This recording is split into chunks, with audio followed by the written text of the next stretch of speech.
irregular period என்னதான் பண்றது? உங்க பிரச்சனைகளை கட்டுப்படுத்த Lion Date Syrup தினமும் 2 ஸ்பூன். Summer holidays வந்தாச்சு, நம்ம GT Holidays வந்தாச்சு. GT Holidays, South India's #1 travel brand. Unlock your child's potential at SV High School, where learning meets excellence. Enroll now.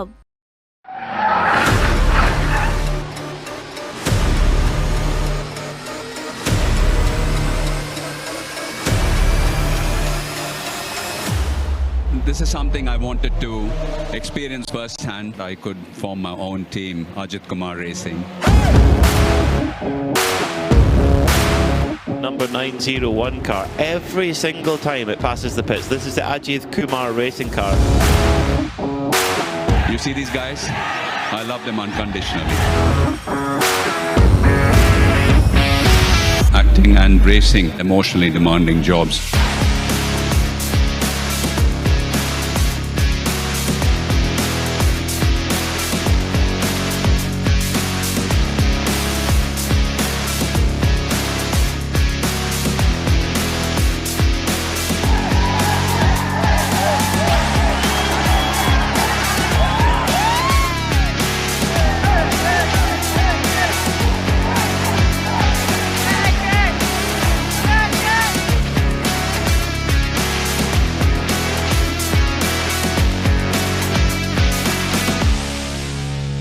Of row number 7, and then Ajith Kumar. I'll grab a word with Ajith because we got cut short in that previous one because I had to leave the grid. I think we're a bit earlier this time. Ajith, how are you? I'm great, thank you. Thank you for asking. I don't often get asked how I am when I've got the microphones. I appreciate that. How are you doing? I'm doing pretty well. Extremely happy with my progress. But a big hello to all motorsport lovers, both back home and in Europe and world over, following this series. It's a wonderful series to be a part of. Amazing. I came over because partly to apologise. We got cut a little bit short that last time. I was told I had to leave the grid. How was the first race for you, and what can you do in this one? Now trying to get to battle with the pack ahead. I mean, initially just trying to put some decent lap times, and now starting to push my race pace, and hopefully by the end of this year try and be somewhere mid-pack or in the front order. Absolutely, and we've seen progress from yourself this season already. You've definitely moved forward in the grid. Thank you so much, and a big thanks to Team Redant, Matthew, my teammate. They've been very helpful in every way possible, and to everyone in the series. I mean, they've been so welcoming. So, I mean, really appreciate their help. Ajith, good luck in the race. Thank you very much for taking time to chat to us. We'll leave you for your preparations. Of course, Ajith racing for Red Ant, racing with Ajith Kumar Racing, of course. To come from the very back, Angelo Fontana. He has spent the entire day in traffic, working hard to push his way forwards. Here, a replay of him. Corrado Costa, very up close and personal moment, and Costa turning around. There were no penalties awarded there. Costa perhaps admitting responsibility on that one, maybe. Patrick Cunha looked to have the GT4 race under control, but that was all going to change in the latter parts. But the high drama started to come. First it was Eric Wagner who found the wall and brought out a full course yellow, and we had a bit of time behind the safety car. We did get things underway, albeit very briefly. We had a challenge from Philip Wills for second place, relegating Reinhold Kran. Kran getting hung out to dry somewhat and getting shuffled down through the pack as the rest of the cars saw the gap as well. All closed rank and sent him spiralling back down the order. He was able to come back for a 4th place, but this was the dramatic moment of the race. Contact between Michael McInerney and Ajith Kumar, and a big double rollover for Ajith Kumar. Pleased to say that he was all okay, which is more than can be said for the car, the remnants of which were towed from the gravel trap back to the garage, and Red Ant Racing will get to work on that. I have no doubt. We got back under green flag conditions, and it was a very tense 10 minutes remaining in this race. The positions really nose to tail. Andre Fernandez, though, just keeping his cool while all of that was going on. Carsten Kramer once again very much in the wars as well. and he eventually coming home in 7th place. The driver who was relegating car after car, Angelo Fontana, and here he was. Of row number 7, and then Ajith Kumar. I'll grab a word with Ajith because we got cut short in that previous one because I had to leave the grid. I think we're a bit earlier this time. Ajith, how are you? I'm great, thank you. Thank you for asking. I don't often get asked how I am when I've got the microphones. I appreciate that. How are you doing? I'm doing pretty well. Extremely happy with my progress. But a big hello to all motorsport lovers, both back home and in Europe and world over, following this series. It's a wonderful series to be a part of. Amazing. I came over because partly to apologise. We got cut a little bit short that last time. I was told I had to leave the grid. How was the first race for you, and what can you do in this one? Now trying to get to battle with the pack ahead.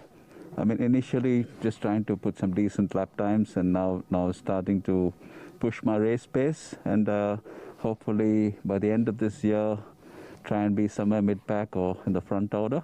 Absolutely, and we've seen progress from yourself this season already. You've definitely moved forward in the grid. Thank you so much, and a big thanks to team. Already clinched the rookie championship.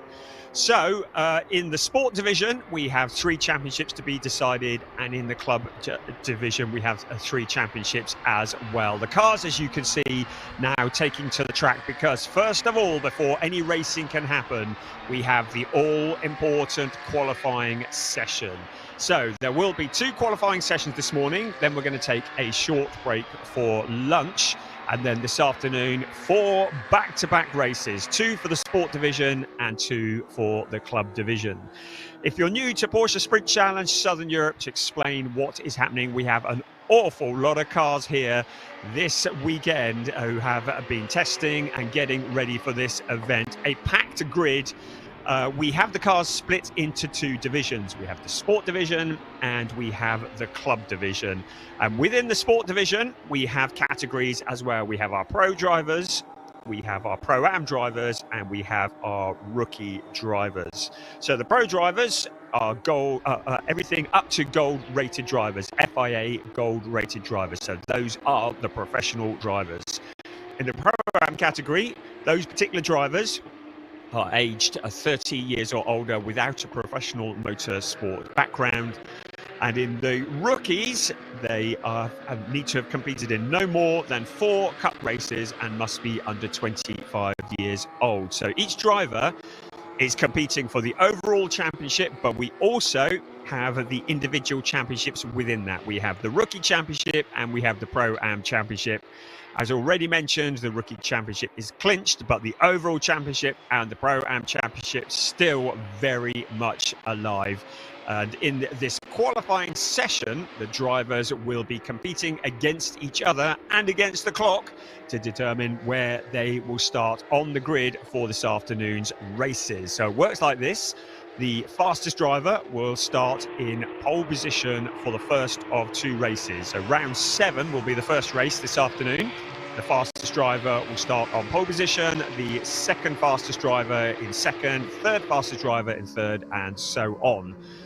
Then for the final race of the season, round 8, which is the second race for the sport division this afternoon, the drivers' second fastest times will be compared to each other, and that will determine the grid for that race. So there are 2 races to qualify for here in this session.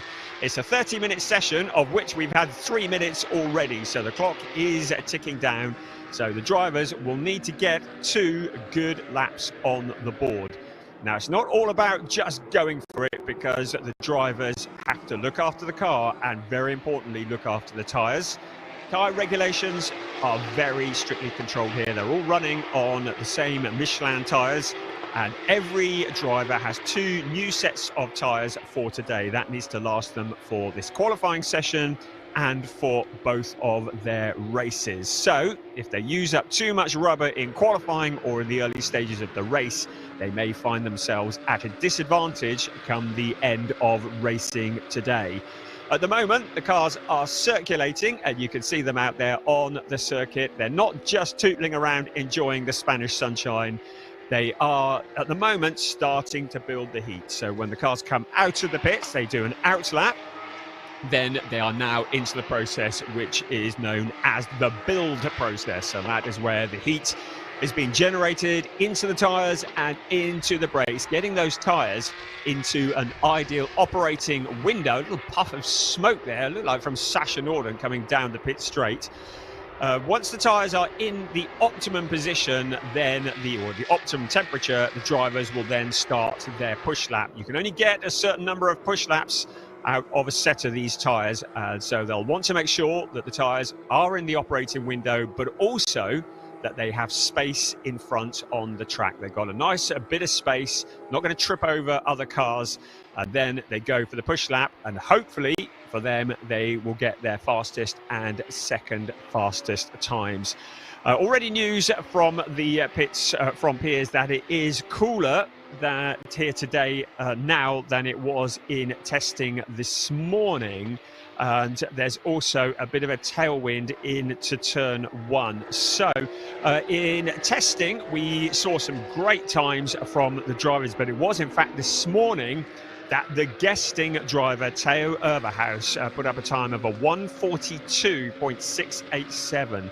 So that is the benchmark time that they are all aiming for, and that is the quickest that anybody's put up during private testing and free practice over the last couple of days. It was this morning in the warm-up session that Theo Overhaus put in this time of 1:42.687. And on that note, we say welcome to Theo Overhaus. Great to have him here, the new Porsche Junior for 2025. The 20-year-old pilot who has been making so many headlines over the last couple of years. He is the Porsche Carrera Cup Middle East champion from last year, and we saw him taking his first win in the ultra-competitive Porsche 6 Carrera Cup Germany last year.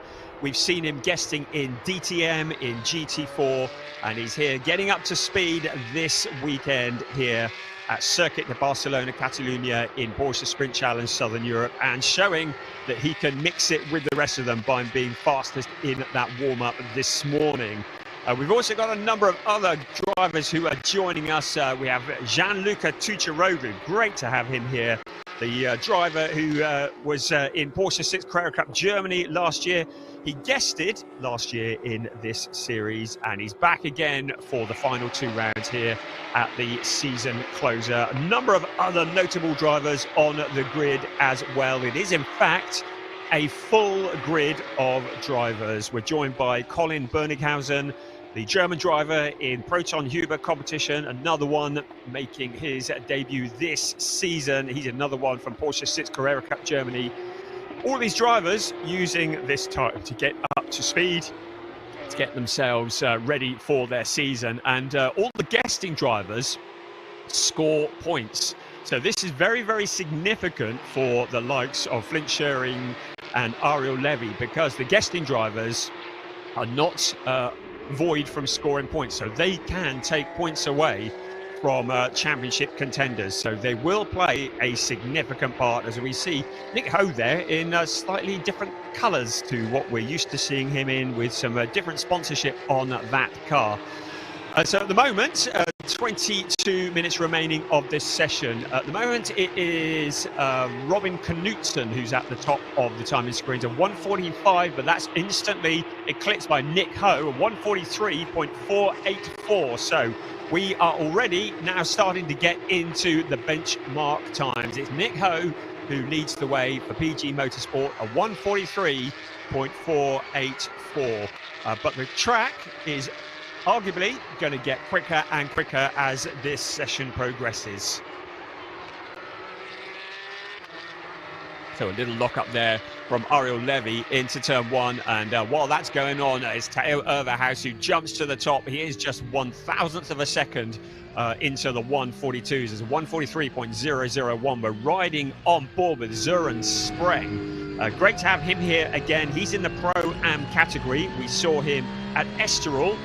He won in the Pro-Am category in the first race at Estoril, had a fairly traumatic time in the second race, but looking again, another driver trying to get his season up to speed nice and early, and some great onboard shots here as we ride around turn 12 with Zuren spraying in the 197 car. So at the moment, the benchmark is Theo Overhaus, a 143.001, and Flint Schuring about half a second, just under half a second down from that. But we're expecting the times to get quicker and quicker as the track gets cleaner, as more rubber gets laid down, as heat is generated in the tyres, and also as the track comes up to temperature as well.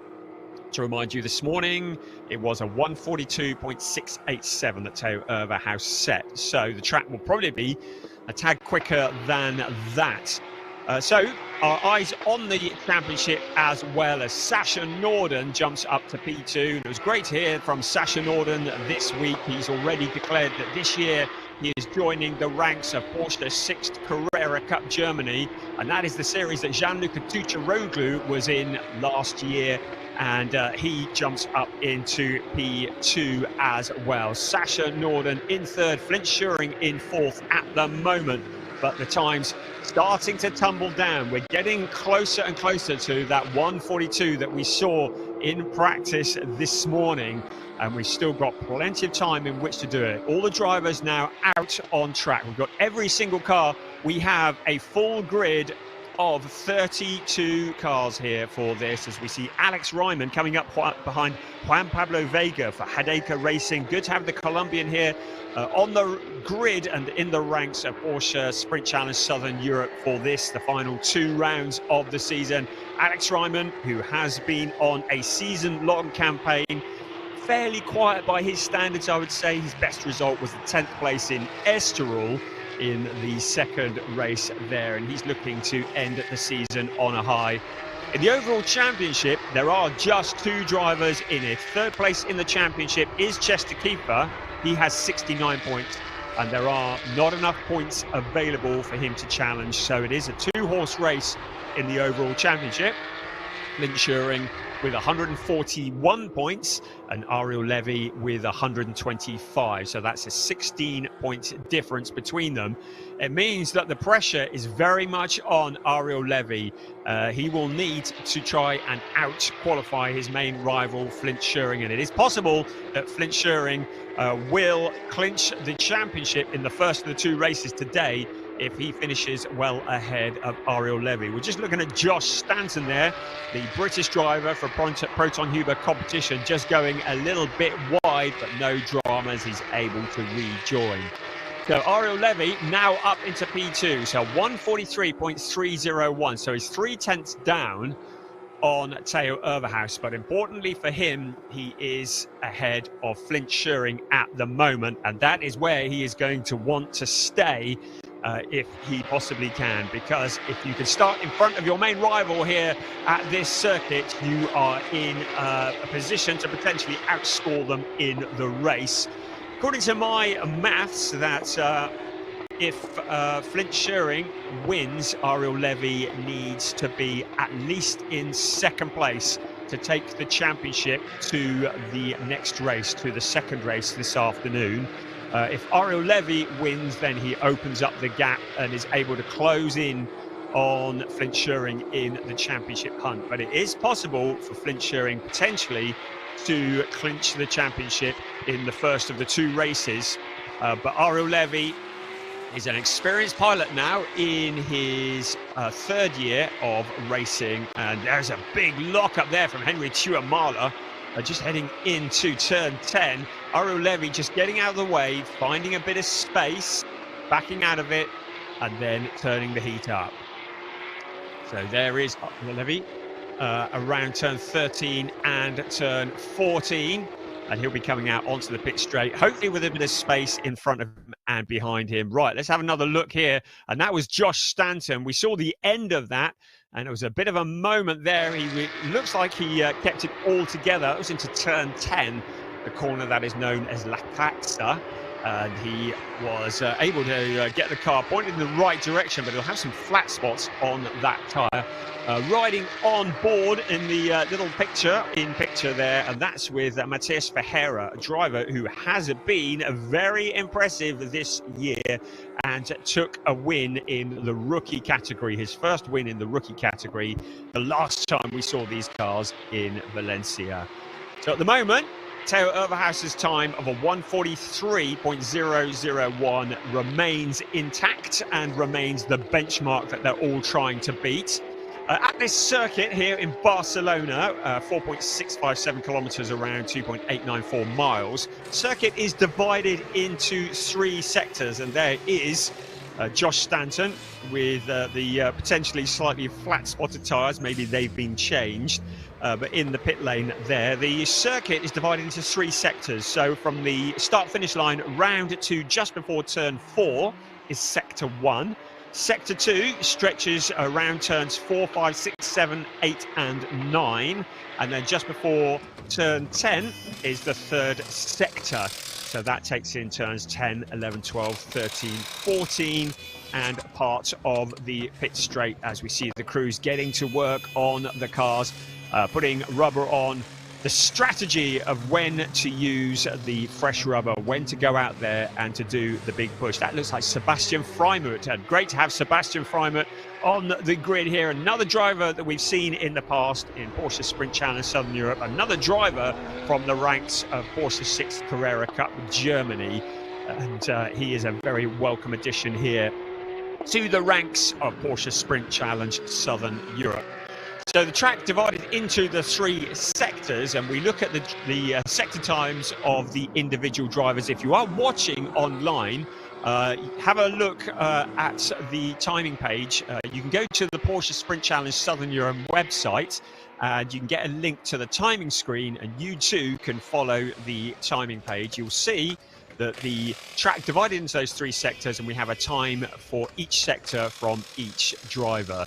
If the screen is displaying a white time, it means that is nothing too spectacular. If the time turns green, it means it is the driver's personal best in this session. If the screen turns purple, it means that that particular driver is the quickest in that sector than anybody else. So purple sectors we're certainly taking notice of. At the moment, Ariel Levy had a personal best on the previous lap. It means his time has gone green. We've had a track limit warning for Anthony Imperato, car number 19, and that brings on the curb. In fact, one wheel on the curb is all that is required. So drivers are allowed to stretch it a little bit in those corners, but if they exceed track limits, they will pick up a penalty. If it's in qualifying, they're going to lose the lap that they were on. And they could potentially lose the following lap as well, because it would be perceived that they're getting a launch onto the following lap. So track limits are absolutely critical here, and in the race, system to get drivers up to speed for the season as well. And out on track, I was going to mention the cars not allowed tyre warmers in Porsche Sprint Challenge Southern Europe. So the tyres would have cooled down in the pits. They may be fresh tyres that are on. They cannot be warmed in advance. So the drivers now having to generate the heat manually. And that's done by the weaving that you see as the cars head towards turn 10, just weaving to generate the heat into the tyres. Also using the brakes, the heat from the brakes being transferred through the wheel rims into the tyres. And that's getting the tyres into the window. And when the drivers are confident that they've got the tyres into that window, it's time for the push laps. And it's looking like a bit of a traffic jam out there as we see the 69 car, and that is Milan Marchak, the young driver who is very much in the rookie category, and believe he's just 16 years old. And he comes into this in the rookie championship, and he is the quickest of the rookies. The blue box next to the driver's name indicates that he is in the rookie category. Second in the rookies at the moment is Chester Kiefer, with Matthias Ferreira and Joe Warhurst from Great Britain, who is 4th in the rookies. The Pro-Am drivers are indicated by the white box next to their name, and the quickest of the Pro-Am drivers is Henry Chuamala at the moment, and he's in 28th overall. Right, on board with Sasha Norden, we can see how busy it is out there. So the drivers now, having got the tyres up to temperature, now looking for a bit of space. So you don't want to be too close to the car in front. You may get some advantage from a slipstream, but you don't want to be tripping over somebody in front. The other issue about leaving it till late in the session to go for your push lap is, of course, if there's a yellow flag or if somebody has a moment, you may have to abort that lap.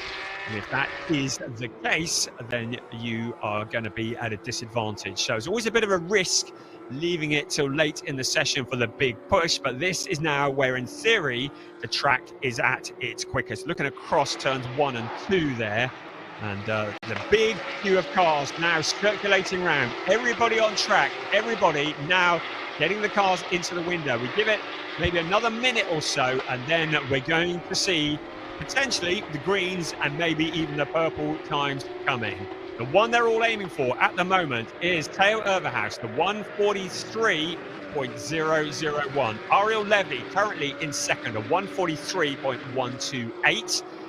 His main championship rival and the championship leader, 143.155 for Flint Schering in third place. A good job from Sebastian Freimut, just 0.2 of a second down from Theo Overhaus, but that may all change in the next 6 minutes.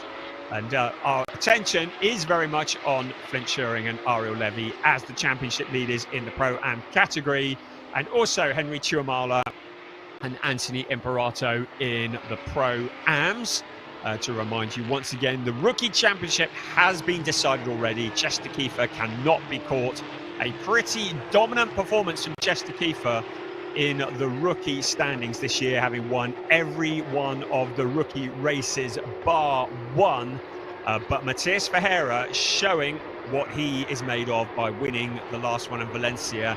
And here will be one to watch. Right, here we go then. There is Draker Janssen to the inside of Chester Kiefer into turn 1. So Kiefer was allowing him to get away, to get a bit of space, but Draker Janssen just locking up. You saw the blue smoke rising up into the air. So having made a bit of space in front of Kiefer, Janssen drops back, having locked those tyres up, and lockups will not help his pace. So really important to hold it all together here. Right, personal bests now coming in. Matias Ferreira jumps up into P2, just 0.123 away from Theo Overhaus. At the moment, Overhaus, his last lap was about 1.1 seconds slower than his provisional pole time. So he's still building the time. An unsafe release has been noted for James Wallace out of the pits. So stewards having a look in the pits as well. But out on track, this is where it's going to happen. And Theo Overhaus now having improved into the 142s. A 142.986. That is a quick time. Still not as quick as his time this morning. A purple in sector 2 for Ariel Levy. So Ariel Levy now going purple in sector 2. That is the best of anybody. Now going purple in sector 2. That is the best of anybody. So on this lap now, can Ariel Levy jump to the top? Coming into this lap, he was 0.142 behind. He's in sector 3 at the moment. We're riding on board with Matias Ferreira, who is in second place. He's done a personal best there and a best of anybody in sector 3. And Ariel Levy to the top of 142.590 when he needed to. Ariel Levy now to the top of the timing screens, bumping Theo Overhaus down into P2, so 142.590. So that is the quickest we have seen from anybody at all during testing or free practice. That is the new benchmark set by Ariel Levy for Team GP Elite, 142.590. That is a monumental lap from Ariel Levy. The Israeli driver who has a lot of fans, and they will be cheering around the world for him. That's a massive chunk he's taken out of Theo Overhaus. Overhaus has done a personal best, and that is Ariel Levy. He's overcooked it into the gravel. He's keeping it all going, but clearly he's outbraked himself. He is the quickest man at the moment. Don't forget, he needs not just one quick lap, he needs 2, because his second fastest lap time went safely. So he'll need to get those tyres cleaned up, and then he'll get back out on track and get them back into the operating window. But with 2.5 minutes remaining of this session, we ride on board briefly with Zoran Spreng. He's got a bit of work to do there, maybe to get a second fastest lap. So at the moment, it's Ariel Levy, 142.590. Flint Schering in P3, a 143.075. And there's another, Mace Muller doing a little bit of rallycross. Hang the back end out, why don't you? Rejoins in P4, but he was briefly the quickest of the rookies. But Milan Marchak unseated Flint Schering in that P3. So Milan Marchak, great job from him in the number 69 car. He demotes Flint Schering down into P4. Flint Schering, who has won all bar one race this year. Thomas Cangro, nice wide line around the corner. 1 minute and 3/4 remaining of this session. All still to play for. The driver they're all chasing, Ariel Levy. He's doing exactly what he needs to do here, and that is to outscore Flint Schering. A 1:42.590 is the benchmark at the moment. He had that wild lap last time around, but he's escaped that without any damage. He's rejoined Theo Overhaus. He's still out on track, so he's still putting in the laps. Matthias Ferreira, who we're riding on board with, now in P6. So he will be looking to improve on that. But at the moment, Ariel Levy with now just 1 minute remaining of this qualifying session. Ariel Levy provisionally on pole position. Is anybody going to do anything about it? At the moment, Gianluca Tucciaroglu is setting personal bests. He's in P4 at the moment. Let's have another look here at what happened with Ariel Levy. It was a lockup going into the corner and then losing the back end as well across the gravel trap. Well, he kept it going, so the gravel trap, he didn't get stranded. The good bit was he kept it out of the wall. So good job there from Ariel Levy, keeping it out of the wall, and he protects that provisional pole position.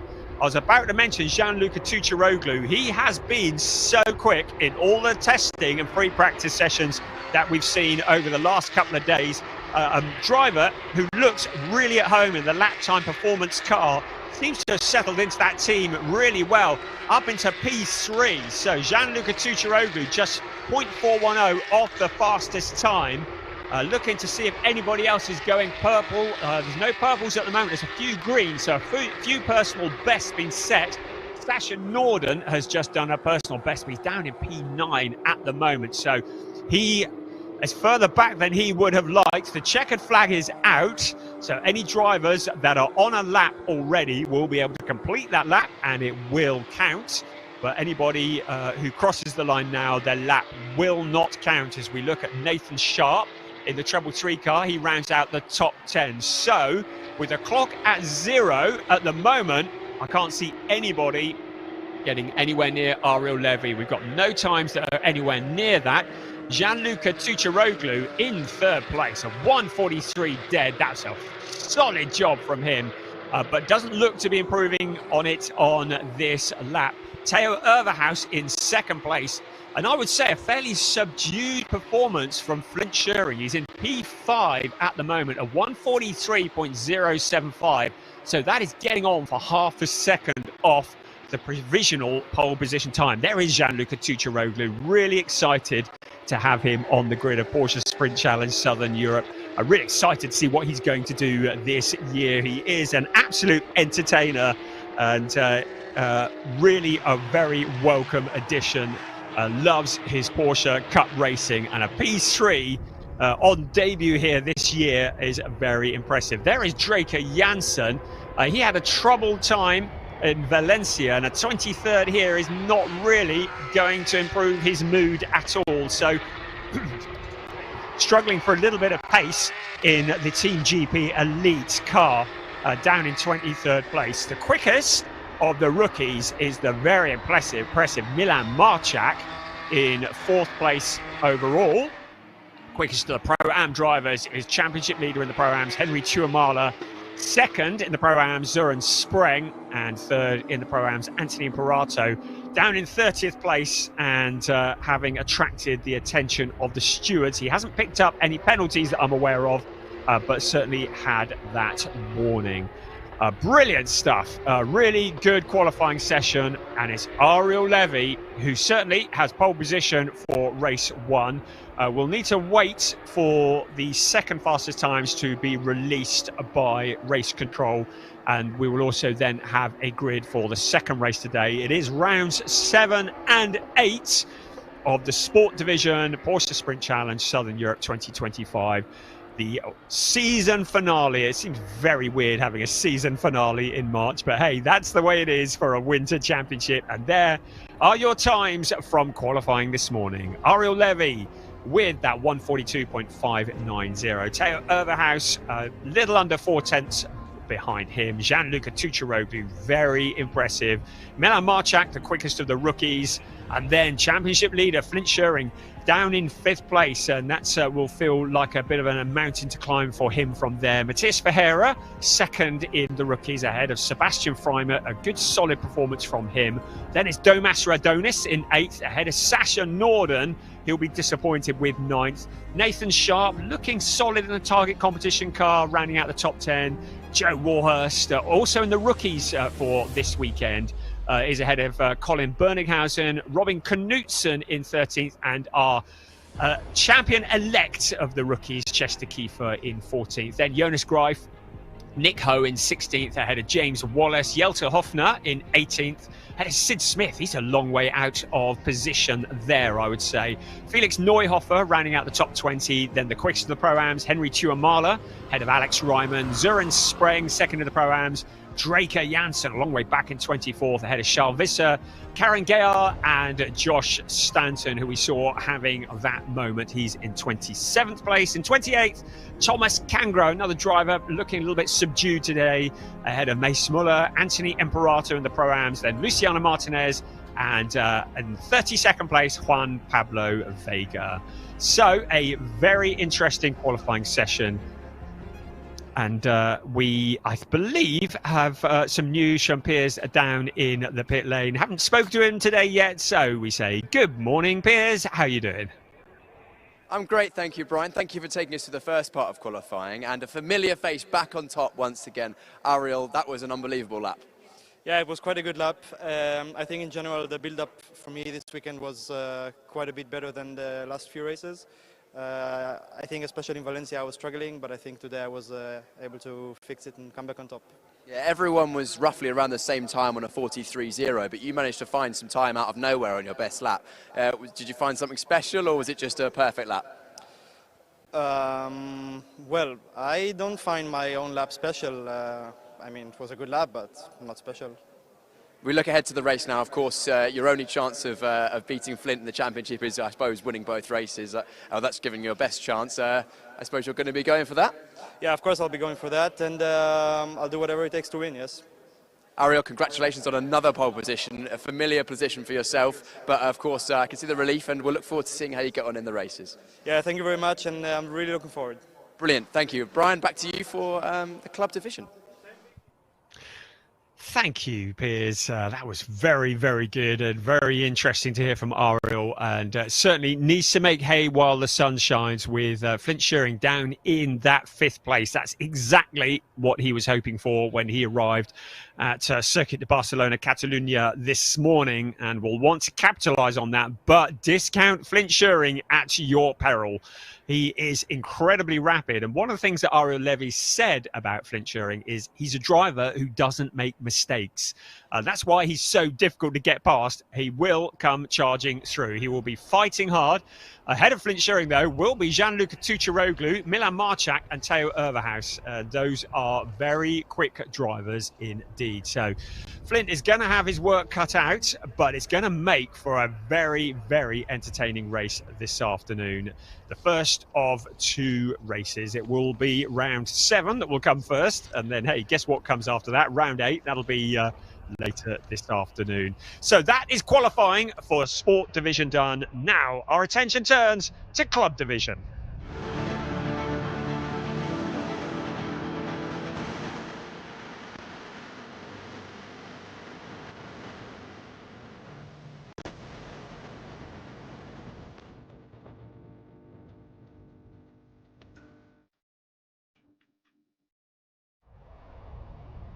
So as with the Sport Division, it is going to be a 30-minute qualifying session for the Club Division. All the cars will come out on track and they will have 30 minutes in which to set a quickest time and also a second quickest time. And as with the Sport Division, the Order of times will determine the grid for the first of their 2 races today. Round 7 will be determined by the fastest driver in this qualifying session. Second fastest will be second on the grid, third, and so on, as we look at championship leader Philip Wills in the 912 car.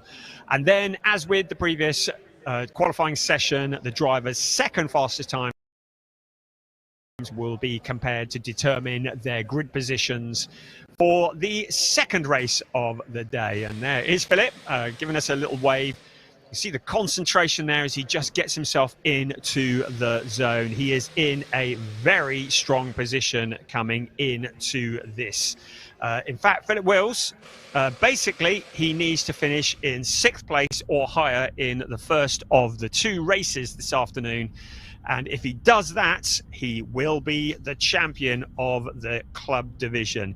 He comes into this with an incredible 80-point lead over Angelo Fontana. So very much advantage Philip Wills, but he's still got to get the job done. And Angelo Fontana very much showing what he is worth. He was quick in qualifying, not in qualifying, in practice this morning. Angelo Fontana was quicker than Philip Wills. As we look at the number 28 car of Ajith Kumar. And those of you who were watching in Valencia last time out will have seen a very impressive double roll from Ajith Kumar. He has a massive following. The Indian driver, the Indian superstar actor, has a massive following, and he's brought an awful lot of supporters to this series this year. You saw the car doing that double roll, and it hasn't done it a lot of favours, which is why we're seeing him in a different livery. It's a different car for this, the final 2 rounds of the season. But it was a spectacular moment. It's one he probably could have done without when we saw him last time. He got to go with Michael McInerney in the final race in Valencia. The car doing that double roll. Please say that Ajith was completely unharmed, walked away from it. So with that different car for the final 2 rounds. And for all the drivers, for all the supporters that are supporting so many drivers, they are hopefully enjoying what they're seeing here. And for those that are supporting Ajith Kumar, we welcome you along. I know for a lot of people, this is a new experience, witnessing Porsche Sprint Challenge Southern Europe. And we welcome you as we look at David Harrison. And he is the driver from Australia who has been running this season. His best so far was an 8th place, a very good 8th place in Valencia. So for this, the club division, the clock is now ticking. These cars, well, most of them, as a car that's come out of the pit lane and gone straight on there. So what has gone on there? He's got onto the power and almost gone straight across the pit straight. I can't see who that is, but somebody who's had a bit of a moment, now reversing back out. Now, who's that? Out towards turn 1. Right, it's 217. That's Camel Perrion, who we welcome to the grid of Porsche Sprint Challenge Southern Europe. And that is not the way the Romanian wanted to start his weekend. But he's kept it out of the barrier, so that's all very important and all good. So hopefully no problems there. Cold tyres, it just shows you how on the edge these cars are. So in the sport division that we saw just now, we saw the Porsche 911 GT3 Cup cars based on the 992 generation. They didn't have ABS or traction control. The cars in this session do. There are, most of them are Porsche 911 GT3 Cup cars based on the 992 generation, identical to the ones before, but the difference is they are allowed ABS. That is with the exception of 5 cars, and 5 of the cars that are out there are not the Porsche 911s. They're Porsche Cayman GT4 RS Club Sport, so they are racing in a different category. So we have 2 categories in this. We have the AM category and we have the GT4 category. The AM category made up of the Porsche 911s. The GT4 category is made up of the Porsche Caymans. They're all running together in the same race, but the driver who comes first within the GT4s will get maximum points, and the second will get second place points, and so on. And in the AM category, that applies the same as well, which is why we have 2 championships. We have the AM and the GT4 championship, And then we have the overall championship, which is the two categories combined. And in the overall championship, it is Philip Wills who has that 80-point lead over Angelo Fontana. In the AM category, Philip Wills has 123 points over 83 for Angelo Fontana. Third in both those categories is Reinhold Kran. He is not in contention for two reasons. One, because mathematically they can't be caught, and secondly, because he's not even here this weekend. In the GT4 category, leading the way at the moment, it's Patrick Koenhart, and he has a 25.0 lead over two drivers. We have David Van Rosen, and also we have Rodriguez as well, who is in the second place. So it is a 25-point lead in the championship for Patrick Koenhart at the moment. So they've got a lot to play for there as well. And that will all play out as this session and as this weekend unfolds. So plenty to be going on with, plenty to be thinking about in this qualifying session as we just regather ourselves together. We have every car out on track, and as with before, building the heat into the tyres and into the brake. There is, in fact, I'm told, a car still in the pits, and that is Alexander Dobic. He's not showing up on my graphic, so Alexander Dobic is in the pits at the moment. Everybody else out on track, and once again, they'll want to be just getting in the banker lap. So the first job will be to generate the heat, the out lap, the build laps, then the push laps. Then the cars, a lot of them will probably come back into the pits for a bit of a break. And then, as with the sport division a little while ago, we're likely to see a fairly busy track at the end of this session. It is 26 cars in this category of the club division, and that's another one who's coming out, so he wasn't out on track either, and that is Carsten Kramer. And great to have him here. He has a couple of fifth places at Estoril. He got an 18th and a 6th last time out in Valencia, but was very much in the battles all day long. And he is the team boss of K. Kramer Racing. We also have Tobias Vasquez Garcia, who was very quick last time out, also racing in the K. Kramer car. There is Andre Fernandez of 917, and he has been very much at the front of the championship, but for a non-finish in the first race of the season. He's had a couple of wins. He's had 3 pole positions, but he's also seems to have been very much in the dramas. In the last 2 qualifying sessions, we've seen Andre Fernandez ending up either in the gravel trap or spinning, and he was a bit off colour last weekend in Valencia, and we saw him spinning on his push lap in qualifying. He ended up bringing out a red flag with 6 minutes to go of the qualifying session, and he had, because of bringing out a red flag, he had to start from the back in the first race. But in the second race, he started on pole position and he turned it into a win, but he is too far back to challenge in the championship, so he is very much going for glory here in the Veloso Motorsport car. But Andre Fernandez, a real entertainer, if I might say so, and not scared to get his elbows out and to mix it up. Right, there is a driver at the top of the timing screens at the moment, and that is Damir Hott, and we welcome Damir Hott. What a great name that is, particularly as we've got Michael Cool on the grid as well. We've got Hott and Cool, although I'm told it's pronounced Cole, but it is Damir Hott in the number 50 car, who's the first driver to set a benchmark time. He's a Canadian GT racer.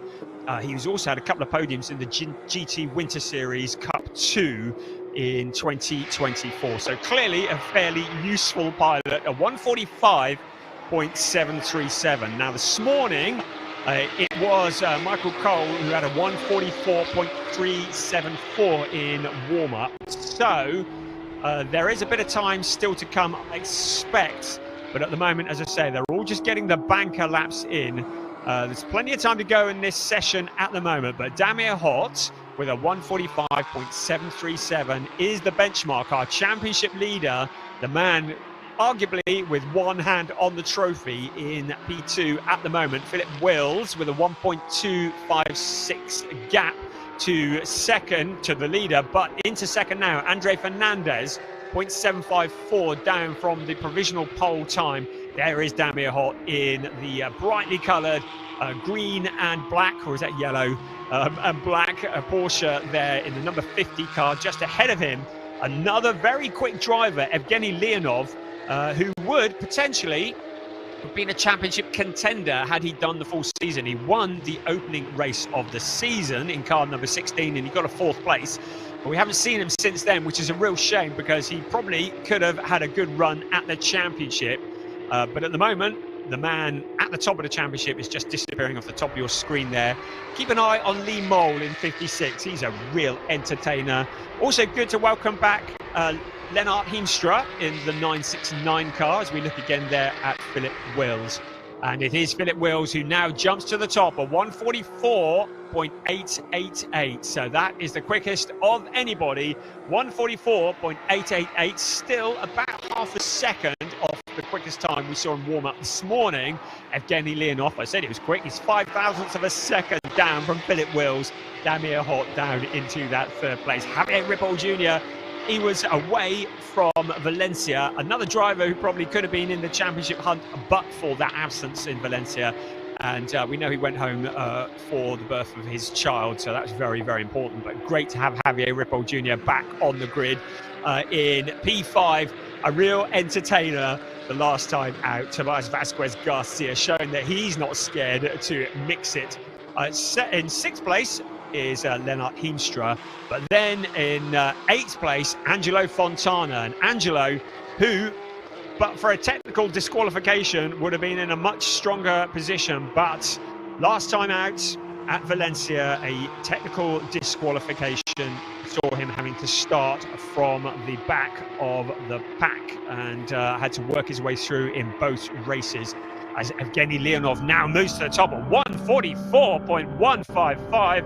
Well, that is clearly a new benchmark time. So we throw away the bit of paper that has yesterday's times on because they have been significantly superseded. Evgeny Leonov now to the top of the time screens. But yes, last time out in Valencia, Angelo Fontana had to do everything from the back of the pack. And it just shows if you have a problem or it all goes wrong in the qualifying session, it disadvantages you for both of the races as Evgeny Leonov just moves to the side to get a bit of space to go for another push lap. But from the back of the pack in Valencia, it was still a 6th and an 8th place for Angelo Fontana.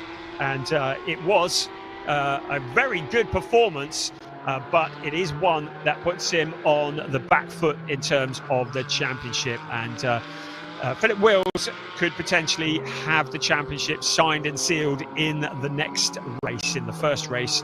He just needs to finish in 6th place or better, and he will have that one signed and sealed.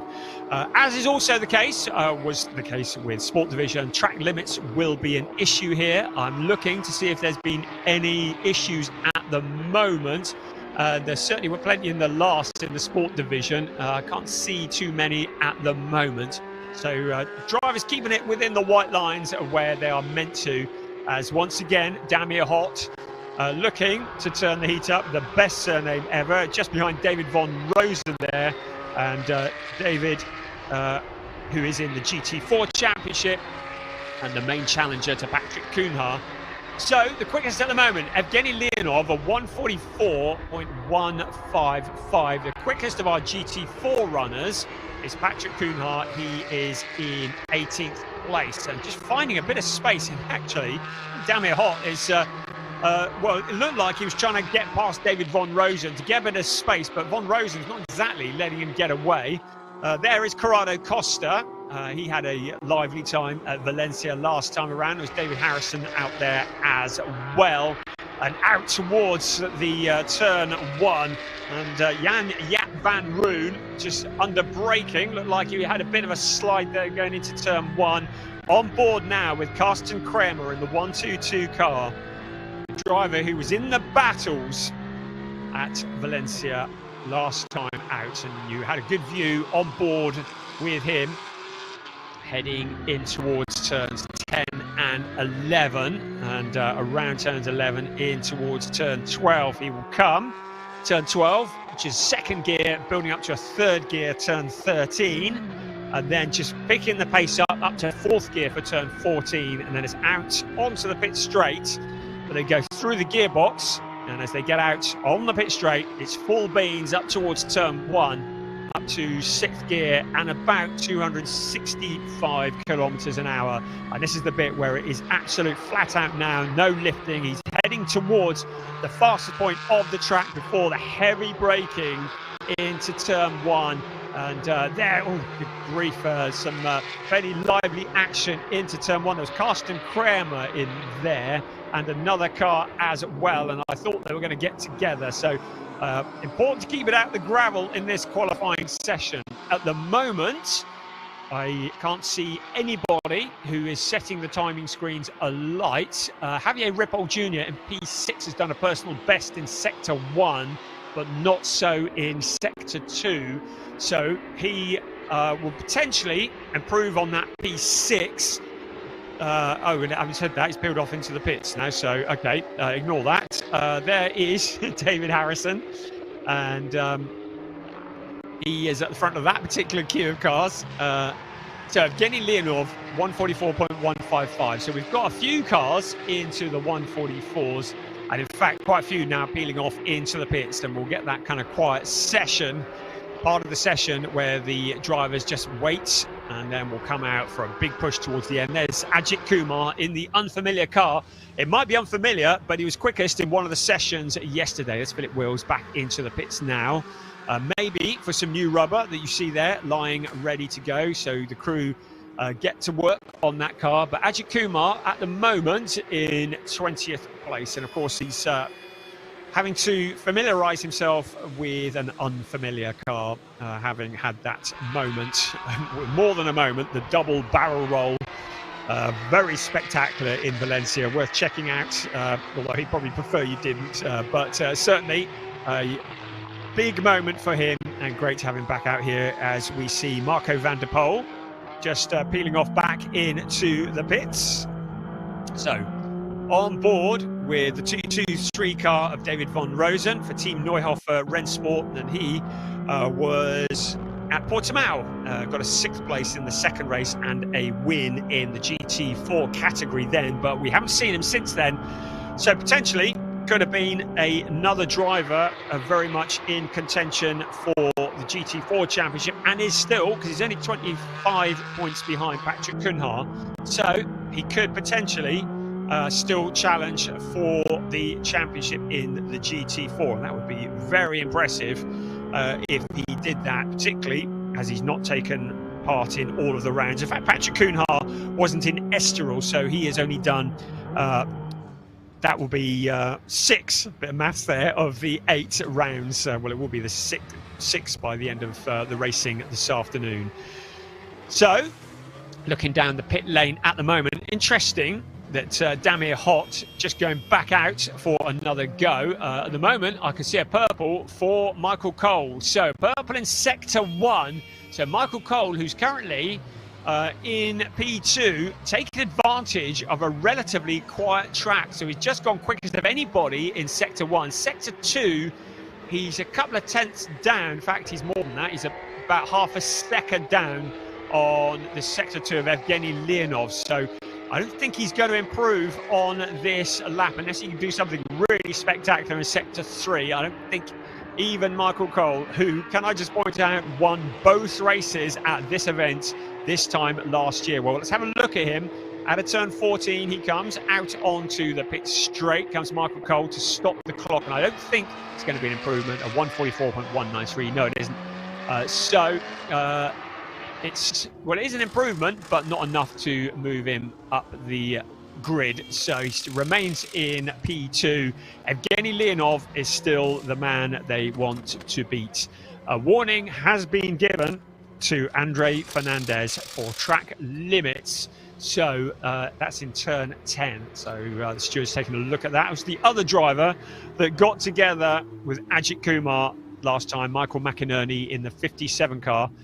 So Ajith Kumar has painted his car the same colour. There we go. That'll confuse us even more. The Red Ant team running the Ajith Kumar number 28 car, and the all silver as well, McInerney has been run by Great Britain's Team Parker Racing. So it's all a bit quiet at the moment. Having said that, there's quite a few cars out on track, so it's not that quiet. There's some personal bests being set by Carsten Kramer at the moment. I can see some green times.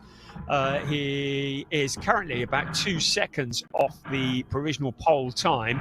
He's done a personal best in Sector 1, but nothing particularly spectacular in Sector 2. So he might improve, but probably not enough to trouble the front runners. Right, so 12 minutes to go, and it's starting to get busy out on track again. So once again, it'll be the out lap, then the big build lap to get the heat into the tyres, get them into the operating window, then the push laps. How many push laps dare the drivers take out of the tyres?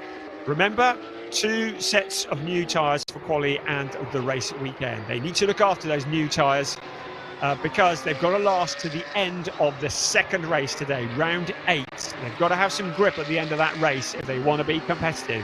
So if they use it all up in quali, or indeed in the first of the 2 races, they may well be in a disadvantage when it comes to the end of the day. So at the moment, just gently looking after, nursing. They're like precious jewels, those tyres are. They've got to be nursed. They've got to be looked after. Get them into that window and then treat them like they're proper fragile things, because they are your points of contact for the rest of the day with the tarmac. And they've got to be looked after. And if you start flat spotting them, then you're going to be in all sorts of problems. If you start taking too much life out of them, you're going to be in problems. There is a car out onto the grass, Eric Wagner for Enrico Fulgenzi Racing. He's managed to keep it out of the barriers. We look to turn 5 there. You see a little bit of the undulation of this circuit. There's about 28 metres of elevation change, so nothing like we were seeing in Portimão or Estoril, but still a little bit of elevation change, enough to get you out of breath if you were running around it. As Michael McInerney is past like Ernst Hinterbitsen to me, who is just whizzing past him there. But again, just you don't need to worry about passing cars out on track during a qualifying session. We call it qualifying, but all cars have qualified for the race. It is about grid position. So qualifying is about determining where they're going to start the 30-minute race that takes place this afternoon, or the 2 30-minute races that take place this afternoon. And to remind you once again, because I know a lot of people ask this category, Sport Division, the drivers are permitted ABS. So they do have ABS on the cars. The AM category is made up of drivers who are 40 years old or older. And the GT4 category is made up of drivers who are in the Porsche Cayman GT4 RS Club Sport. Those are the only 2 categories in this race. The red boxes next to the driver's name on your graphic indicates they're in the AM category. The white boxes indicate they're in the GT4 category. And you will see that Paulo Macedo is currently the quickest of the GT4 runners. No, he isn't. It's David Von Rosen up in 20th. No, it's Patrick Kuhnhar in 18th. Got there in the end, but really good to have Paulo Macedo here in the number 81 car, and he joins us. The drivers come from karting to GT racing. We've seen him in the 24-hour GT series in the past, but a very welcome addition here to the grid of the Porsche Sprint Challenge Southern Europe in the GT4 category. Right, let's have a look at the timings. Well, at the moment, Javier Ripoll Jr., personal best in Sector 1. A 30.626, so that was quicker than Evgeny Leonov was last time around, so he's in the ballpark. So at the moment, Javier Ripoll Jr. in 7th place. Would expect him to rise up from that. Another driver going quickly, Angelo Fontana, so he's in 4th place at the moment. He's done a personal best in Sector 1 as we look at Patrick Kuhnhar in the treble 8 car, and he in the GT4. So he's out there as well. So the personal bests starting to come. Damir Hott has done a personal best in Sector 2, but he stays in P5 at the moment. But we're going to have an eye on Michael Kuhl. He's in P2 at the moment. He's on his out lap, so picking up the pace as Patrick Kuhnhar moves to the side just to make a bit of space. He's in 18th place at the moment, and he is the quickest of the GT4 top runners in that 18th place. So championship leader in the GT4s. As we look at Michael McInerney in the 57 car, he's in 22nd place overall for Team Parker Racing. Right, we've got a couple of personal bests that have come in now for Angelo Fontana. So the driver that's in P4 looking to improve. He's looking quick and he does that. So he's up to P3 for Angelo Fontana. He jumped up to what would be a second row start for race 1 if things remain as they are. Fairly quiet from Philip Wills at the moment. He will be mindful of the fact that he comprehensively destroyed a car in qualifying at Estoril. Let's not remind him of that. And we'll want to look after it. He does not need to win any races today. Philip Wills just needs to pick up a handful of points and outscore Angelo Fontana, and he will be champion. He's certainly in a very comfortable position, so no alarms, no dramas, no surprises, just bring it home in the points, and Philip Wills will be crowned the champion. But he's got a couple of races he's got to get through, and the remainder of this qualifying session, of which there are 6.5 minutes remaining as we ride on board with David Von Rosen once again and see what it looks like from a driver's perspective, hustling their way around this circuit, which is used for the Spanish Grand Prix, often famous as a testing circuit as well because of the Spanish weather. A lot of teams, a lot of series come here for their winter testing to take advantage of the glorious Spanish weather. And glorious it is here as the sun is shining on Circuit de Barcelona, Catalunya. It is the final qualifying session of the year for Porsche Sprint Challenge Southern Europe 2025. And we are heading towards the last 5 minutes of qualifying for the club division to determine grid positions for the 2 races that come today. They are round 7 and round 8 of what has been an enthralling championship. And at the moment, Evgeny Leonov is the man. They're all aiming for a 144.155, and he's just gone purple in Sector 1. So Evgeny Leonov extending his lead potentially in the timings if he keeps that one going. So 30.153 in Sector 1 for Evgeny Leonov as we ride still with David Von Rosen in the 2-2-3. So Von Rosen currently in 20th place and doesn't look to be able to improve on that on this lap. But at the moment, Evgeny Leonov is turning the heat up on the number 16 car. He's in Sector 2 at the moment. We'll see what he's done on that and whether he's going to extend his gap. And yes, he's gone purple again. So Evgeny Leonov is purple. There he is in the number 16 car. So purple in Sector 1, purple in Sector 2. So if he can keep this all together in Sector 3, this is going to be an improvement. Could he possibly get it into the 143s? I think it might be a stretch, but he's certainly in a good position to extend his position at the top. Remember, he needs 2 fast laps, so this would be potentially a double pole position for him if he can bring this one home. And across the line he comes. What's it going to be? Well, he hasn't improved in Sector 3, but he's been beaten. While all that's been going on, Andre Fernandez jumps to the top of 143.714.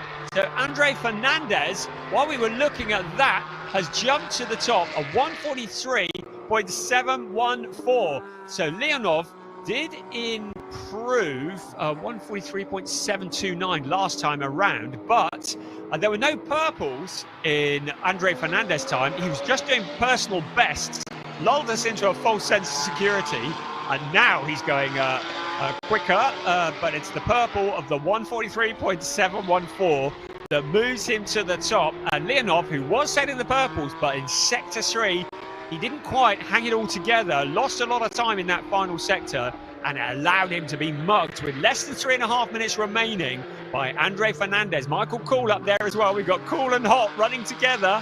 3rd and 4th. I need to call him Michael Cole, apparently. So 3rd and 4th running together. Philip Wills, championship leader in 5th. Angelo Fontana, 6th place. He's a long way back. And Andre Fernandez just works his way past Marco van der Poel. Angelo Fontana in the pits, and I think he's at a time to come back out and improve. So he's a little way back from where he would ideally want to be. So 144.580 for Angelo Fontana. And he is in the pit, so looks like he has done all that he is going to do, and P6 is as good as it's going to get for Angelo Fontana in this session. Meanwhile, Andre Fernandez continues out on track. He hasn't improved on this lap, not helped by the back markers, and that's Ajith Kumar taking a little trip across the gravel. Doesn't look like he's connected with anything or anyone, so maybe just outbraking himself. That thing's up at turn 7, I think it looks like. He's able to rejoin. So Ajith Kumar continues on his way, but that lap will count for nothing because through the gravel is certainly not the quickest way around. He's currently in 19th place, a 1:48.171. So a little bit away from the front runners, but still a little bit up the grid, which is where he'd want to be. So he's just finding the pace and picking up the experience. There's Eric Wagner just in front of him. But there is the driver with the massive vocal fan club, Ajith Kumar, and it looks like he potentially, well, he's got enough time and space to get another hot lap in. So he's just going to back it off. He needs to clean those tyres up, get the gravel off them, and then get it back up to speed and do one last lap. It'll be one last push from Ajith Kumar to try and improve on that 19th place. So when the clock strikes 0, as with before, any drivers that have already crossed the start-finish line, the lap will count, but any drivers that have not crossed the start-finish line, their lap times will not count. So 0 indicates when the final laps can start. We're looking at Andre Fernandez, our provisional pole sitter time. He did a stealth operation, crept up into the provisional pole position. Meanwhile, Michael Cole, with the quickest of anybody in Sector 3, has jumped up into P2. So Evgeny Leonov, who was looking so strong, now in 3rd place and not improving on that at the moment. Michael Cole, the driver, who has leapfrogged him and is 0.124 down from this man here, Andre Fernandez, looking like he's on rails. A little puff of smoke out of turn 14. Across the line he comes, the 1:43.714, not to be improved on. Right, I've got second best times that have appeared on my screen now. This is useful information. So, the quickest of all, 1:43.714. Second best times, the quickest of the second best at the moment, looks to be Michael Cole. So, I would say if things finish as they are now, it's looking like Andre Fernandez on pole for race 1 and Michael Cole on pole for race 2. But we've still got the remainder of this lap to go.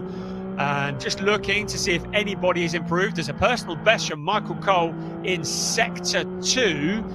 He was a little bit down on Andre Fernandez in Sector 1. So I'm not sure this is going to be enough to move him up for a double pole position, but at the moment looking good. So across the line they come. So it's Andre Fernandez and Michael Cole not able to improve. So the 1:43.779 is his best time, but he does look to be the driver with the quickest of the second fastest times. So Michael Cole looking good for pole position for the final race today.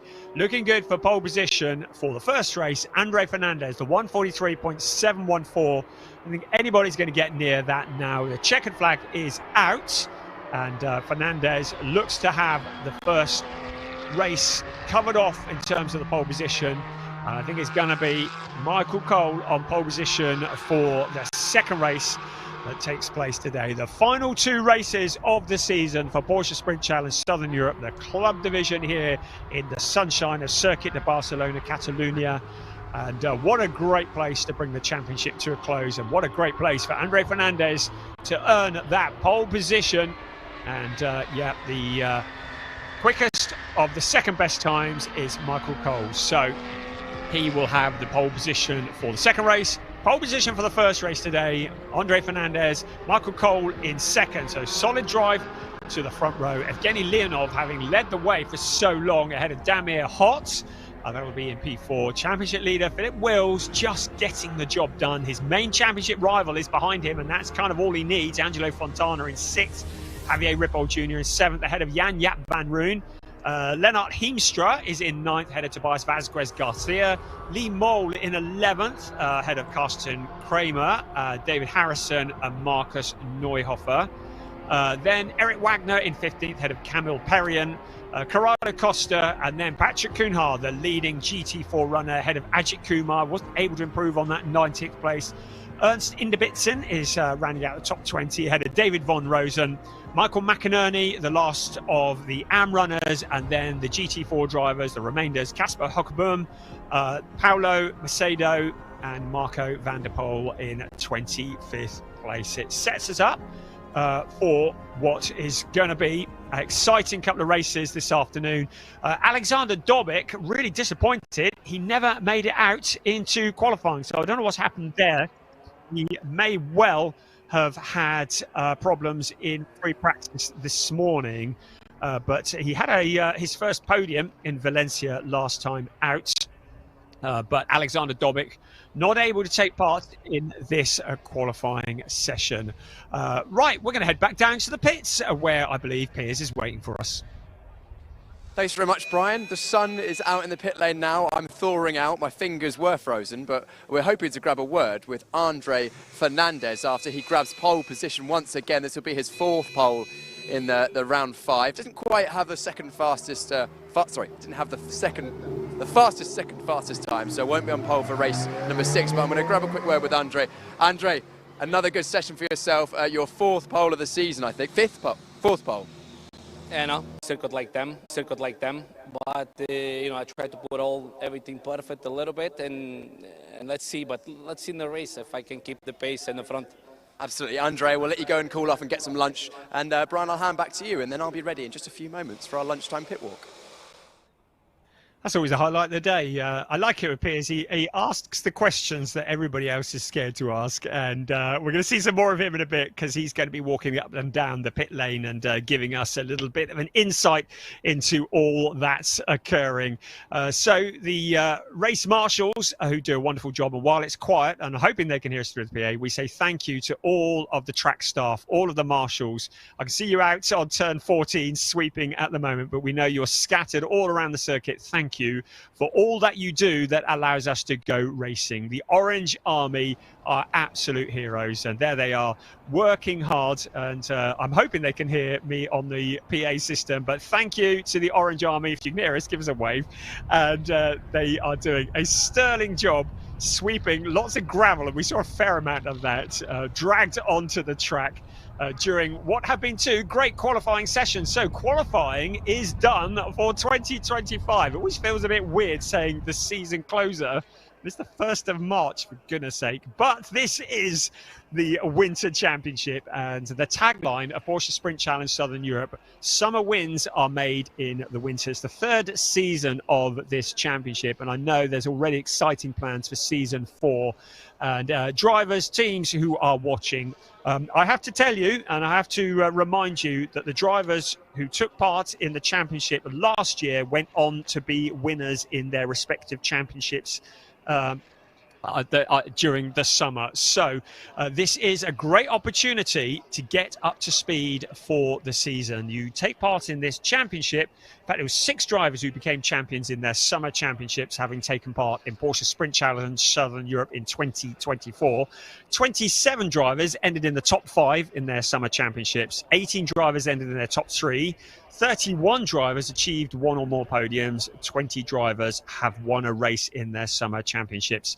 And 216 podium finishes in total by drivers in their summer championships, by all of them, of the drivers who took part in Porsche Sprint Challenge Southern Europe. So this championship really important for getting up to speed, and we're looking at the overall championship. Certainly in the sport division, Flint Schering is going to hit the ground running, as is the case for Ariel Levy, for Chester Kiefer, and for Sasha Norden when they get ready for their summer championships, which will all be kicking off in the next month. Or gentlemen kicking the stones on cue to me saying kick there.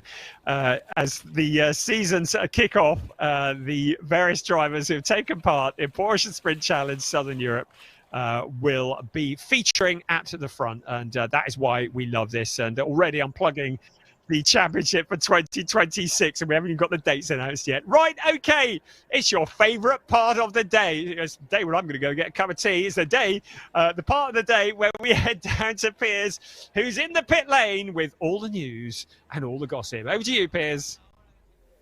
Brian, you enjoy that cup of tea while I walk us through and get a word with as many drivers and personnel as possible down the pit lane. And it's great to be here once again at Circuit de Barcelona, Catalunya.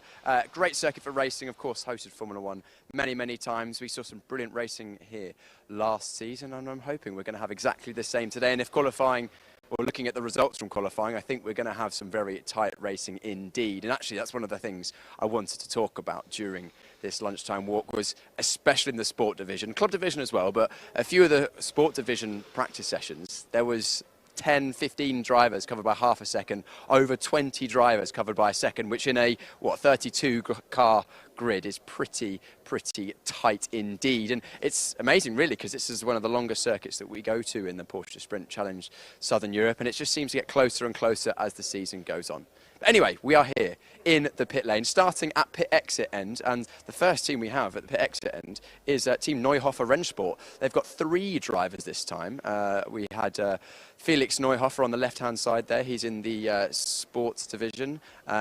He joined us at the first round for the same team, and then David von Rosen is in the GT4 classification of the club division in the bright green number 223 here, and David is enjoying his racing, and we saw him out in the GT4. He's had a pretty good qualifying session, and then Marcus as well, Marcus Neuhofer, who's father to Felix. And so it's good to see that both father and son can go racing, and we'll be seeing them going at it this afternoon. Next up, Volcano Motorsport, another returning team to the Porsche Sprint Challenge Southern Europe. Didn't see them at the last time out in Valencia or in Estoril, unfortunately, but they were with us at the first round in Portimão with Evgeny Leonov, who got pole position in the first race and took pretty much a lights to flag, or pretty good victory in that one, and he was very fast in practice, topped a couple of the times and was right up there in qualifying, pipped in the end by Andre Fernandez and I think it was Michael Cole, who was also a returning driver. We'll get to him later on. Nick Ho and Mace Muller, always good entertainment on and off circuit. Those two get along. You'll notice a different livery for the number 98 of Nick Ho in the sport division this weekend. His car's normally yellow, black and white, but this weekend I think it actually might be Ziad Giris' car from one of the other rounds, as Ziad is not racing this weekend. But that's just speculation by me. It may be a new livery altogether, but the familiar McDonald's sponsorship on that car, so you can spot him on circuit, and he was very quick at various rounds. I think it was in Estoril, he got 2 fifth places, which is his best running so far this season. Mace Muller, who's been on the rookie podium a number of times this season. Mace is his first season this season in the 911 cars. He was racing in GT4 machinery before this season, and he's been learning off his friend Nick from karting, as we caught up with him at the first round in the lunch break then, and they actually raced together when they were teenagers, and now they're back reunited as I say young adults. We'll go with young adults, both in the same team. That's PG Motorsport. Then NGT Racing. This is Robin Knudsen. Robin joined us last time out at Valencia for NGT Racing. Robin is a very experienced Porsche racer. He joined us for the Porsche Sprint Challenge Southern Europe last season, and if my notes don't fly away, then I'll be able to let you know roughly how he went. Of course, Robin, the completely grey car here. I don't know, is he in the garage? I don't think he is at the moment, so we'll not be able to go away with him today. But yes, he had a best result of 3rd place in Estoril last season, the Porsche Sprint Challenge Southern Europe, and has had 4 podiums in the Porsche Carrera Cup Benelux as well, and I think he'll be racing in this Porsche 911 car with NGT Racing this season.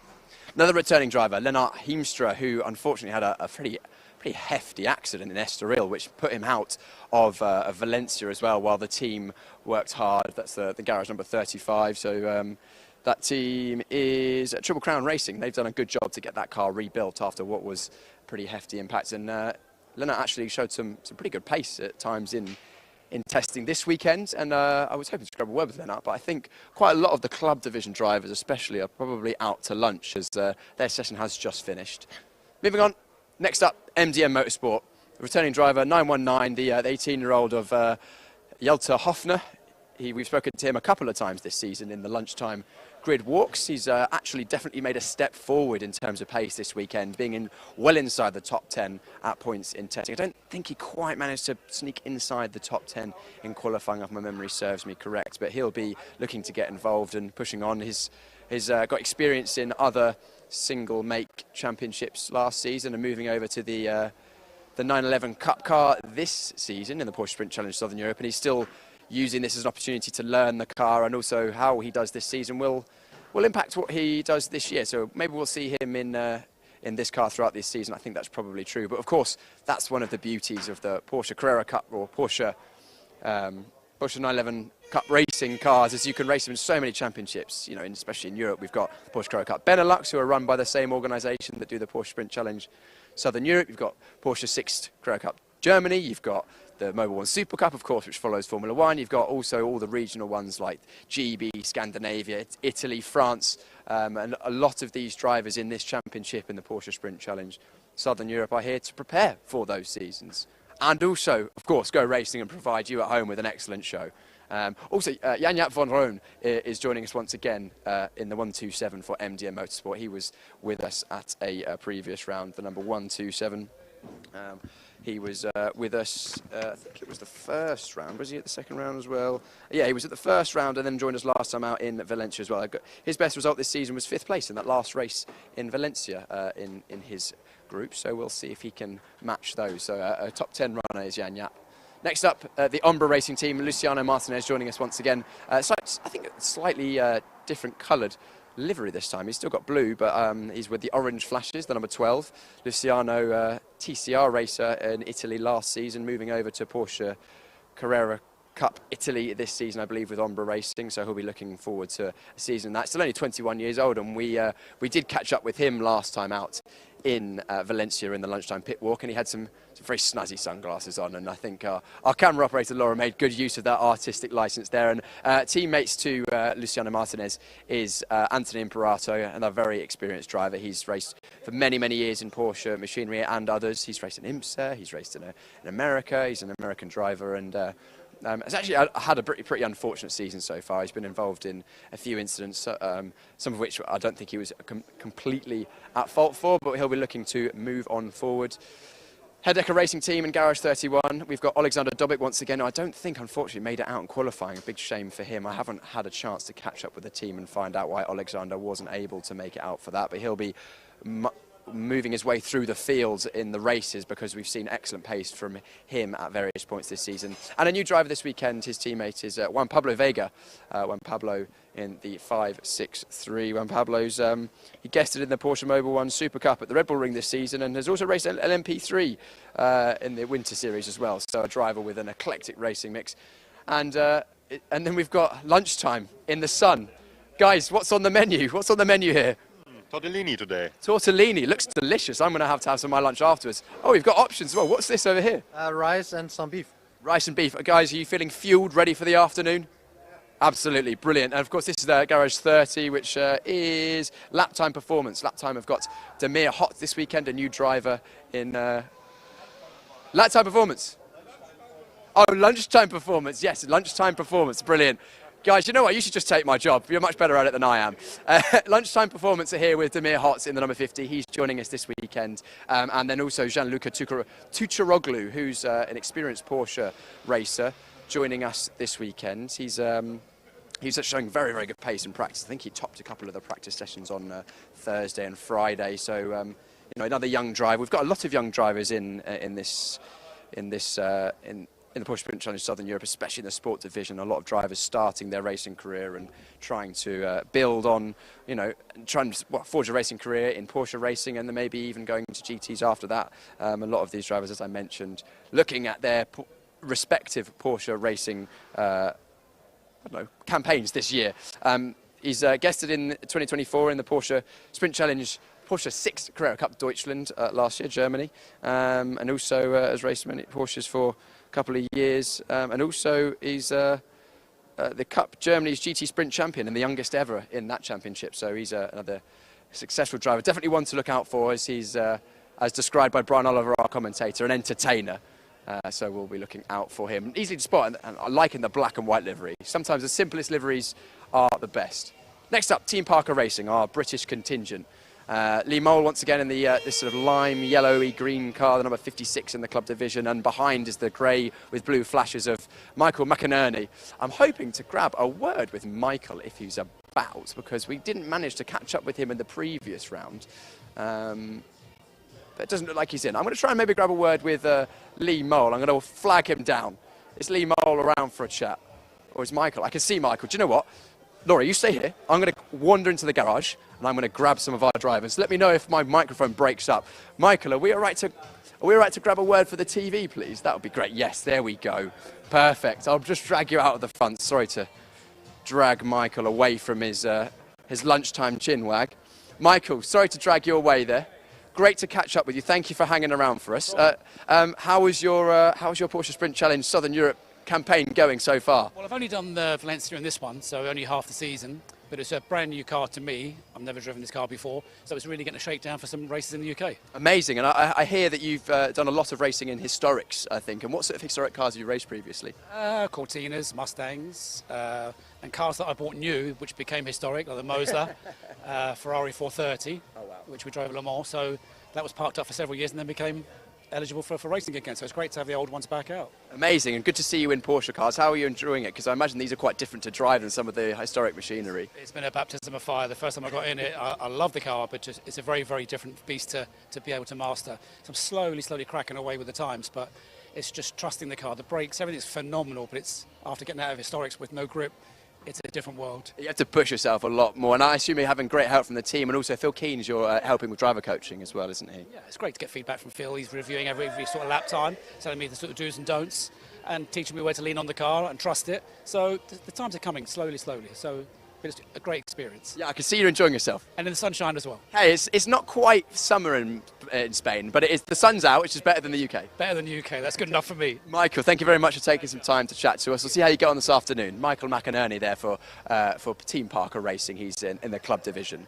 Next up, Fark Auto Tech, David Harrison, or Harry, as I've been told to call him, the number 151. Again, another striking livery with his sponsors on that car with the flashes of purple and orange. David is a very experienced driver, raced a lot, and also Ernst in the bits. Ernst, would you like to come and have a chat, Ernst? Is English okay for our chat? We'll try it. Ernst, Ernst in Debitson, we haven't had a chance to catch up so far. Just talk to us about your season in the Porsche Sprint Challenge so far. Well, it's a tough fight. I started far behind, and now it's improving a little bit. But the other guys are getting faster as well, and so the gap is still approximately the same. And so whenever I see you walking around the paddock, you've always got a smile on your face. You're enjoying it. Yes, that's true. It's for fun, and age-wise, I'm not in the best position to compete. But I'd say you've got the most experience, though.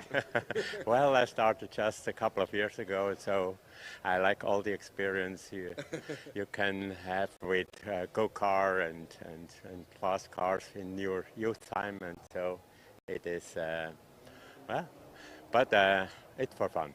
Ernst, thank you very much for taking the time to chat to us. I'll let you go and chill out and get ready for your race this afternoon. Good luck. Ernst in Debitson in the number 9 in the club division racing for Fark Auto Tech. I haven't actually had a chance to catch up with Ernst before, so that's great that he popped in the garage at the right moment. Again, another car you can see is a distinctive livery, grey with the red flashes. It's really cool to see, actually, all the different liveries up and down the pit lane, and you can memorise your favourite liveries in this lunchtime pit walk and keep an eye out for those this afternoon. And one of the distinctive liveries that we're missing this weekend, unfortunately, is Ajith Kumar. He's on the grid, but a different looking car. Normally you would have seen Ajith in the white, red and yellow livery that he sported at the first 3 events in Portimão, Estoril and then Valencia. But unfortunately, if you were watching race 2 in last time out in Valencia, you would have noticed that car didn't spend its whole time on its wheels.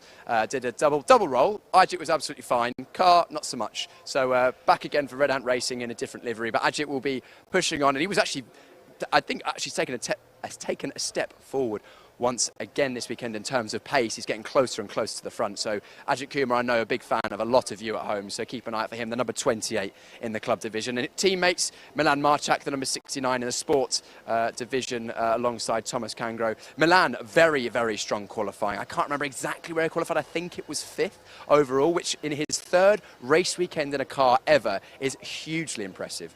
Really taking a stride forward and also showing great resilience, as he had a pretty hefty crash on Thursday, which took out pretty much a good chunk of the left-hand side that we're looking at right now. But the Red Ant Racing team doing an excellent job to get that car working, but not just working, but working at its absolute best to allow Milan to move forward. And I could see after qualifying, Team Marchak were very happy, and Mum and Dad celebrating. And I was hoping to grab a word with Milan after qualifying, but didn't quite get there in time.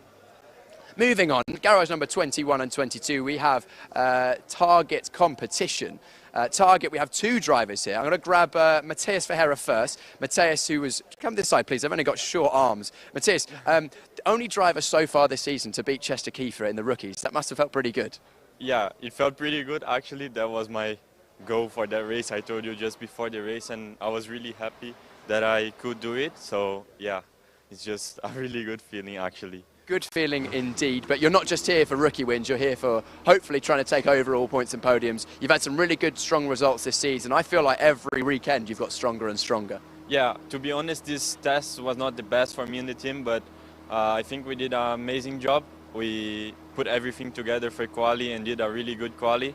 I'll start first racing P5 and maybe get the overall podium for the first time. That's my goal for the race, you know. Absolutely, and we're going to be keeping an eye on you because you've got the onboard camera this weekend. Yeah. They just told me I got the onboard camera, so yeah, I hope you guys help me, wish the best for me in the race, and I hope I can get the overall podium. Yeah, you've got a lot of fans out in Brazil where you're from. I see a lot of comments online, you've got a lot of followers on social media. Anything you want to say in Brazilian Portuguese to anyone at home watching? Yeah, for sure. Vou tentar fazer o pódio agora. Me desejam o melhor aí, espero que dê tudo certo. Vamos pra cima. Absolutely. Matthias, we'll see how you get on this afternoon. I'll grab your teammate, Charles Visser. Charles, come on in. Charles, our resident South African. How are you going? Yeah, it's pretty good. Qualifying didn't go as planned, but it's rather good. We're in the middle. That's where the biggest fight is going to be. So I just have to not get in that whoop whoop all excited mindset. Just bring the car back in one piece. But it's looking pretty promising, and I'm really looking forward. And the nice thing is we're progressing, getting better by every round. So that's the whole point of this championship we're doing. So I'm looking forward to the race and pretty happy as it's going right now. Absolutely. I spoke to you and your dad at one of the previous rounds. We'll move out away of the cars a little bit so I can hear what you're saying. I spoke to you and your dad, and your main aim for joining this championship is just to get miles in the car and experience, and starting in the middle of the grid you're going to have plenty of racing action around you. Yeah, definitely, and I do think it also builds up the racing sharpness for the whole season. And like I say, you know, we all come here into this championship, you know, I don't know this guy and this guy doesn't know the other guy, so you don't know, it's like a lucky package, you know, you go out for qualifying, so some guy, you know, puts it on pole by like 0.4 or something, so it's really, how can I say, it's a really refreshing way to go into racing, and it's also pretty fun. I actually love this championship, you know, we're getting racing on such prestigious circuits and stuff, so yeah, I'm actually rather stoked with the progression we made this whole championship, and I think it's really setting the tone for the Italian championship we're going to do this year as well. Amazing. Charles, I'll leave you to your lunch and go and get prepared for the next race. Of course, the first race coming up this afternoon is the Sport Division, which is the one that Matthias and Charles are in. Target competition also having other drivers this weekend, the 333 of Nathan Sharp. He joined us last time out on the right-hand side there, and he will be looking to push through as well. Okay, next up, one of the biggest teams on the grid. This is Proton Uber competition. Philip Wills, our championship leader, only needs, in the club division, only needs to finish 6th, I believe, according to Brian's maths. So in his 6th on the road, and he will have the Pro-Am championship. And then a young supporter there, hello. Young supporter there for Philip Wills. A lot of other cars in here as well. Of course, we've got the 95 of Josh Stanton, who unfortunately had a pretty poor qualifying actually by his own standards. Went off and then barely managed to get a representative lap time in. So we'll see Josh push forward from there. And another one of our onboard cameras, Sasha Norden, the number 21. He's going to be pushing through the field. I think he's qualified somewhere inside the top 10, so he'll be right there or thereabouts. And some more drivers that I wanted to grab a word with, starting with, come on out away from the noisy cars, Joe Warhurst. Joe, I haven't actually spoken to any of your drivers about this, but it seems like the rule in Proton Huber, if you're a Brit, your name has to start with a J. Yeah, there's a Josh, Joe and James, so there's quite a few J's. It gets a little bit confusing, but it's all right. Yes, Joe, you joined us last time out in the championship. It's your first experience racing a 911 Cup car, so how was that? Oh, it's amazing. I mean, I had a pretty difficult year last year in the BMW, struggled a lot, but this just seems to work really well for me. I'm getting to grips with it really well. I've got the dashboard taped up so I can't see any lap times. It's definitely helped me with my head. But yeah, no, just team are working really hard on the clutch now. It went in the last session. I pulled first gear and almost ran the team over. So I'm hoping that I'll get fixed in time. And then, yeah, starting 9th again. Same place that I started for race 1 and race 2 in Valencia, so I should know it quite well now. Absolutely. Also great to be inside the top 10 in such a competitive grid in a new car to yourself, because some of the guys that are racing in this are the top guys in all Porsche racing in the world. Yeah, so I'm doing Carrera Cup Deutschland for the summer season this year. So a lot of the top guys in this championship are also the top guys for Deutschland who I need to beat. I know that Mobile 1 Super Cup coming to Barcelona this year, so a lot of those top boys are here as well, so it's great to be inside the top 10. Absolutely. Also, one thing I've noticed, because we'd not met before the last round, you like to be very involved. You've got a little notepad. Just talk to us a little bit about that. I see you carrying that all around. I see a lot of drivers come out of a session, they learn so much and you have so much on your mind, and then they go on the phone and forget it all. I'll come out of the car and the first thing I do is pick up my notebook and note everything down, because otherwise I'll just forget it all.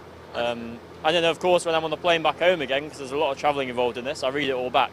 And sometimes it helps me fall asleep. It's a little bit boring sometimes. Boring but useful for yourself. Yeah, so you're racing in the Porsche 6 Carrera Cup Deutschland this season with Proton Huber, or are you not sure yet? With Proton Huber, yeah. Signed back in December and did the announcement a couple of weeks ago. So yeah, really happy for that. I'm really looking forward to it. We'll see how you get on that, and we'll look forward to seeing you carve your way through the top 10. Joe Warhurst, thank you very much for taking a moment to chat to us. Joe is part of the Motorsport UK Academy, a British driver, was actually champion in this championship in the GT4 classification in 2023, and some more drivers joining us this weekend who are guesting is Theo Overhaus and Colin Bernighausen. Theo is the Porsche Junior in Germany, and I'm actually going to just wander in and see if I can see Theo, because really wanted to grab a word with him. He was here a moment ago.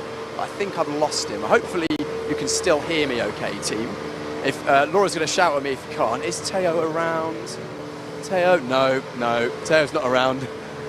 It's okay. We'll find him hopefully another time. Maybe he'll join us again next season. Right, moving out of the garage. Bit noisy in there. Sorry for that, everyone. I really wanted to grab a word with Theo, but I'm probably going to grab a word with him on the grid, so stick around for that. Next up, Enrico Fulgenzi.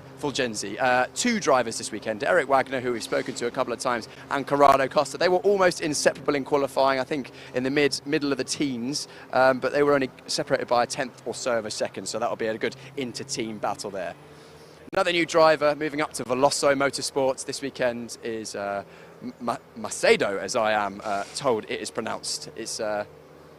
He will be racing in the GT4 classification alongside Patrick Kuhnher, who took a win last time out in the GT4 classification as well. Moving on to, well, still Veloso Motorsport, but AF Motorsport with Veloso. Our pole position driver, Andre Fernandez, the bright green machine. He will be going for pole position, race 1 for the club division. That's the second race this afternoon. And then S1, our triple racing, 3-car racing contingent, 2 in the club division with Angelo Fontana and Javier Ripoll Jr. Javier wasn't able to join us last weekend, but we'll let him off because it was to be there for the birth of his first child. So congratulations, Javier, on his first child. He's back again racing this weekend. He had a good weekend, and I was hoping to grab a word with Javier, but I think he may well be at lunch. He's hoping to break his duck in the green S1 racing car of having only finished in 2nd place this season. 2 second places at Portimão, 2 second places in Estoril. Wasn't with us last weekend. We'll see how he gets on. And then Alex Ryman also in the sport division. He was our Pro-Am champion last season in the Porsche Sprint Challenge Southern Europe. Now, Schumacher CLRT, very, very competitive team. You can see the guys working on Flint Schuring's car. That is our championship favourite coming into this round. He basically needs to have 2 podiums, and he's very, very likely to win the championship. I don't know the exact ins and outs. It's pretty complicated. I'll leave the clever stuff to Brian Oliver, our commentator. But Flint, current championship leader, having won lots of races this season. I'm just going to double check how many races because my brain is not quite in. Yeah, so he's won every race apart from the first race this season. So he's been very, very dominant so far. Didn't get pole position this morning though, so he's going to not have it all his own way. His teammate in the sport division is Chester Kiefer. Chester is our only champion so far, having won all but 1 race this season so far in the rookie classification. He won every single race, but then was pipped by Matthias Ferreira the last time out at Valencia. And then Karen Gaillard in the bright pink and white car here, also in the sport division. She joined us last time out. The Iron Dames Junior, she's been racing with them. I think she raced out in Daytona in a Porsche 911 GT3 car, and she's also, of course, joining us this weekend as well, and looking to be racing in the Porsche. I think it's the Porsche Carrera Cup France this year is the Porsche Junior for them. And I'm going to try and wave down Chester because it would be good to grab a word with our, yes please, it would be good to grab a word with our reigning rookie champion because of course we didn't get a chance to catch up with him after the last round because it was kind of went under the radar because we hadn't done the maths on that, but it is confirmed. Chester, thank you so much. Come on in. Let's talk to our first champion of the season, Chester Kiefer, our rookie champion in the Porsche Sprint Challenge Southern Europe. You have wrapped up the rookie racing, but plenty more racing to go. Yes, quali this morning didn't go as I planned it to go, so I'll just hope to do my best in the races, and I think the races were good. I know where I made my mistakes, and now I just have to look forward and try and get Sasha for P3 in the championship.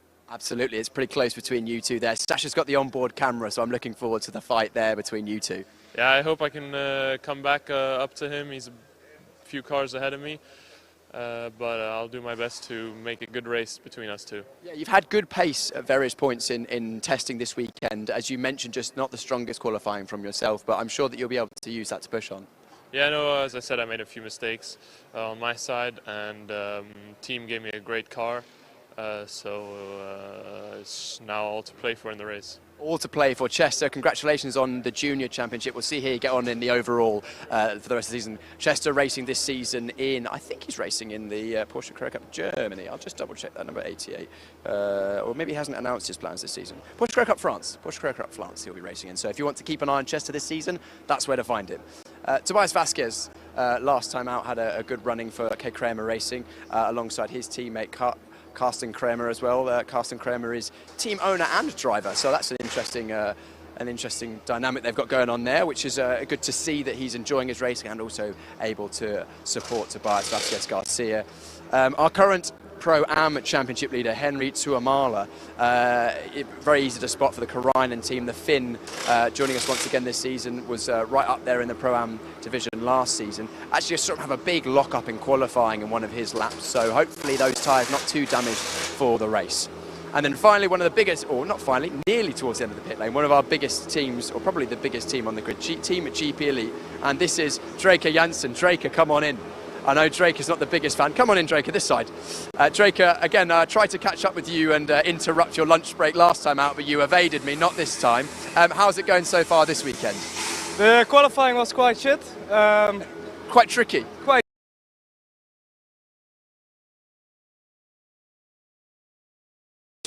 tricky. Apologies. So my job is now to just go to the front, try to make as much overtakes as possible. I think the speed is there, but in the quali it didn't come. So I'm just going to do my absolute best to try to make some overtakes, and I'm quite confident I will do so. As you always do. You took a podium earlier on the season. Can we see another podium from you today? Will be hard, but never say never. Never say never. Draker, thanks very much. We'll leave Draker to his preparations. You can just see Jonas Greif getting ready for the car there, giving us a wave. He's just getting ready for the car. The drivers in the sport division are just getting their race kit on because the race is only a few moments away. Lots of cars in this GP Elite team, including Zoran Spreng, who's joining us once again. He was there in Estoril.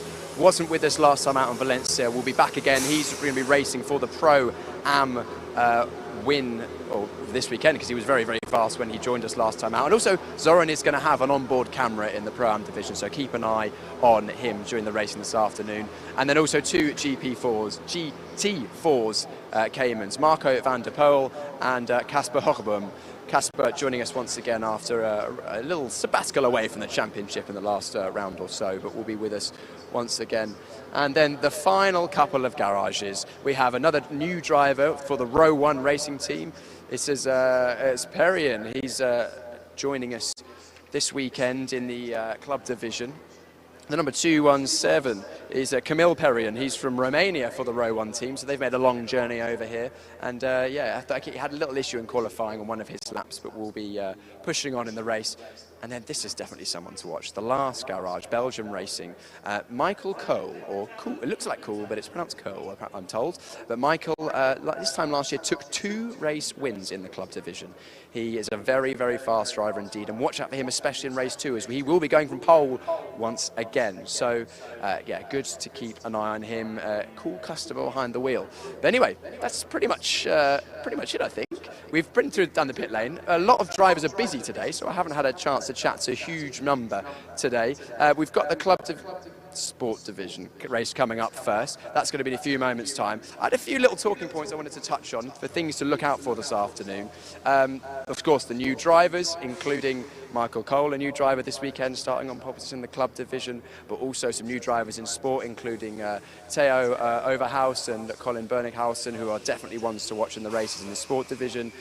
Track limits, as always, it has been at circuits like this, is one to keep an eye on. We had lots of penalties, mostly for the drivers in the middle and back of pack, where they were getting involved in lots of racing, and then also keeping an eye on the overtaking, because it's difficult to overtake around here, but with the long straight down to turn 1, especially off the start, there's going to be plenty to look forward to. And look forward to that racing. You haven't got long to think, you haven't got long to wait, because the sport division race is coming up very, very shortly, and that will be in just a few moments' time. Just stick around exactly here for that in a few moments.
Heemstra in the 969 car as we look again there at Philip Wills.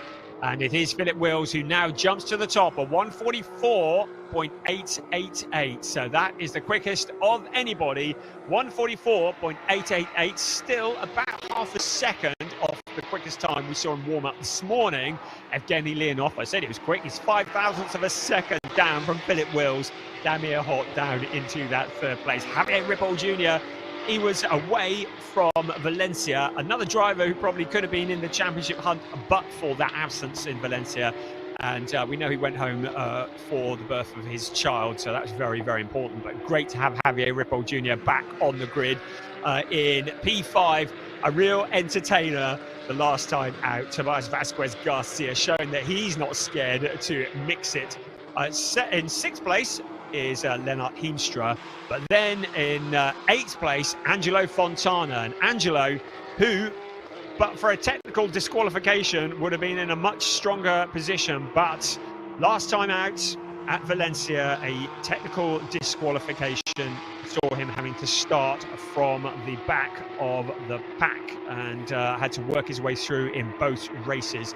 As Evgeny Leonov now moves to the top of one. You already know the identity of one of them, and that is in the sport division. The rookie championship has been claimed by Chester Kiefer. He's almost had a clean sweep in the rookie races. He's won all bar one of the rookie races, and he's come second in the other one, showing what a force he's going to be when he joins Porsche Carrera Cup France later on this year. The other two championships still very much alive and kicking. In the Pro-Am Championship, it's Henry Tuamala who leads Anthony Imperato by 16 points. But in the overall championship, Flint Schering leads Ariel Levy also by 16 points. And anybody who thinks this is all over, think again. We've had a really fascinating qualifying session this morning. And for this, the first of two races this afternoon, round 7 of the championship, Ariel Levy will be starting from pole position. Championship leader Flint Schering starts in 4th place. And I have to tell you that if they finish in the same positions that they start in, Ariel Levy will be just 4 points behind Flint Schering in the championship. Of course, we've got 30 minutes of racing to come before all of that as we leave the garage in the company of Zuren Spreng in the Pro-Am category. But to repeat that, if they finish in the same order they start in, Ariel Levy will be within 4 points of Flint Schering in the championship. So it is far from over.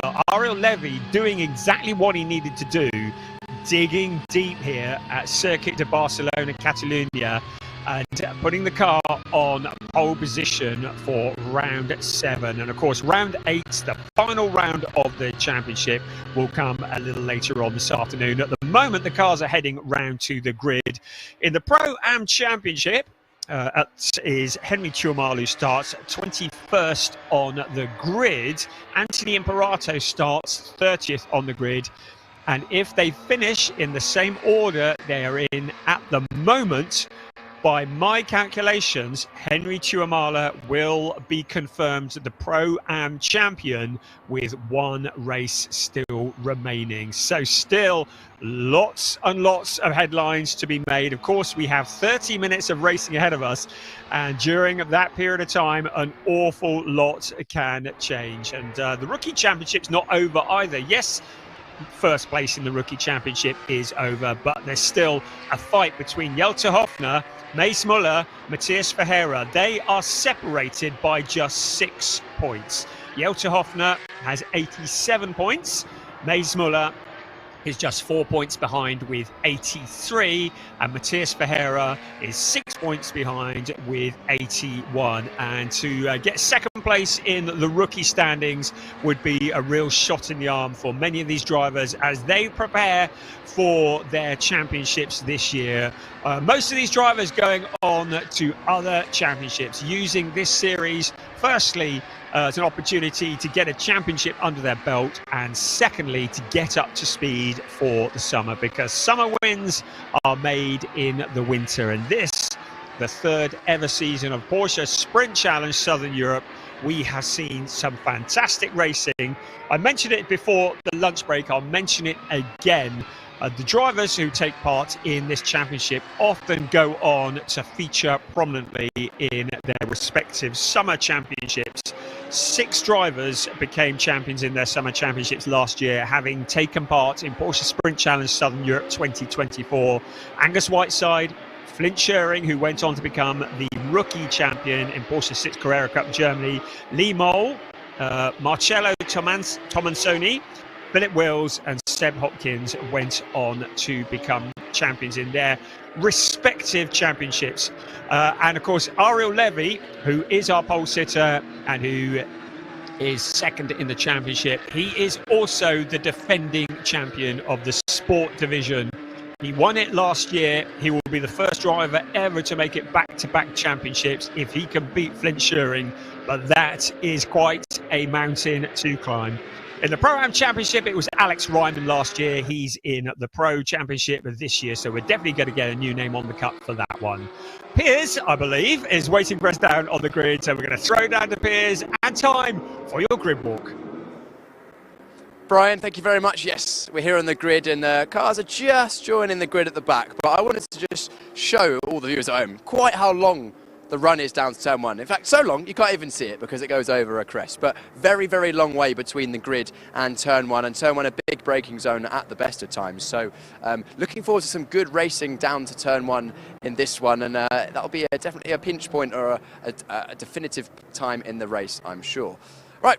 Grid drivers are starting to arrive, including our pole position driver, the number 25, Ariel Levy. He's in the blue car with the white flash just coming into shot now. He'll be starting on the left-hand side of the grid, right of shot, as he starts from pole position once again. He's had plenty of poles this season. Of course, pole position at both races in Estoril, had plenty of poles last season as well.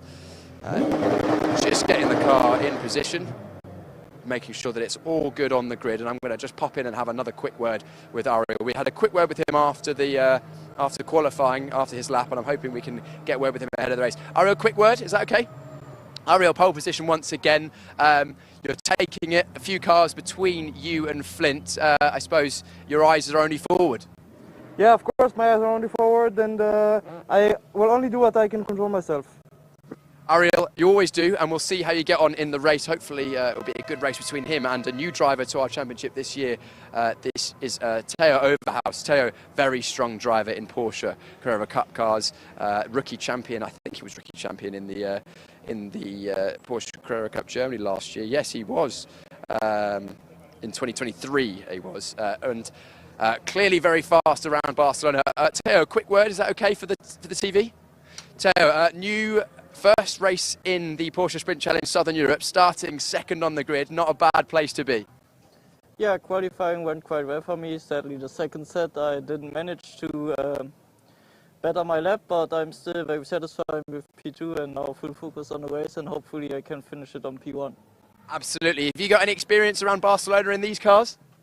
No, it's actually my first time here in Barcelona. I tested on Friday here the first time, so even for that I'm quite happy with P2 and now full focus, and I think P1 is possible. Hey, well, only slightly in qualifying. If your second fastest lap was right there, so a good fastest lap from Ariel. What's your outlook ahead of the race? Yeah, hopefully I can manage to have a good launch out from the start on, and then hopefully turn into the T1 as P1 and then manage the race. But also when I'm P2 after T1 I will fight for it, and hopefully you can go for Ariel Levy and have maybe a good overtake in the race. We look forward to that. Theo, I'll leave you to your preparations ahead of the race. Theo in the 43 racing for Proton Huber competition there. Third place on the grid, Milan Marchak. Brilliant qualifying for Milan. It's only his third race weekend ever. His first race weekend was the second round here, or second event here in the Porsche Sprint Challenge Southern Europe. And I'm going to jump in and have a quick word with Milan because I haven't had a chance to catch up with him since qualifying, and I'm sure he'll be very, very happy. This car took some pretty hefty damage on Thursday. As you can see, some remnants of that still on the car, but clearly not slowing it down at all. Milan just having a quick word with his race engineer ahead of the race to make sure everything is okay. Milan, can we have a quick word? Yeah, we'll just give it 1 second, he says. I think he's chatting to the team to make sure everything's all right ahead of this race. Oh, he's going to be doing the positioning on the grid, which is with the tape. So why don't we watch this? So here we go. The team are putting a piece of tape on the white line, actually. Interesting how the drivers have to try and position themselves so accurately. It's actually very, very hard to see where you position the car on the grid. You sit so low in the car, and with all the roll cages and safety equipment, you need to have a point of reference. Milan, can I come and have a quick word? Brilliant. Milan, amazing qualifying from yourself. Only, of course, your third race weekend, and you're sitting right behind our last season's championship winner. Yeah, it's a very good feeling to get a good result like this, and now hopefully we can finish it in the racing. What's been the catalyst for such a good pace this weekend? Are you just building after every weekend? No, yeah, of course. Listen to the people that's giving you advice, and it's very useful. And of course, myself, I think I'm driving really good for now, and hopefully making bigger steps in the future.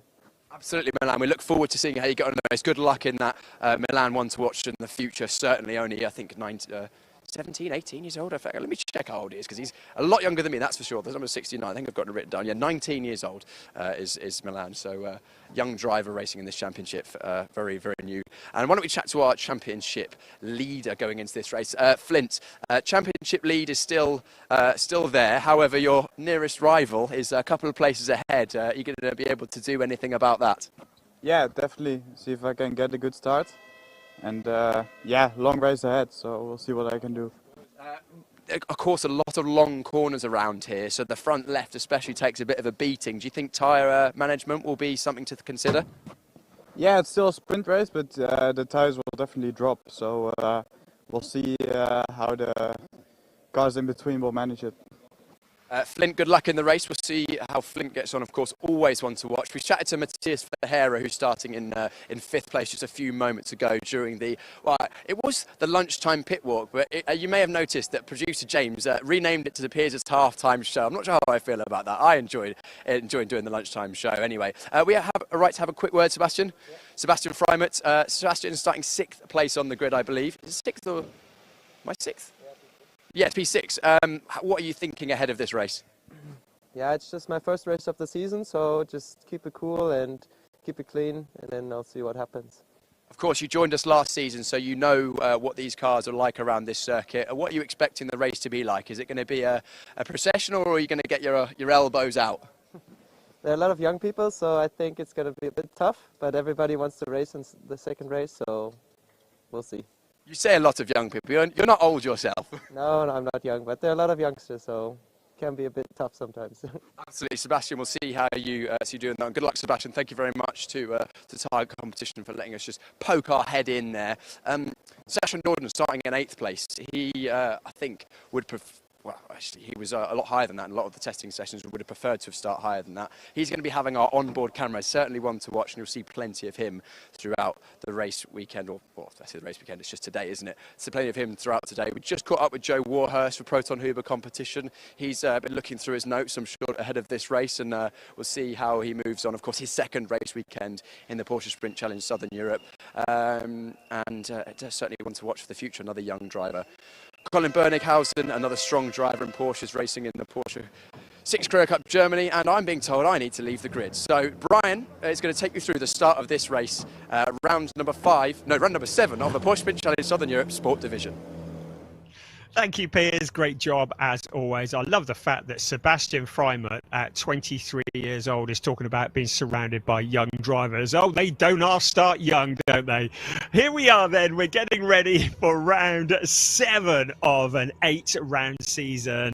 It is championship deciding day for Porsche Sprint Challenge Southern Europe, and the cars are lined up in the glorious sunshine here at Circuit de Barcelona, Catalunya, a circuit that is 4.657 kilometers around. That equates to 2.894 miles. 14 turns, 8 to the right and 6 to the left. Unlike last weekend, they are running in a clockwise direction. There's a little bit of elevation change and you can see the hill that they will climb. It's a long run, as Piers showed us, down towards turn 1, then the heavy braking for the second gear, turn 1. Racing speed, they're going to be reaching about 265 kilometers an hour just before this corner. Let's have a look at the grid. It's Ariel Levy, a very important pole position for him with Theo Overhaus alongside Milan Marchak and Flint Schering, championship leader, line up on row 2 ahead of Matthias Ferreira, Sebastian Freimut, the very old Sebastian Freimut, with Domas Radonis and Sasha Norden lining up on row 4. On row 5 of the grid, it is Matthias Ferreira, and we'll see that shortly with... that should appear in a minute. No, it's not Matthias Ferreira, beg your pardon. Joe Warhurst will line up next with Colin Berninghausen for company. Gianluca Tucciaroglu will have Robin Knudsen alongside him. Then Chester Kiefer and Jonas Greif. Nick Ho and Jelter Hoffner line up 15th and 16th. And on row 9, James Wallace with Sid Smith for company. An all British row there. Felix Neuhofer and Nathan Sharp line up on row 10. And Henry Tuamala, the pole sitter in the Pro Ams, lines up with Alex Ryan for company. Next up, it'll be Zoran Speng with Charles Visser, and then Drake Janssen with Karen Gayard alongside him. Josh Stanton lines up 27th with Thomas Cangro for company, and then Mace Muller and Anthony Imperato, a lot of work to do from there. Luciana Martinez and Juan Pablo Vega line up on the back of the grid. As already mentioned, our leading rookie qualifying is Milan Marchak, a very impressive P3 for him, so a bit of work to do from there, but in a podium position if things finish as they are now. And talking as if things finish as they are now, if the race were to finish with Ariel Levy in first place and Flint Schering in 4th, Levy will have closed to within 4 points of the championship leader with 1 round still to go. And a good attitude from Levy on the grid. When Piers spoke to him, he's just saying, not worrying about the things I can't control. What's going to happen behind me? I'm just going to worry about the stuff that I can control. And that's all you can do as a driver. So Ariel Levy very much looking ahead. He'll want to get into turn 1 first, and he'll let them all sort it all out behind them. But he has the big problem of Theo Overhaus. So Overhaus is here as a guest driver, but he can steal points away. And Overhaus would very much like to take some silverware back to Germany with him for his trouble. The Porsche Junior is a Porsche Junior for very good reason. He's extremely rapid, and he could prove to be a headache for Ariel Levy. He will know that Ariel will not want to be taking risks, because a DNF would be catastrophic for his championship. So the front row is going to be very interesting. The second row with the rookie pole sitter Milan Marchak and Flint Schering alongside him, that's going to be interesting too. I think this first lap is going to be very significant as the cars now are all lined up on the grid, getting ready for what will be round 7 of an 8-round season. 5 red lights on, 5 red lights off. We are go. The cars fan out along the pit straight and in towards turn 1. It looks like a good launch for Ariel Levy. Now keep an eye on Theo Overhaus. Look at him weaving behind him, taken to the outside into turn 1. Flint Schering's made a good start as well. Theo Overhaus trying to challenge around the wide outside of Ariel Levy. It looked like maybe Nathan Sharp in trouble at the back, and that's Drake Janssen also going spinning. So drama's further back. Looked like one of the target. No, it wasn't. That is Nick Ho in the other of the blue and white cars that has come to a stop. Now, what's happening here? Theo Overhaus has got past Ariel Levy. We have a new race leader, Flint Schering, on the back bumper of Ariel Levy up into 3rd place. But are we going to get a full course yellow or a safety car? Because there are stranded cars out on the track. The rest of the field comes streaming through. The noise is deafening. 32 Porsche 911 GT3 Cup cars, all fighting for position. Around towards turn 7 they come, and we're into full course yellow. So all drivers are now asked to reduce their speed to 80 kilometers an hour. They'll need to drop into single file behind each other. So full course yellow at the moment. Absolutely no overtaking. They should all be going at the same speed. But exactly what Ariel Levy did not want. Teo Overhaus getting the jump on him on that opening lap. And there is the Nick Ho car. It's a different car to what we saw him in Valencia, but stranded at the side of the track. And there's still a little bit of scrapping going on. The safety car is now out, understandably. The full course yellow, kind of a halfway stop before the safety car. And I think Milan Marchak making his feelings known to Domas Radonis as to who should be in front out of those two. So safety car now emerges to pick the field up. I don't think this is going to be a particularly long safety car. I'm looking at my tracker and it looks to me, certainly it's saying that Chester Kiefer is running at the back as well. Now that may be a glitch or it may be the case. We'll wait for them to come across the timing beam to confirm that, but you can see in the picture there Nick Hokar being retrieved by the hard-working staff here at the Circuit de Barcelona, Catalunya. So at the moment, the clock carries on ticking. It's a 30-minute race, 30 minutes plus 1 lap. The cars, to remind you, with no ABS, the drivers need to weave to keep the heat in the tyres, because in a moment the safety car will then peel off back into the pit lane and we will be back racing once again. There is the safety car, and so we can now confirm who is where. So clearly Teo Overhaus got the jump on Ariel Levy, and he knew that Ariel Levy was not going to risk everything by trying to fight him for that lead. So Overhaus getting past Levy. Flint Schering has got up to 3rd place, so he's back in a very strong position. Matthias Ferreira into 4th. Not a great start for Milan Marchak. He's down into P5, so Ferreira is now the leading rookie. Milan Marchak just behind him. Domas Radonis in 6th ahead of Colin Bernickhausen. Good start from Sasha Norden up to 8th, and yes, I said I thought Chester Kiefer was running at the back. Well, that's why he has a deflated tyre, so it's going to be a long old struggle. He's around turn 12 at the moment. He's going to have to come back into the pits. That is certainly going to stop him from scoring any meaningful points in this race. He will rejoin at the back if indeed he does rejoin at all. But at the moment, he is just ambling his way around turns 13 and turns 14. Right, let's have another look at the start. A great view from the back, and you can see that Ariel Levy initially got a good launch, but Teo Overhaus, you saw him weaving into turn 1, ducking to the outside, and then out of shot, sweeping his way around the outside. And there was Nick Ho, who pulls off in turn 1. And apologies to the Nathan Sharp supporters, giving you a bit of a moment there. He's still going strong. He's in 14th place. It was Overhaus who, off shot, managed to find a route past Ariel Levy. And you can see the amount of damage that flailing tyre does to the car. And I'm seeing indication of a red flag. So the red flag is out. So the race is being stopped completely. It means the clock will stop. The race stewards clearly have decided it's going to take too long to resolve whatever needs resolving, mainly moving that car.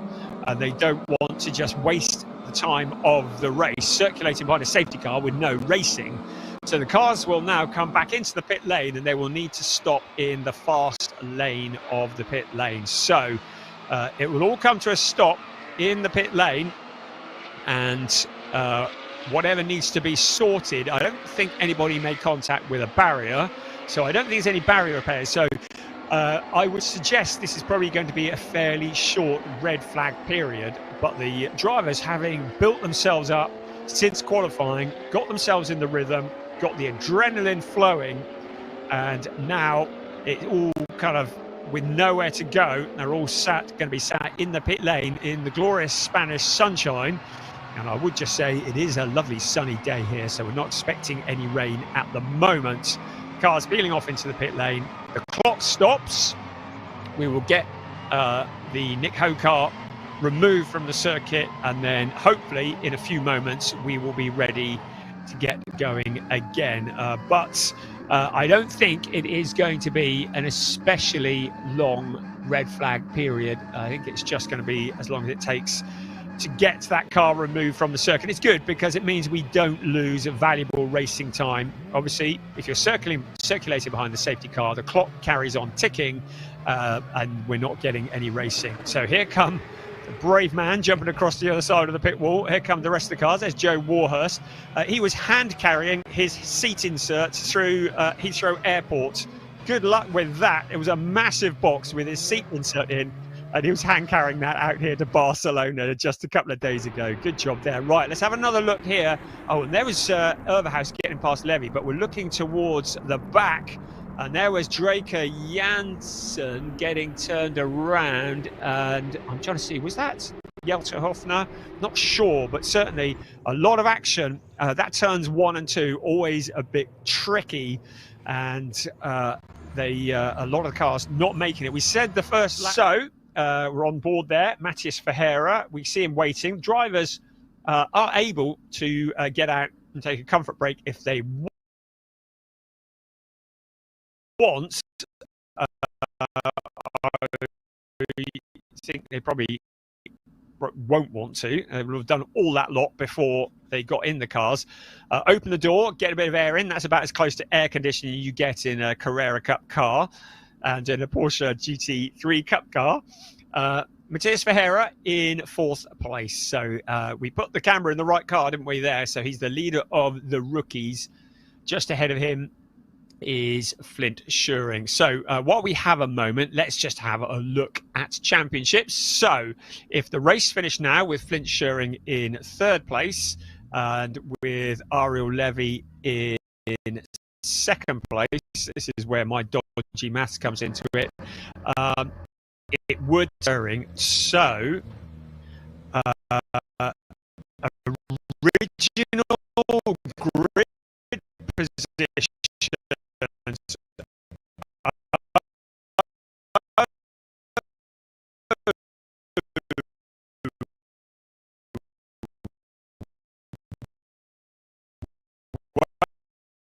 and with Ariel Levy in 2nd place, this is where my dodgy maths comes into it, it would be an 11-point gap between them. But as we say, we've got 25 minutes of racing, more than 25 minutes of racing ahead of us. Now I'm looking here to see what is occurring. So, original grid positions. Oh, well, this is significant. So, it's a total restart in terms of grid position. So the race stewards are putting the cars back into their original grid position. So this is a gift for Ariel Levy. They've decided, because it was the opening lap of the race, and it could easily be because the cars had not crossed the timing beams, therefore we couldn't get accurate positions. Of course, the full course yellow comes out, scrambles the field even further. So maybe the only fair thing to do for the race stewards is to get the cars back in to the grid positions that they started in. So that is a bit of a win for Ariel Levy. It means that Flint Schuring is going to be relegated back down to P4, and Ariel Levy is going to be back at the front. So high drama indeed. Piers, oh, it must be tense down there in the pit lane. Very tense down here, and the Marshal's doing an excellent job. I don't know whether any of you at home have ever played that game on your phone where you have to move all the blocks, the car parks, to get them out. Well, that's kind of what's going on down here, but with some 911s. I hope it's got a quick word with Taylor. Oh, I think we've lost Piers there, so I'm just going to jump back in. Hopefully, I think he may be out of range. Lots of electoral activity. I think his mic might have died, so we're just going to grab him a different mic, and hopefully we'll head back down there. He was about to have a word with Theo Overhaus. We're going to have the swear box on standby for Overhaus, having got into the lead of the race. No, Theo Overhaus is one of the nicest guys. He's not going to swear on telly for us. Right, okay, Piers, let's try again. Back down to you. Sorry about that, everyone. I didn't put 50p in the meter. I've sorted it out. It's okay. But anyway, Theo Overhaus got into the lead. Unfortunately, we'll be starting 2nd place after the restart. Theo, we didn't actually see you on screen. How did you manage to get past Ariel? I was round the outside on T1. Then I managed to be on the inside for T2. And then I think he backed off a bit because he's driving for the championship. And then I go round the outside in T3. But lucky for Ariel, unlucky for you. Of course, the red flag before the end of the first lap, so reset back to grid position. Second place, you're going to try and do the same again? Yeah, I'm a bit confused actually because the red flag was after the first lap and not in the first lap. So I don't know why we swapped the positions now, but I will find out after the race. Now I'm focused and I will try to do the same again. It's quite funny. I spoke to Ariel briefly a second ago and he said, oh, tell Teo sorry. Yeah, nice from him, but yeah, we will see now in the race. I will try to do the same again and let's see how it goes. Teo, thank you very much. I'll leave you to keeping yourself into the race situation there. Good to see the camaraderie between the drivers, fighting for the lead on circuit, but still getting time to have some niceties to each other. Flint Schuring had a good start in that one. Flint, can we jump in and grab another word? Yeah. Flint, of course, a good start from yourself that time. I think you were up to third position, if I'm not correct. If I'm not incorrect. Can you do the same again? Yeah, I don't know. I think we have a normal restart now. So that will be a bit more difficult, but we'll try to get up there again. And of course, the first start, there was a bit of contact further back. Do you have to do anything like mentally to re-prepare for the start, or is it kind of reset completely? Yeah, it's a bit of a reset, but we would have had a safety car restart anyway, so still in the mindset. Flint, we'll leave you to the race. Let's grab one more word, someone we didn't chat to last time. Of course, we had a lot of shuffling. Unfortunately, we've lost Nick Ho. Chester Kiefer, actually, also, you will have seen, had a puncture left rear. It'll be interesting to see if they've managed to get him back on the grid. It'll be somewhere towards the back, I would imagine. But although we're resetting to grid formation, so maybe Chester will be back involved once again. Let's grab a quick word with Sasha Norden. Sasha, a bit of a chaotic start in the midfield there. Did you see anything? No, not really, to be honest. We came out of turn one and everything looked fine. We were battling quite hard. Luca was trying to overtake me. Then the full course yellow came out. So, yeah, I don't know. Then I got the call over the radio that Chester was out. So that would be really good for the championship. Of course, it's unfortunate to finish P3 after the good season we've had, especially both getting spun round in Estoril and fighting our way forward. I think it was really competitive for P3. I don't know what's going to happen with him or what it's going to be like, but yeah, we'll see, I guess. Yeah, we're still waiting for word on that. Chester had a left rear puncture, made it back to the pits, but was nearly a lap down, so I don't know what's going to happen with that. But I suppose your eyes are only forward. Yeah, for sure, of course. The most important part is to look forward and to try to overtake like we've been doing this season. So, yeah, no, 100%. Eyes forward, focus on the race. Make sure if he's allowed to rejoin to keep him behind, and then we'll see. Well, we'll keep an eye, and also we'll be watching over your shoulder with the onboard camera as well, of course. There you go. Thanks very much for chatting to us, Sasha. Joe Warhurst is in a bit of a skew angle there, but that's because the marshals have been doing an excellent job getting the drivers in the correct position, it looks like they're about halfway down the grid now. Let's grab a word with Colin Bernighouse. Colin, a new driver to the championship this weekend. Colin, how was the first start in the Porsche Sprint Challenge Southern Europe for you? My start was pretty good. I got off the line very well. Then I had a good first corner, overtook three people that are now in front of me again. So I need to do it all over again now. Well, you've practiced now. You've had a go at it. You know, you've done your freebie. Now you've got to do it again for real. Yeah, now my start will be even better. Absolutely. Does it make a difference having done one standing start? Does it make a difference how the car gets off the line the second time, or is it pretty much the same? Yeah, the tires will be a bit warmer probably now. So it will be an even better start, like I said before. Colin, thanks very much for chatting to us. Colin's car easy to spot in this turquoise, aquamarine, green, blue. I don't know, you decide. You can comment on the side. You can argue amongst yourselves in the YouTube comments to the side what colour you think that car is. Gianluca Tucharoglu, another driver joining us this weekend. Gianluca was very fast in certain practice sessions and was well up there in the race. How was that start for you? Yeah, start was really good in general. Gained, I think, 3 or 4 positions in the first lap. So yeah, really good start, but we will repeat it in a few minutes. Brian Oliver, our commentator, described you as an entertainer during the qualifying session. Are you going to give us some entertainment out on circuit? Yeah, for sure. I will give my best and hopefully gain some positions. Jan, thanks very much for that. I'll move on. Jan, a little wave to the camera there. He's a German driver with Turkish heritage, so good to see him. Robin Knudsen, another driver joining us this season, was with us for part of the way through last year. Robin, did you see any of the issues that were in the pack during that first start? Well, I was almost involved in one, so I'm lucky to still be here and in the race. No, I just saw someone stuck in the, I think it was Nico, stuck in the, at turn 1, so I'm not sure what the red flag was about, to be honest. Yeah. But you said that you were nearly involved in something. What was happening?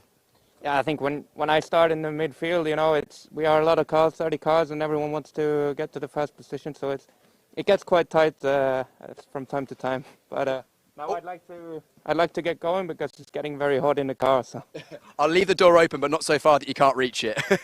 We need to make sure that I don't leave the doors too far open, because with all the safety equipment, you can see the mesh as well to keep the driver's arms safe in the event of an accident. Means that they can't really reach out and lean forward when they're strapped in, so I don't want to accidentally leave anyone with a door that would be flailing on circuit. Let's grab a quick word with Jelte Hofner if he's happy to have a chat. Jelte? Yep, brilliant. Jelte, really good pace from you this weekend. I think you've taken another step forward. How was the race, or how was the first part of the race for you? Well, the first part was fun. I didn't really make any positions because I was on the outside in turn 5, but still it was a lot of fun. And now I'm hoping to just improve and improve. I saw that you were side by side with Domas when the safety car boards came out, and you were jostling for position, trying to figure out who was ahead. That must have been a little bit of a tricky moment on circuit. Yeah, I had the feeling like I was ahead, but yeah, he stayed in front. So but now all the positions are readjusted, so this will be fine, I guess. You've had one go at the start. Are you going to approach the start the same or a bit differently? Have you learned something from that first go? I learned something, and I'm just hoping to improve. Jelte, thanks very much for taking a moment to chat to us. I'll leave the door somewhere you can reach that. James Wallace actually lost his fastest lap time after an unsafe release penalty in qualifying. I'm just going to check how long I've got. I still think they're arranging cars at the back of the grid, so we can jump in for a quick word. James, can I have a quick word? Brilliant. James, your completely matte black Porsche must be getting pretty toasty in here. yeah, I mean it's warm sat here, but yeah, just waiting to go green again. Not sure how long it's going to be or what's the crack at the moment, but hoping to move forward, get another good launch. Obviously got a good start that time, just a bit of carnage in front of us, so hopefully we can execute it a bit more cleanly this time. Have you raced at Barcelona before in a sprint race? No, first time for me. Did you learn anything in that first start that you're going to be able to use in this second go? I think fortunately they swept the track, so no, it's all good and it's kind of what I was expecting. Well, James, I'm hearing in my ear that we've got a race start in about a minute's time, so I'll leave you to that. I'll give you the door back again so you can close that, and I'll hand back to Brian Oliver to go through the second start of this round 7 of the Porsche Sprint Challenge Southern Europe Sprint Division. Thank you, Piers. Good job. Great stuff to talk to these drivers. It's great just to get the emotion and the feelings as they're sat there in the cars, just now thinking about trying to get back into the rhythm. And Sasha Norden was saying, well, I got a good start and hopefully Chester Kiefer is well out of the equation. Well, the bad news is that as far as I can see, Chester Kiefer is good to go. Well, bad news for Sasha anyway. The restart of this race, a double bad news for Sasha Norden is that he is to report to the stewards after the race for possibly overtake under a safety car. So Sasha Norden, under the watchful eyes of our stewards who do a phenomenal job here. So there may yet be some decisions to be made once this race is over, but you can't do anything about that now. All you can do is focus on what's in front, and what's in front of Ariel Levy at the moment is an open track because the cars have been returned to the order they were in. The restart is going to be behind the safety car, and that will again help Ariel Levy, because it's when you have those standing starts and it's all about the reaction times, that's where you get so many changes in positions. And he will be quite keen to keep Theo Overhaus behind him and Flint Schering certainly back in that 4th place. Of course, Ariel, Theo, Flint, also Sebastian Freimert, they've all been competing with each other many times in the last year. They're regular fighters with each other. They know exactly how each other operates, and certainly Ariel and Theo, they've had many a battle over the last couple of years in Porsche 6 Carrera Cup Germany, and there has been Porsche Mobil 1 Super Cup challenges for some of these drivers as well. But as Theo Overhaus said in that interview with Piers, he's got nothing to lose, and he is aware that Ariel Levy has everything to lose. So he can afford to take the risks, and he knows that Ariel is not going to risk a non-finish trying to defend the lead of this race. He needs to have... he needs to be within, should I say, 25 points of Flint Schuring at the end of this race to take it through to the final round, round 8. At the moment, there is a 16-point gap between them. So Flint Schuring with 141, Ariel Levy with 125. Henry Tuamala is 16 points clear of Anthony Imperato. So 16 points is the magic number there as well. And as we've said numerous times before, Chester Kiefer is already the rookie champion. And he'll be happy about that because that was a traumatic start to the race. And he'll be hopeful that he hasn't received any damage to the car as a result of that flailing punctured tyre. And in fact, I'm just looking at the screen and he's been shown as in the pit. So it does look as though Chester Kiefer is not going to make the restart of this race. It looked for a while as though he's going to get it going, but I think he's taken it back into the pits. And it looks as though round 7 is over for him. The team will get to work on the number 88 car, and dare say he'll be out for the final race of the season later on this afternoon.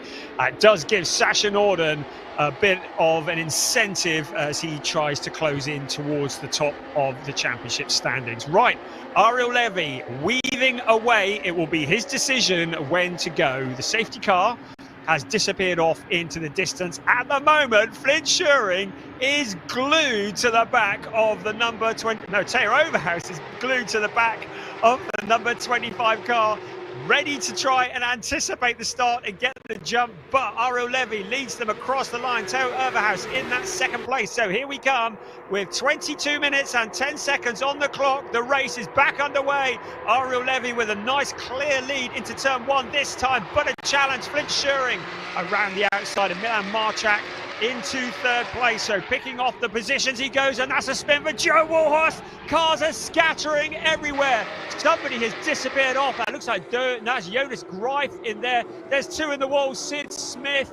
There's another car there. This is surely going to bring out a safety car. So managed to take avoiding action, but we've got 3 cars in the wall. I can see Sid Smith and Jonas Greif there. I don't know who else it was, but we are surely going to get another safety car here. Cars scattering, and a certain Code Brown moment for Joe Warhurst there. That seat insert he carried through Heathrow will need cleaning after that, I should think. There's our race leader, Ariel Levy, Theo Overhaus. Right, what is happening? Are we going to get a caution or not? Nothing indicated at the moment. I can't believe that lot would be cleared. But the race continues at the moment, and there's Theo Overhaus getting very rough and ragged out of the corner, picking up the dirt. And there is our race leader. Right, I can see the full course yellow is out now, and I expect this will become a safety car up at turns 3 and 4.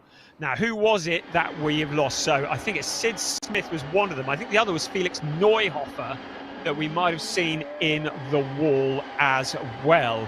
Certainly cars scattering everywhere. That was a scary moment for Joe Warhurst across the track.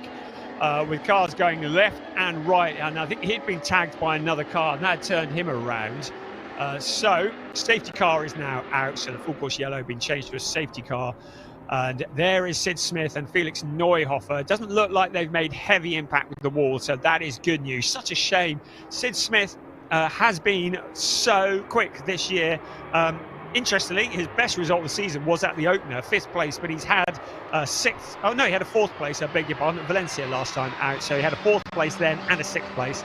So has been getting quicker, but really didn't have a great qualifying session. And when you have a qualifying session like that, you tend to be in what they call the carbon fibre zone, where you are just out of position and you are vulnerable to getting involved in other people's accidents. And there's an old saying that if you're running at the back with the squirrels, you're going to get your nuts busted, and that's kind of what's happened there for Sid Smith. So he will regather it up and no doubt come back for the final round of the season later on this afternoon. So safety car is out. I'm just looking to see if there's any more information as to what might be happening. But at the moment, the drivers are working hard to generate the heat once again, or to keep the heat in the tyres. They're around at turn 5 at the moment, and Ariel Levy would be quite happy if the race just finished now, I should think, because he would close in on the championship lead of Flint Schuring if the race finished now. So Theo Erverhaus being his friend rather than his enemy at the moment. I'm doing the dodgy maths as we speak. So if the race finished now, there would be a 7-point gap between Flint Schuring and Ariel Levy. So if the race finished now, it would be 157 to Flint Schuring, and it would be 150 points to Ariel Levy. Now I'm thinking there may be a replay coming up of why we have a safety car at the moment. So this is what has occurred. Well, this was the opening lap, and you can see a lot of drivers working hard. Now in the background, you see Sid Smith. Well, he was on the inside. He ducked right to the outside into turn 1. Come the rest of the cars. There's Henry Tuamala, and there was looked like it was Jonas Greif who got into Joe Warhurst, Sid Smith, and Felix Neuhofer having taken. Was it Bernickhausen who got into the back? The more I watch that, the scarier it becomes. I might have been Colin Bernickhausen who got into the back of Joe Warhurst. But cars scattering left and right, and that is why we have 2 cars in the wall and several cars with seriously flat-spotted tyres. So we have lost Chester Kiefer in the first start. We've also lost James Wallace by the looks of things. So I'm sorry for all the people watching in Great Britain. He's been shown as in the pits. We've clearly lost Sid Smith, Felix Neuhofer, Nick Ho. We lost at the first attempt at a start.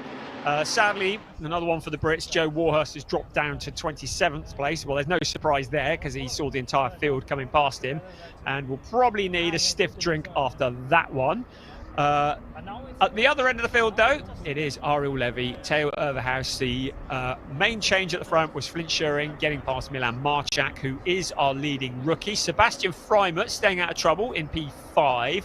Second in the rookies, Matthias Ferreira ahead of Domas Radonis. Sasha Norden in 8th place. And I'm just looking at the points standings. Sasha Norden in 4th place in the overall standings, and just 2 points behind Chester Kiefer coming into this race. So as long as he doesn't pick up any problems from the race stewards, in a good position to jump into 3rd place in the overall standing. He'd be very pleased with that. In the Pro-Ams, Henry Tuamala is the leading Pro-Am driver. He's made it all the way up to 13th place. Second in the Pro-Ams is Zuran Sprang, and 3rd in the Pro-Ams, Anthony Imperato. He's all the way down in 22nd place. So just looking at the points on that one, and if they remain in those positions, by my calculations, these are very unofficial, but by my calculations, Henry Tuamala will be crowned Pro-Am champion with 1 round remaining. Certainly no such issues in the overall championship. Looking to see whether we have any news. Nothing at the moment as to when we might get this back underway. But the drivers really struggling to get a rhythm here, because you're now circulating behind the safety car. All you want to do is get racing and get those points on the board. The clock carries on ticking, and we have the halfway point rapidly approaching. In about 8 seconds, in fact, we're going to be at the halfway point of the race, and we have barely had a couple of laps of racing, and it is just feeling like hard work getting this one going, but it's going to be dramatic, and you get the feeling this could be a bit of a dash for the cash when we do get going in a bit. On the ball with Matthias Ferreira in the number 27 car. He's in 6th place, 2nd in the rookies, and again generating the heat in the tyres and into the brakes. Overtaking under full course yellow under investigation. So I think the results that we see at the end of this race may well be very much subject to confirmation, because we have had a couple of notifications of potential overtaking under full course yellows, and if that is the case, there may well be some penalties incoming. Kind of hope not, because we love to see the races settled on the track. At the moment, no indication of when we are going to get going, but it looks like, yeah, we have lost James Wallace still. He is still in the pit, so it looks like his day is over. Pierce spoke to him on the grid, and there is Sid Smith. It's an all-round bad day for the Brits, I would say, and that's the Sid Smith car being towed to safety. So I think we won't be long before we get going again. It's not going to be this time around. The cars are around at 13 at the moment, but one would like to hope that the next time they come past here, they may well be at racing speed. Once we get indication that the safety car is going to come in, the lights will go off at around turn 11, and then we will be back up to racing speed. And as we had in the previous start, Ariel Levy will dictate the pace. The start-finish line is the critical point. The cars can fan out, but they cannot overtake each other until they cross the start-finish line. And then once they've all crossed the start-finish line, they can overtake. So we certainly got another lap behind the safety car at the moment. And certainly, as far as the overall championship goes, if things remain as they are, this championship will go all the way to the wire. You get the feeling with this championship, it could come down to the last corner of the last lap of the last race. So there is the Sid Smith car going back to safety. Hopefully not too much damage. Hopefully we'll see him a little later on this afternoon, and he can hopefully put the memories of round 7 behind him. So looking out towards turn 2 at the moment. Car's now heading around to turn 3. Right, safety car will be in on this lap. So at around turn 11, the lights will go off on the safety car. It is going to be a bit of a dash for the cash because the clock is ticking down, and we will not have a great deal of time left. Unfortunately, the clock has disappeared off my timing screen, so I can't tell you exactly how long is left. Hopefully it'll reappear again in a minute. But it is going to be, we're going to be getting on for probably about 10 minutes of this race remaining once we're back to green flag conditions. And it would be nice if we can get to the end without any more caution. So at the moment they're at turns 6 and 7. And when the lights go off on the safety car, that will disappear off into the distance and peel off back into the pits. And then Ariel Levy will once again become the de facto safety car. He will be in control of the pace of the race. Drivers are not allowed to excessively accelerate and decelerate. Once the lights are off, they have to keep a steady pace, single file, and Theo Overhaus will want to try and get the jump on Ariel Levy once the race gets back underway. I still don't see a clock at the moment, so I can't actually tell you how long is left, but I'm sure that will appear shortly. But at the moment, we're up at turn 11 and 12. So once again, Ariel Levy controls the pace. There's the safety car disappearing off into the distance. Matheus Ferreira will be focused on Sebastian Freimuth just in front of him. Everybody will be focused on the car in front. Ariel Levy, well, he can do as much weaving as he wants because it'll be his decision when to go, and he'll want it to be when Theo Overhaus least expects it. Well, he's gone. What has Theo Overhaus done? Well, he's anticipated it reasonably well. Across the start-finish line we come. Green lights are on, green flags are waving. Right, in towards turn 1. Overhaus just showing himself on the inside, but Ariel Levy has this covered off. Looks like Colin Berninghausen on the inside. Now look at this, Flint Schuring to the outside. I tell you, Overhaus as Matheus Ferreira's got together with, is that Domas Radonis? I think it is. So another car, and there's another spinner. That is Nathan Sharp, I believe, who's into the wall in turn 1. This may well bring out a safety car. Matheus Ferreira, who is stranded in the gravel trap. I hate to say this, we may well be getting another safety car here. There's still a lot of fighting going on though. So it is Nathan Sharp who's into the wall. You can see he's trying to get going, but that car's not going anywhere. we're almost certainly going to get a safety car. Anthony Imperato to the inside of Thomas Cangro. Maybe some of the drivers anticipating a safety car, trying to pick up the positions as quickly as possible. There is Matias Ferreira stranded out on the track. The cars are up at turn 7 at the moment, and we surely are going to get a caution here. On board with Sasha Norden. So the last time across the line, Sasha Norden was in 8th place, right, for the last car left running is the winner. At this rate, we could be on one of those. Ariel Levy at the moment has been keeping out of trouble, but his main championship rival is directly behind him. But you can see how quickly it can come all unraveled here in one of these races. So there is the Nathan Sharp car. And the rest of the field just filing past. So I didn't take note of what the time was when this race started. So I'm not sure how long we've got left, but let's have a look. We've got some onboard. So I'm not sure how long we've got left, but let's have a look. We've got some onboards here, or potentially an onboard of what might have happened. So who are we with? With Matias Ferreira. We can see this under braking into the corner, and that looked like potentially maybe a little helping hand from behind. Was that Domas Radonis who was behind him?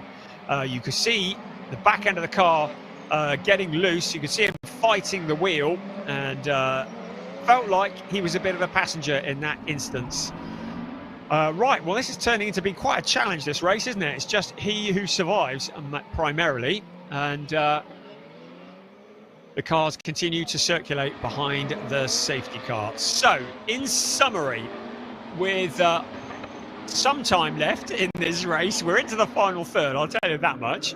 But the clocks have all disappeared off the screen. But I can tell you that Ariel Levy is the leader. Flint Scheuring is in 2nd place. Theo Overhaus is in 3rd. Sebastian Freimuth is in 4th.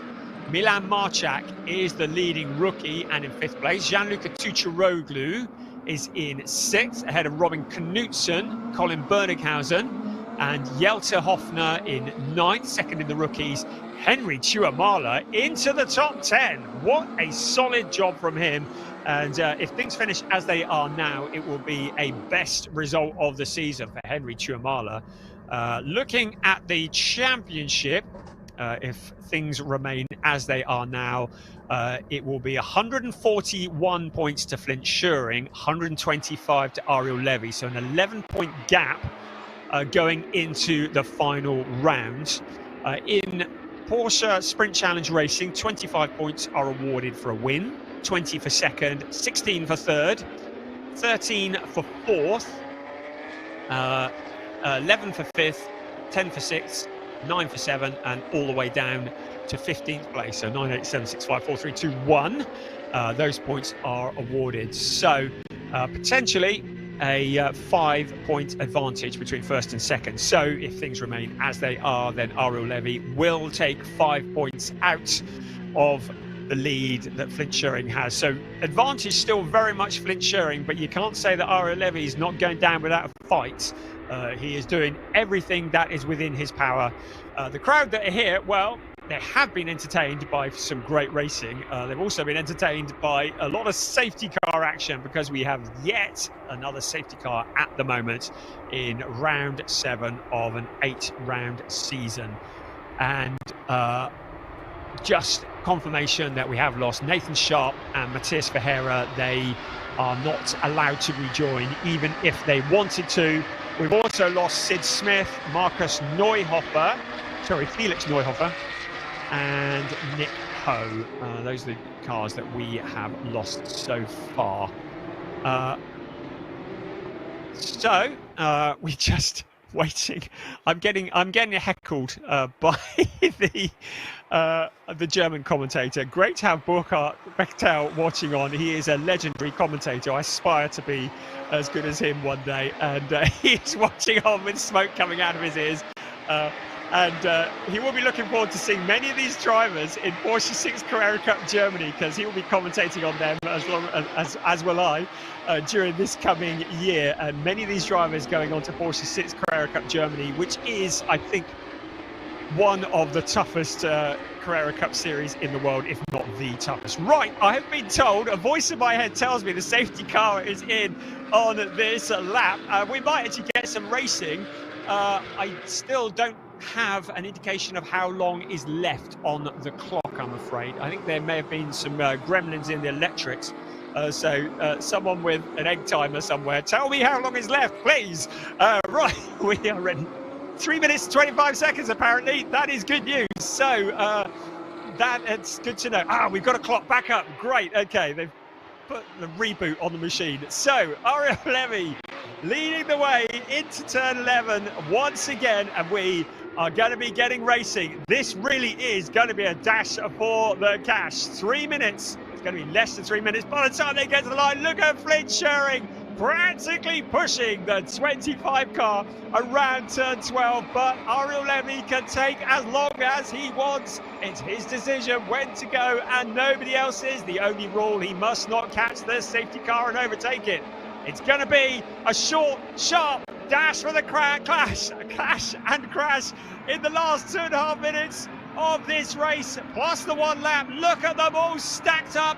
And now Ariel Levy will hit the accelerator, and he is gone. Flint Schuring, there's a gap there. Suddenly he has his mirrors full of Theo Overhaus. Onto the pit straight they come, crossing the start-finish line. The green flags are waving once again in towards turn 1. 2.25 minutes remaining, just a couple of laps this race. Now Theo Overhaus challenging Flint Schuring. Is he going to help Ariel Levy here? There's Alex Ryman on the inside of Henry Tuamala into turn 1. The rest of the cars making it around. Will we get around turn 2? Yes, we do. That's a victory in itself, isn't it? Green flags all the way now. Less than 2 minutes. Ariel Levy has opened up a gap because suddenly Flint Schuring has his mirrors full of Theo Overhaus. And Ariel Levy would dearly love it if he could get past, if Theo Overhaus can get past. There's Draker Janssen locking up, the smoke rising up into the air, but Ariel Levy looks to have this under control. Flint Schuring looking vulnerable in that second place. There's Sasha Norden to the inside of Charles Visser. So Sasha Norden just showing his nose to the inside of the blue and white car. Can he make it stick? There's our leaders, first, second, third. Everybody running nose to tail after that restart. 1 minute and 20 seconds left of this race, plus the obligatory one lap. The fastest lap of the race has been gone to Flint Schuring, so he is responding. But Theo Overhaus would love to move up a step on the podium. There's Gianluca Tucciaroglu just looking to the inside. Colin Berninghausen on the outside into the corner as well. We're into the final minute of what has been a traumatic round 7 of the season for Porsche Sprint Challenge Southern Europe Sport Division. We are in the green flag conditions now, all the way to the checkered flag, hopefully. Look at our race leader, Ariel Levy. The gap opening up. It was 0.483. It continues to open because Flint Schuring is having to defend for all he's worth.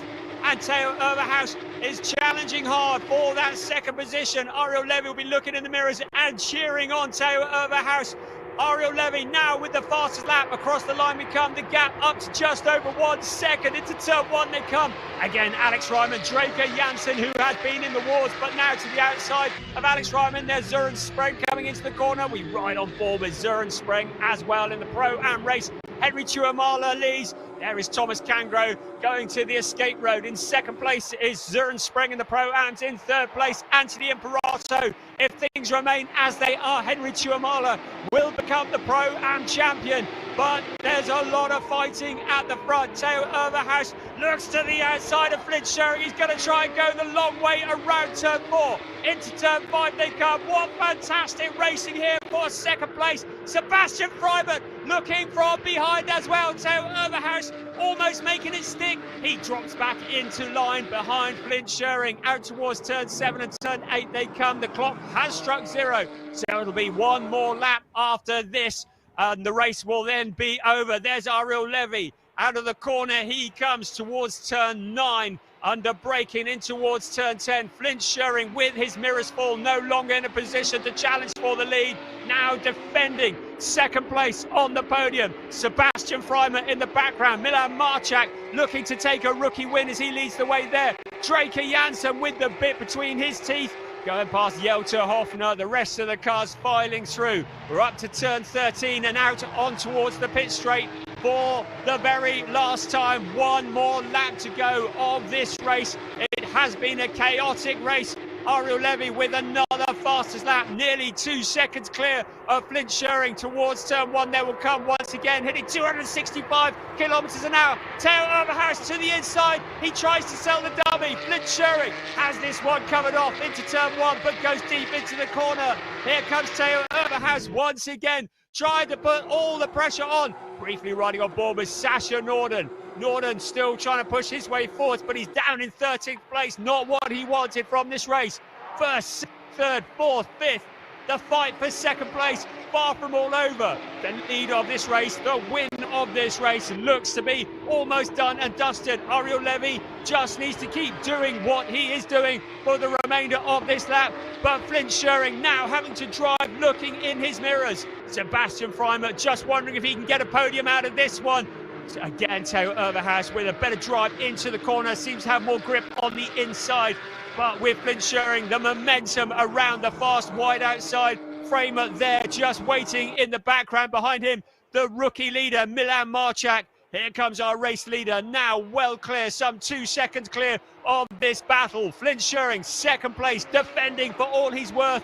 He just needs to hold on for another 4 corners and then this race will be over. We're looking down the pit straight at the moment. The checkered flag is ready. Flint Schering locks up a wheel. Theo Overhaus to the inside. This is significant for the championship. How is Flint Schering going to hold on to this? Theo Overhaus pulling to the inside. This is for second place. Ariel Levy's going to come across to get the checkered flag, but this is critical for second place. The 2 cars running side by side. It's almost neck and neck. Now Freimer joining in as well. Across the line they come. It's a win for Ariel Levy. Theo Overhaus getting Flint Schering on the line. Sebastian Freimer in 4th place. What an astonishing last lap here. Utter entertainment. Porsche Sprint Challenge, Southern Europe. You have delivered once again. Wow, what a finish to the race. That moment, Flint Schering locking a wheel in the last few corners. Theo Overhaus did not need another invitation. Sebastian Freimer almost getting in there as well to steal it away from both of them. But the headline, Ariel Levy wins, Flint Schering in 3rd place. This really takes the championship to the very last race. It is a 7-point gap between them. I'm looking at the Pro-Am Championship. Right, Henry Tuamala wins in the Pro-Ams. Søren Spreng is 2nd. Anthony Imperato in 3rd. Subject to confirmation, I think Henry Tuamala has done enough to clinch the Pro-Am Championship. Right, subject to confirmation. Theo Overhaus behind Ariel Levy, then Flint Schering, Sebastian Freimer, Milan Marchak taking a win in the rookie category. Robin Knudsen staying out of trouble in 6th ahead of Colin Berninghausen, Gianluca Tucciaroglu, Draker Janssen from the back up into 9th place. Jelter Hofner into 10th, 2nd in the rookies. Alex Ryman in 11th. Henry Tuamala, the Pro-Am champion-elect, ahead of Sasha Norden and Charles Visser. Wow, what a race. Søren Spreng 2nd in the Pro-Ams. Karen Gayard into 16th ahead of Luciana Martinez. Anthony Imperato, not enough to get the Pro-Am championship into the next race. Thomas Cangro 19th ahead of Jonas Greif. Mace Muller, Joe Warhurst coming from that scary moment into 22nd ahead of Juan Pablo Vega. And then we've lost Josh Stanton, Domas Radonis, Nathan Sharp, Matthias Ferreira. They are in 27th, 28th. James Wallace, of course, we saw he had retired ahead of Sid Smith, Felix Neuhofer, and then Chester Kiefer and Nick Ho never even made it past the opening lap. Well, it was a slow burner, wasn't it? But we got there in the end. Boy, that was exciting. What a last lap. That was worth all the waiting, wasn't it? And I'm going to be really interested to hear the reaction there from the drivers in the pit lane. There is Theo Overhaus on the left-hand side. Cars, of course, into part Ferme conditions. I would just say all of these results subject to confirmation. There are some investigations that are going on, but Flint Schuring, he will be kicking himself for that lockup in those last couple of corners. Ariel Levy, breathe in you come, and Ariel Levy, there we go, trying to get his way through to the first place. He will be over the moon about that, and he'll be very happy. I should think Theo Overhaus will deserve a drink from Ariel Levy after that one. Taking the fight all the way to the line. There is Flint Schuring's dad, Gervin, who is such a supporter of his two sons, Racing Dynasty. But the headline, Ariel Levy did what he came to do, and that was to win the race, and receiving the congratulations from Team GP Elite, a wonderful group of guys who do a fantastic job. There's another GP Elite driver in the background, Zoran Spreng in the background there, who's just chatting to the crew as well.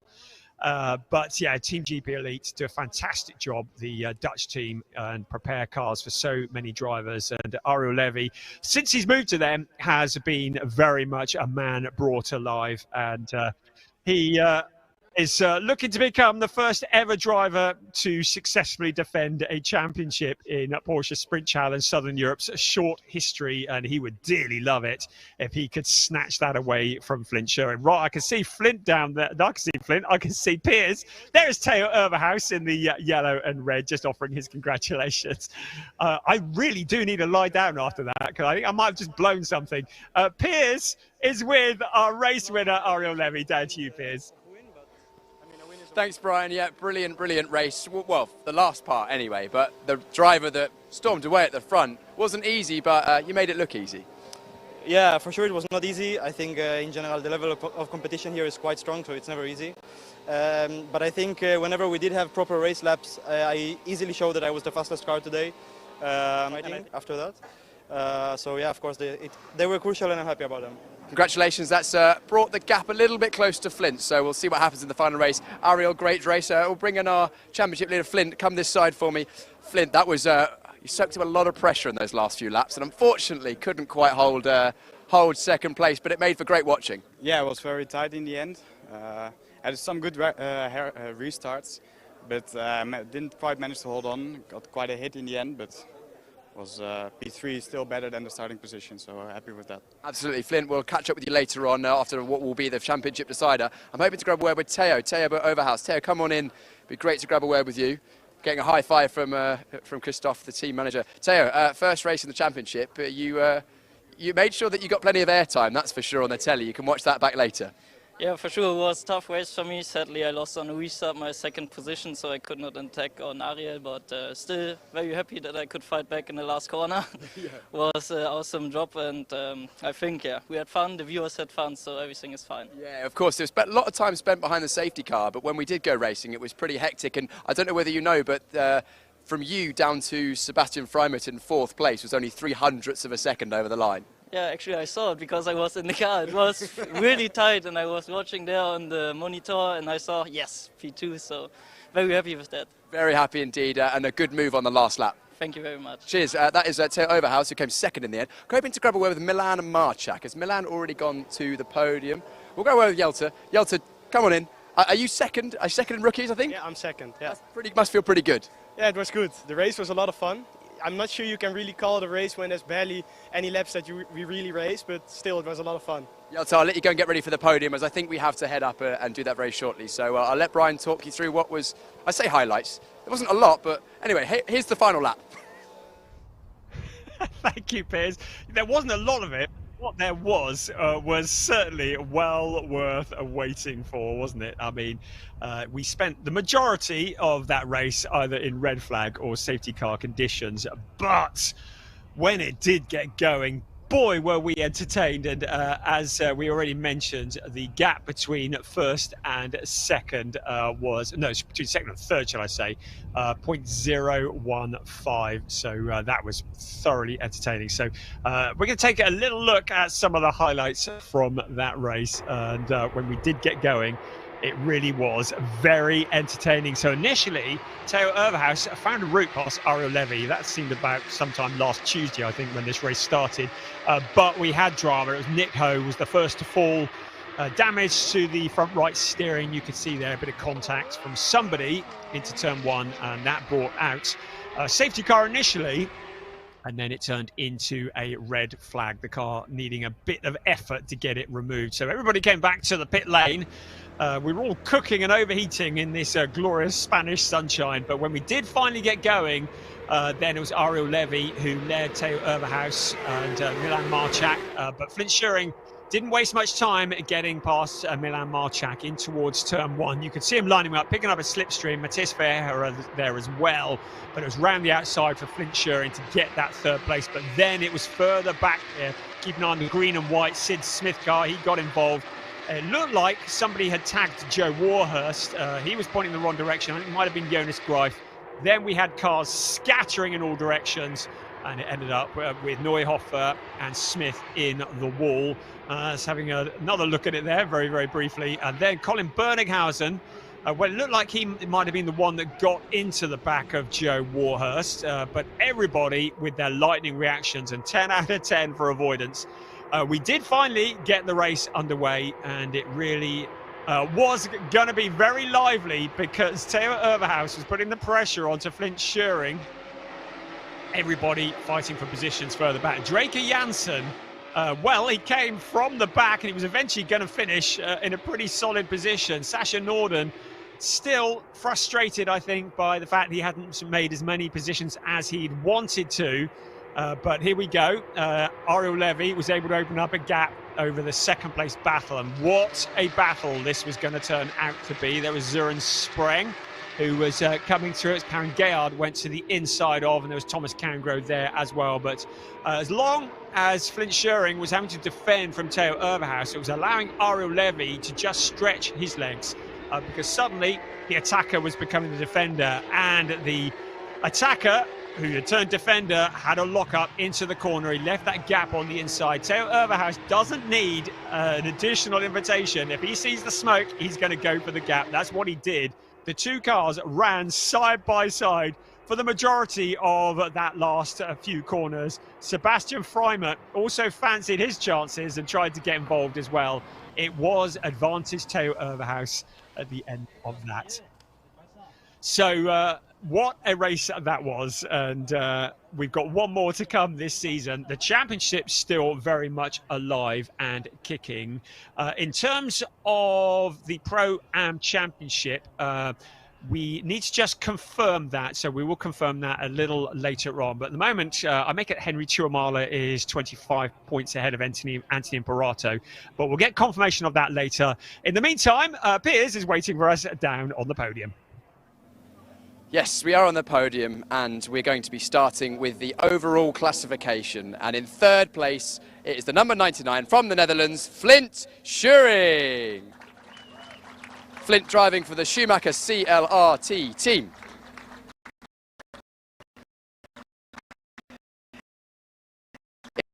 In second place, after a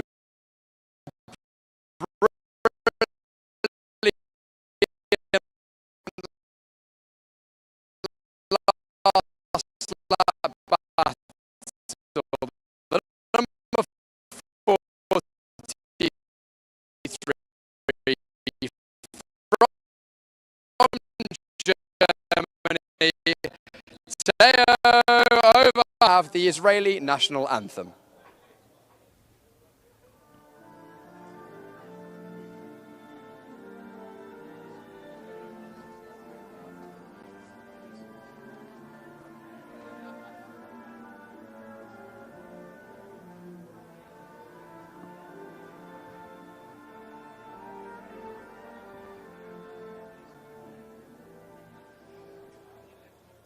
Congratulations to our winner, Ariel Levy. The trophies will now be handed out by Michael Dreisen, Director of Sales for Porsche Motorsports. First up, third place, Flint Schuring, our championship leader.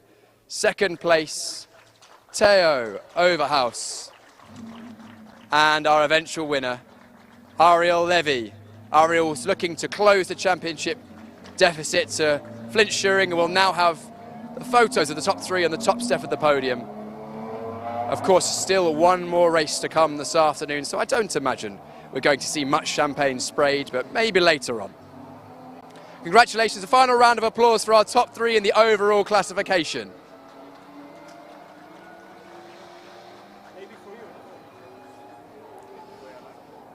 Next up, we will have the rookie classification podium, and that will be coming very, very shortly. This is a hotly contested subcategory of the sport division, dominated up until now by Chester Kiefer, but unfortunately Chester had an issue in that race.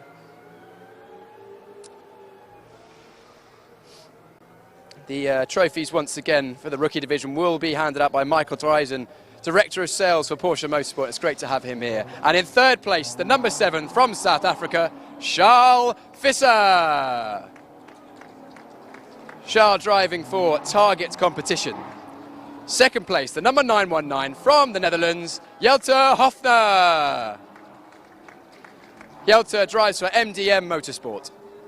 And your eventual winner, the number 69 from the Netherlands, Milan Marchak. Congratulations, Milan. He drives for Red Ant Racing. We will now have the Dutch national anthem.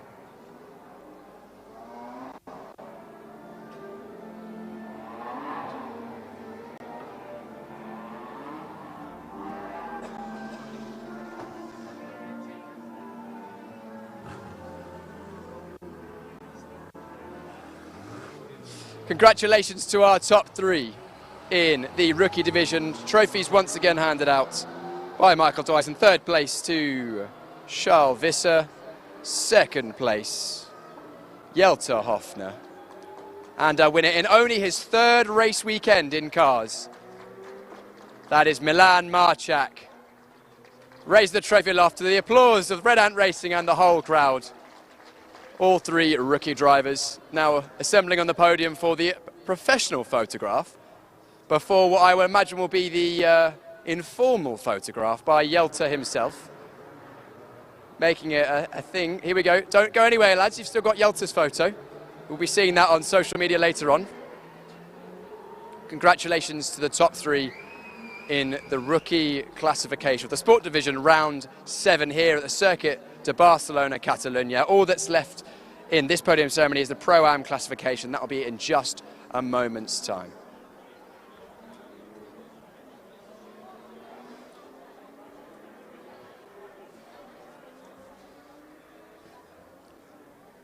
Pro-Am is up next. It's a hotly contested competition, and it will be in 3rd place, the number 19 from the USA, Anthony Imperato. Anthony drives for the Ombra Racing team. 2nd place, the number 197 from Germany, Søren Spreng.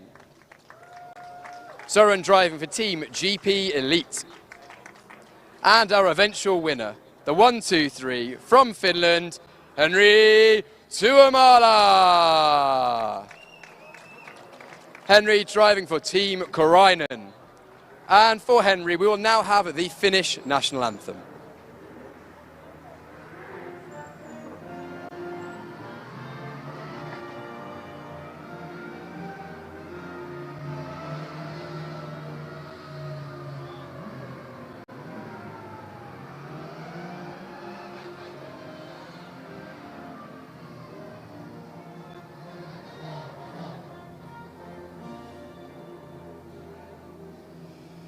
Congratulations once again to our top 3. Trophies handed out by Michael Dreisen, again, Director of Sales of Porsche Motorsport. And in 3rd place it was Anthony Imperato. 2nd place, Søren Spreng. And our eventual winner, and I believe provisional champion, I will confirm, Brian will confirm that later on, Henry Tuomala. Congratulations to our top 3 on the Pro-Am classification. All 3 on the top step of the podium for the obligatory photographs for our top 3 in the Pro-Am classification. We'll see all of these drivers, plus the other however many was that, 21 other drivers in the sport classification will be up in just over half an hour's time. But before then, Club Division, which is up next.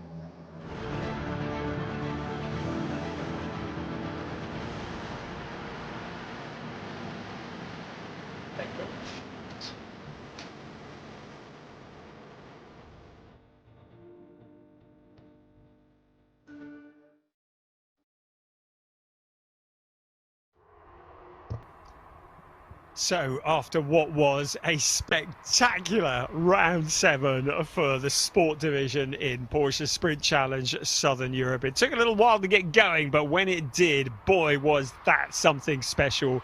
And it certainly takes it down to the wire. But now our attention turns to the club division and for their penultimate race of the season. So the cars currently coming out towards the grid, and this is going to be exciting. If you saw qualifying this morning, you'd have seen Andre Fernandez putting the car on pole position with Michael Cole alongside him, Evgeny Leonov on row 2 with Damir Hott alongside. It's going to be another exciting race. Unlike the previous race, the cars will have a rolling start. It's not a standing start for the club division, and the cars are also equipped with ABS. We also have on the grid the Porsche Cayman GT4 RS Club Sport cars. The championship really is getting close to being concluded with one race to go, because Philip Wills leads the way. The overall championship, he's 80 points clear of Angelo Fontana. And Philip Wills starts this race in 5th place, Angelo Fontana in 6th. That is going to be quite a scrap. But it will be very much advantage Philip Wills, and in the AM Championship he leads Fontana by 40 points. And by my calculations, if Philip Wills finishes in 6th place, whatever, he will become the champion. So Piers is waiting for us. We've got him running around today, haven't we? He's back down on the grid and he's going to have a chat to a few drivers. Over to you, Piers. Thank you, Brian. Yep, I've had to actually take my my second Porsche jacket off. I've only got one on now. I had lots on this morning, but the sun is out, track temperature's rising, and the racing is hotting up, as we saw in the second half of that sport division race. We've got club division up next. Andre Fernandez starting on pole position. We spoke to him earlier on the inside of the front row of the grid. Outside of the front row of the grid is Michael Cole, and I'm hoping to grab a quick word. Michael, can we have a quick chat? Brilliant. Michael, you joined us this time last year. It went pretty well, 2 victories. Can you do the same again this year? I really hope so. So that's the aim. Of course, the team Belgian Racing have given you a great car. Track temperature's rising. Is that going to affect you in any way? I think it will be better for us because it looks like the speed comes at the end of each session. So I think it's better for us.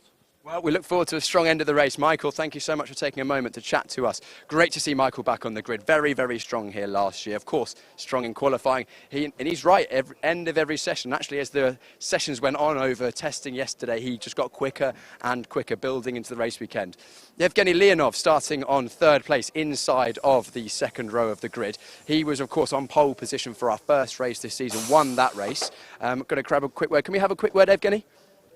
Hi, hello, how are you? 3rd place on the grid. I would be better if I was first. Of course, always. What can you do to get that first position back? So it's not a big deal. I think because we have a really good setup, I think we can win. You've had great pace in practice, topping a lot of the sessions, just pipped in qualifying. What's your plan for the race? Actually, to win. It's quite simple. Simple. Keep it easy, lovely. Evgeny Leonov for Volcano Motorsport, very distinctive car. They're brilliant colours on that one. I enjoy looking at that one on circuit. A new driver this weekend, starting on the outside of row number 2, Damir Hott from Canada. Let's have a quick word with Damir. Hopefully he won't mind chatting to us. I've never spoken to Damir before, so I'm going to introduce myself. Damir, can we have a quick 1 minute chat? Quick, 1 second. Damir, it's great to see you on the grid. Good starting position. What can you do in this race? You know what? I'm going to try and keep it clean and have fun. We'll see. Absolutely. Do you think the win is on the cards? For somebody. For you? we'll see. Damir, thank you so much. He's keeping his cards close to his chest. I think that's all mind games. He knows the other drivers can hear that. I've got time for one more chat, I think. The 1 minute board is about to go up. Quick word from the 1 minute board is about to go up. Quick word from Angelo Fontana. No, he's actually focused. I've been told no. Good luck, Angelo. Double thumbs for Angelo. Actually, I think that is all we have time for. 1 minute board's about to come out. So I'll hand you over to Brian Oliver once again for the round 7 of the club division. Thank you, Piers. Good job done there. And it's always hard work having a chat to drivers when they're on the grid and they're kind of focusing. And we really appreciate the drivers taking their time to talk to us. We are in the entertainment business as well as the sports. So it's really nice just to get an insight and to be able to talk to them and say thank you to the drivers for taking the time out just to have a chat to Piers as we sit there on the grid baking in this glorious Spanish sunshine. And well, it is quite a way to finish the season, isn't it? It's 2 rounds left in the club division of Porsche Sprint Challenge Southern Europe, and after this it will be the final race of the season. Right, you can see in the picture on the right hand side there, that is Alexander Dobic, the number 33 car, who didn't qualify this morning, had problems, did not get out of the garage, and as far as I can tell, he's waiting at the end of the pit lane, or at least he will be. So the formation lap will start, and I think that once the formation lap is complete, that Alexander Dobic will be released and will be able to rejoin at the back of the pack. And it is a real shame because Alexander has been so quick. He got his first podium at Valencia in round 5 last time out, and is a real entertainer, the Ukrainian driver, and we love having him here on the grid, and just on the back foot for both races here this afternoon, the final 2 races of the season. Hopefully he'll enjoy it as much as we are enjoying it. Right, the safety car is rolling, which means the cars behind will also be rolling. So unlike the previous race, this will be a rolling start. Unlike the previous race, pole position is on the right-hand side, the dirty side of the grid, and the driver that occupies that position is Andre Fernandez, courtesy of a 143.714 this morning. He has Michael Cole alongside him, Evgeny Leonov in P3, and behind the Cole is the hot Damir Hot. He's going to be a bit tepid in position 2.5. He is P4 on the grid, P5 championship leader, championship elect potentially Philip Wills, with Angelo Fontana, his championship challenger, alongside Javier Ripoll Jr. Welcome back, Javier. Has Jan Jaap van Roon for company on the 4th row of the grid. On the 5th row of the grid, we have Lennart Hiemstra with Tobias Vasquez Garcia, who was great value for money last time out. Lee Mole lines up behind him with Karsten Kramer, P12 on the grid. David Harrison from Australia has Marcus Neuhofer for company.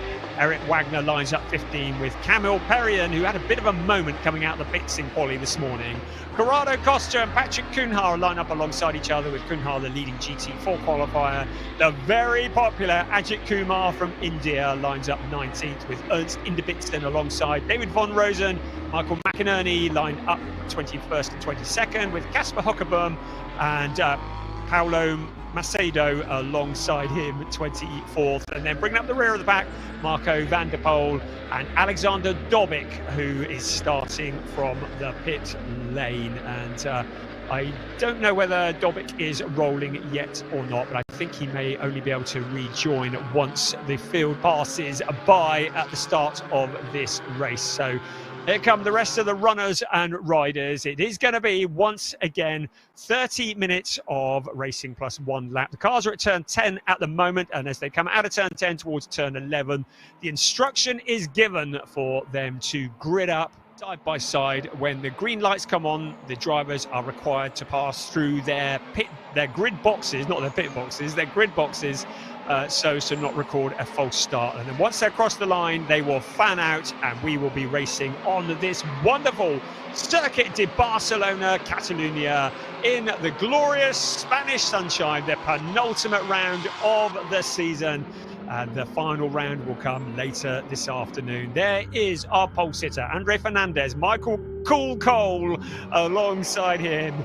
And there's Alexander Dobic, who is now rolling and able to rejoin at the back of the pack. So side by side they come in towards turn 14. Then the safety car will disappear off into the distance, and it will be the job of Andre Fernandez to lead them across the line. Keep an eye on Evgeny Leonov in the number 16 car. He has proven to be very racy. We heard from him earlier, and he has plans on the top step of the podium. Philip Wills on the eve, potentially, of a championship. We are ready. Round 7, Porsche Sprint Challenge, Southern Europe. Club division is go, and across the hill, up over the hill they come, steaming towards turn 1. It's a great start from Cole into turn 1, a clear lead. He won both races here this time last year, but I said Leonov would be worth watching, and he gets together. Cole goes scattering, and also in there Javier Ripoll Jr. This is going to bring out a safety car, I have no doubt about that. We have a lot of damaged cars, but it was Javier Ripoll Jr. who made the biggest contact on board with Carsten Kramer, picking his way through the debris, and it's a destruction scene. Cars scattered all over the place. We're full course yellow. Well, it's going to go safety car. This may well go to a red flag. There's a lot of damaged cars out on the track. That's Eric Wagner that I can see there in the 23 car. Alexander Dobic will be pleased that he started such a long way back, because he was able to avoid all of that lot, but we have lost a number of cars, and that even the number is obscured. That is, just trying to see who that actually is. I think it's that. No, that is the Damir Hot car, isn't it? So yeah, Damir Hot car. So that car looking very hot as the steam pours from it.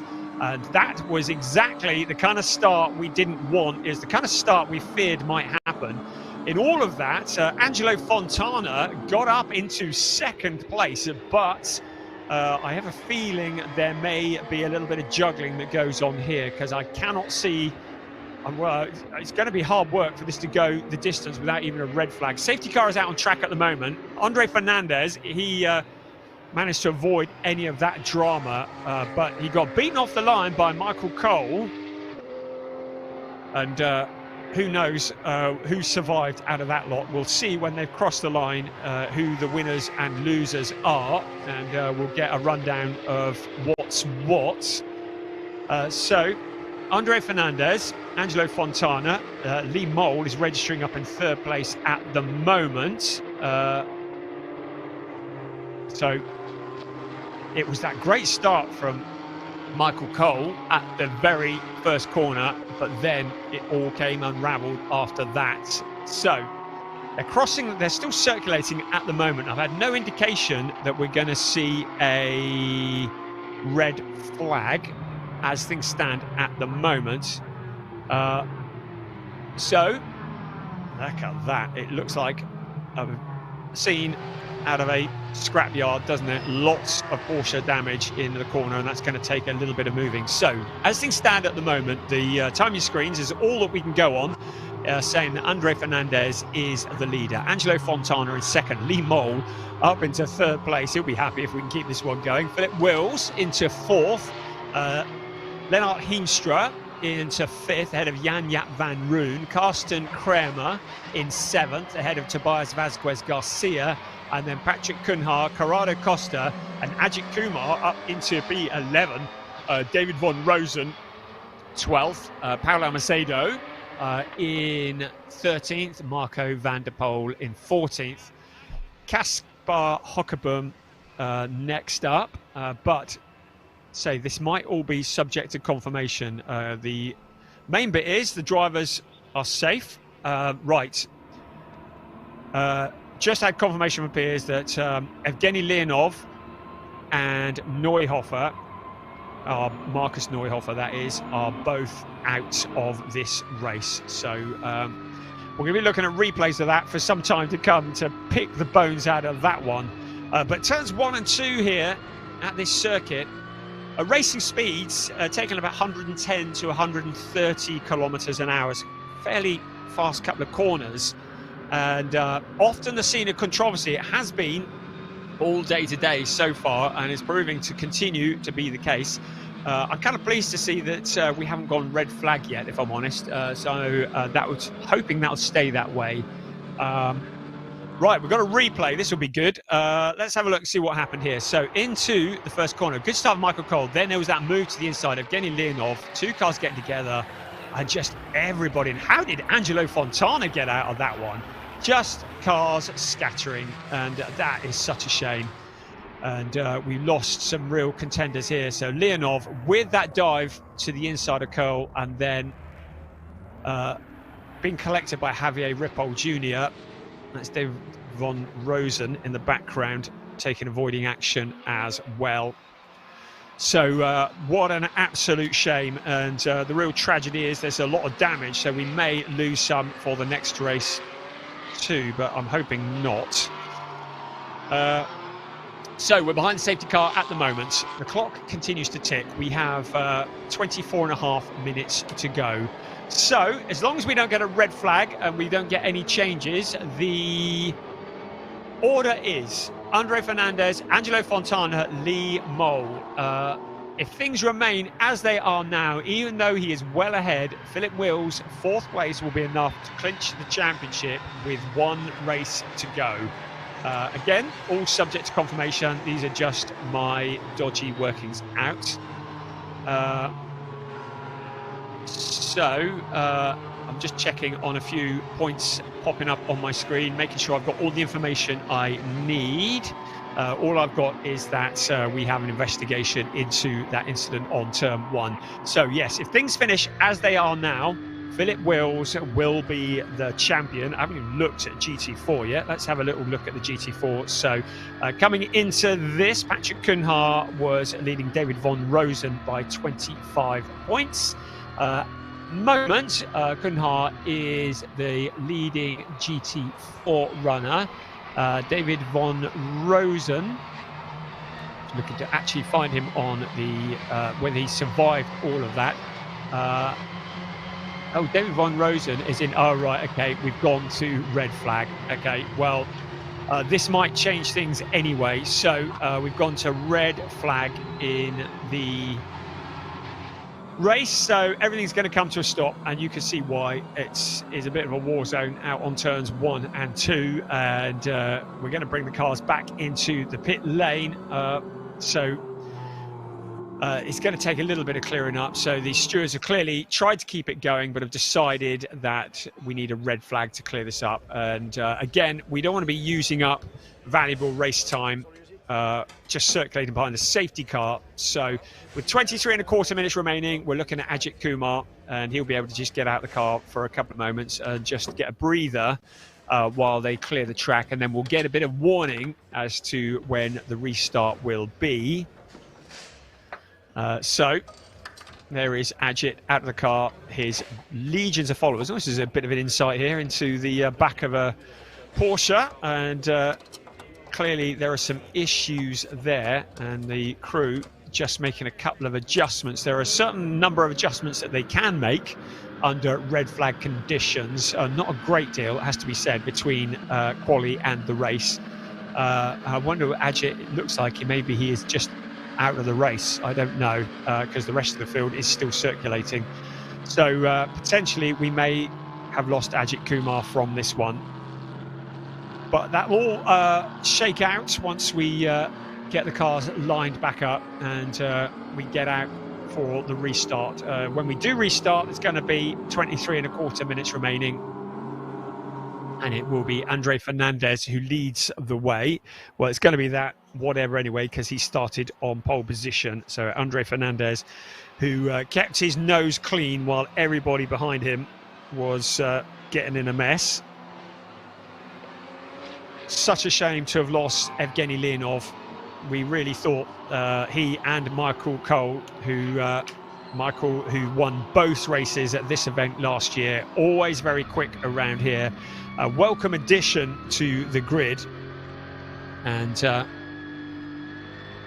we were looking forward to seeing him and Evgeny Leonov going wheel to wheel and providing us with some entertainment. Michael Cole, who last year was in Porsche Sprint Challenge Benelux in 24 and came second in the 992 category. Evgeny Leonov, who's come very much through GT Cup Open in Europe.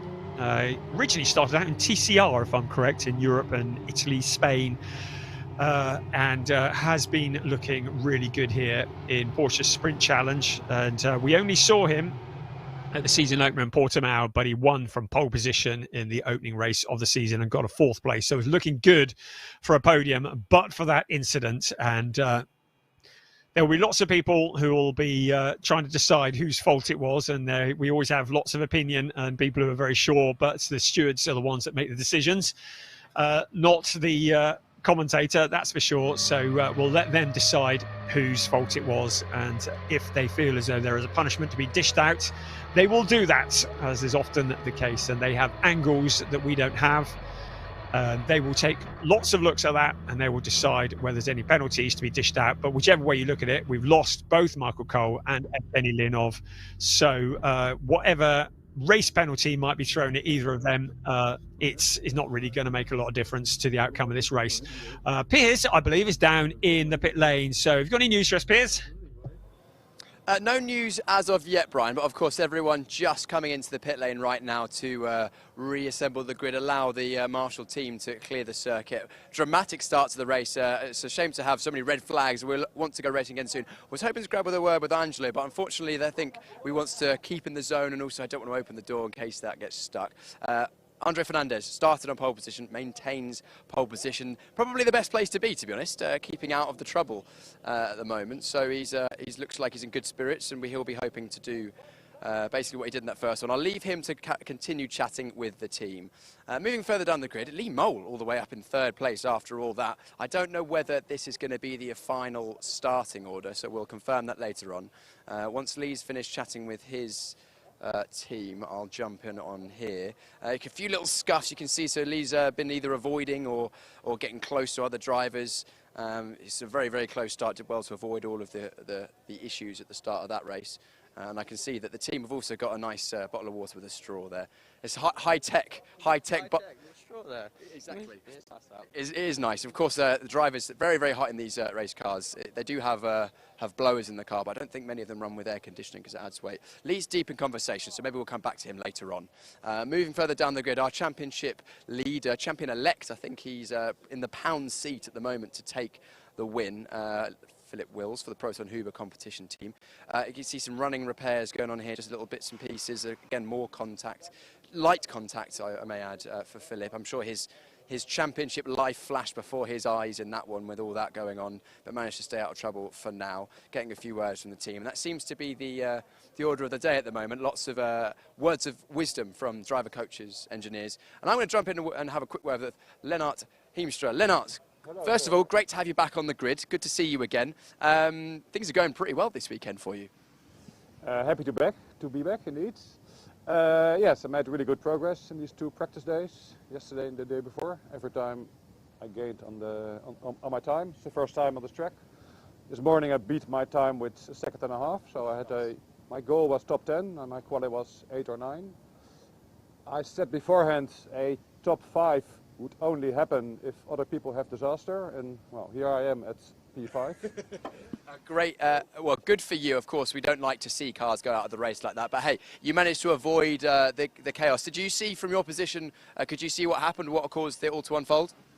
Not really. It goes really quickly, and there were cars spinning and flying everywhere. I got hit quite hard on the side, but luckily no mechanical damage, so I could accuse. Great job from the Triple Crown Racing team to get you back on the grid. Of course, hefty damage at Estoril, which meant you weren't out for Valencia, but going okay so far? Every still. Yeah, they did a really good job in rebuilding the full car in 2 weeks' time. I'll let you talk to the team. I can see the team are chatting in your ear. Lennart, thanks for taking time to chat to us. Of course, the drivers all have radio communication with the teams, and I could see that Lennart was thinking, oh, do I talk to Piers or talk to the team? I think it's probably best if I let them do the important job. I'm just here to chat with them. Moving further down the grid, we've got Jan Yatvion. Yeah, why not? We'll grab a word with Jan. Can we grab a quick word? Yeah, of course. Jan, talk to us about how the race has gone so far. Not much racing, but a lot happened. A lot happened for sure. I started on the outside line on P10, and the guy in front of me didn't really accelerate much, so I took the inside. I was like, okay, I don't want to be stuck behind him, and I went to the inside, and the guy next to me just dive bombed. I was like, if I'm here on the inside and I see you out braking, like how? So that I think was the start of the crash, and then I just decided to stay all the way to the right, because yeah, this was bound to happen. It was clearly a good decision to stay over to the right, because we lost a few cars, unfortunately, which is the cause of the red flag. As far as we're aware, everyone's okay, but some of the cars maybe not so much. Of course, we're resetting. We've got another race start. You've moved up. Well, I say you've moved up. What's your outlook for the second half of this race? I really want to take that position back. Corner 4, yeah, 4, he overtook me. I didn't see that coming. So I'm really eager to get that one back. And then we'll see it from there. I have Karsten behind me. I know him well from the VLNs. So I know he's fast. I know he's aggressive. So it's a challenging restart, for sure. We look forward to this little group of cars then for some good racing. Jan, thanks very much for chatting to us. Great to see Jan on the grid again, and always a good character to talk to, and very, very well, good racing. And we've also got Karsten Kramer here. Karsten, can I have a quick word? Karsten was just chatting to Jan van Roon in front of you, and he was saying that he knows you from the VLN races, he knows what you race, and he's looking forward to the race ahead. Yes, no, we know us very well. He was also driving with me together, and I like him, and it's good fun. Yes. Absolutely, but talk us through that chaotic first start from your perspective. Yeah, I took the exit through the gravel. It was like a bomb which exploded, and it was really a mess. Yeah. But your car's all okay for the second start? Yeah, I stayed away out of all the trouble, and everything fine, yes. Brilliant. Karsten, good luck in the second part of this race. Great to chat to Karsten as well. Team owner and driver Karsten Kramer, of course, with the K Kramer Racing Team. His teammate Tobias Vasquez right behind him. Wondering if I can grab a quick word, Tobias. Can we have a quick chat? Brilliant. Tobias, your teammate Karsten right in front of you. Looking forward to the second half of this race? Yeah, I didn't saw the green light, so now he's in front of me. But I think the second half of the race should be better, and I hope I can gain some positions. It looks like it's pretty close between the top drivers in the club division this weekend. In practice, all the times were close together, so I'm looking forward to a close second half of the race. What do you think you can do in this in the second part of this race? Yeah, I don't know if top 3 is possible, but I try my best, and yeah, let's see how it will be end. Top 3 would be a very good drive from this position, but good luck, Tobias. It sounds like a couple of cars are firing up. I don't know whether that's because we're going racing or whether it's just they're cooling down. I think we're still good to keep wandering our way down. Patrick Kuna here in the GT4, current leading GT4 driver at the moment. Unfortunately, I don't speak a huge amount of Portuguese. In fact, I speak no Portuguese, and Patrick is not the most proficient in English. So we grabbed a word with him in Portuguese at one of the previous rounds, and I'm just going to walk further down the grid. Corrado Costa getting some advice there. Carry on, please carry on. Please carry on. It's good to see what you guys talk about, and of course a bit of information and coaching from the team here. Great to see them working so well together. Of course, the drivers are on circuit on their own, but they of course lean on their teams heavily for both help in terms of the car setup, but also in terms of how to position themselves on circuit, the mindset and racecraft as well. David Van Rosen joining us is the next car. He's currently sitting second in the GT4 classification. David is fairly new to racing, I believe. He's, I think it may be his second or third or fourth race weekend. Can I jump in with David? Sure. David, can we have a quick word for the live broadcast? How are you going? This was a pretty chaotic start to the first race. Quite a chaotic start, but I actually enjoyed it. I like the first adrenaline coming into the body. So no, I thought it was a good start, but let's see what comes now. Patrick only a couple of places ahead of you in the GT4s. Is he on your in the crosshairs? Let's see. I think he's quite more experienced than me, but obviously I'll try to stay as close as possible. Let's talk about that experience. You haven't got a huge... Let's see. I think he's quite more experienced than me, but obviously I'll try to stay as close as possible.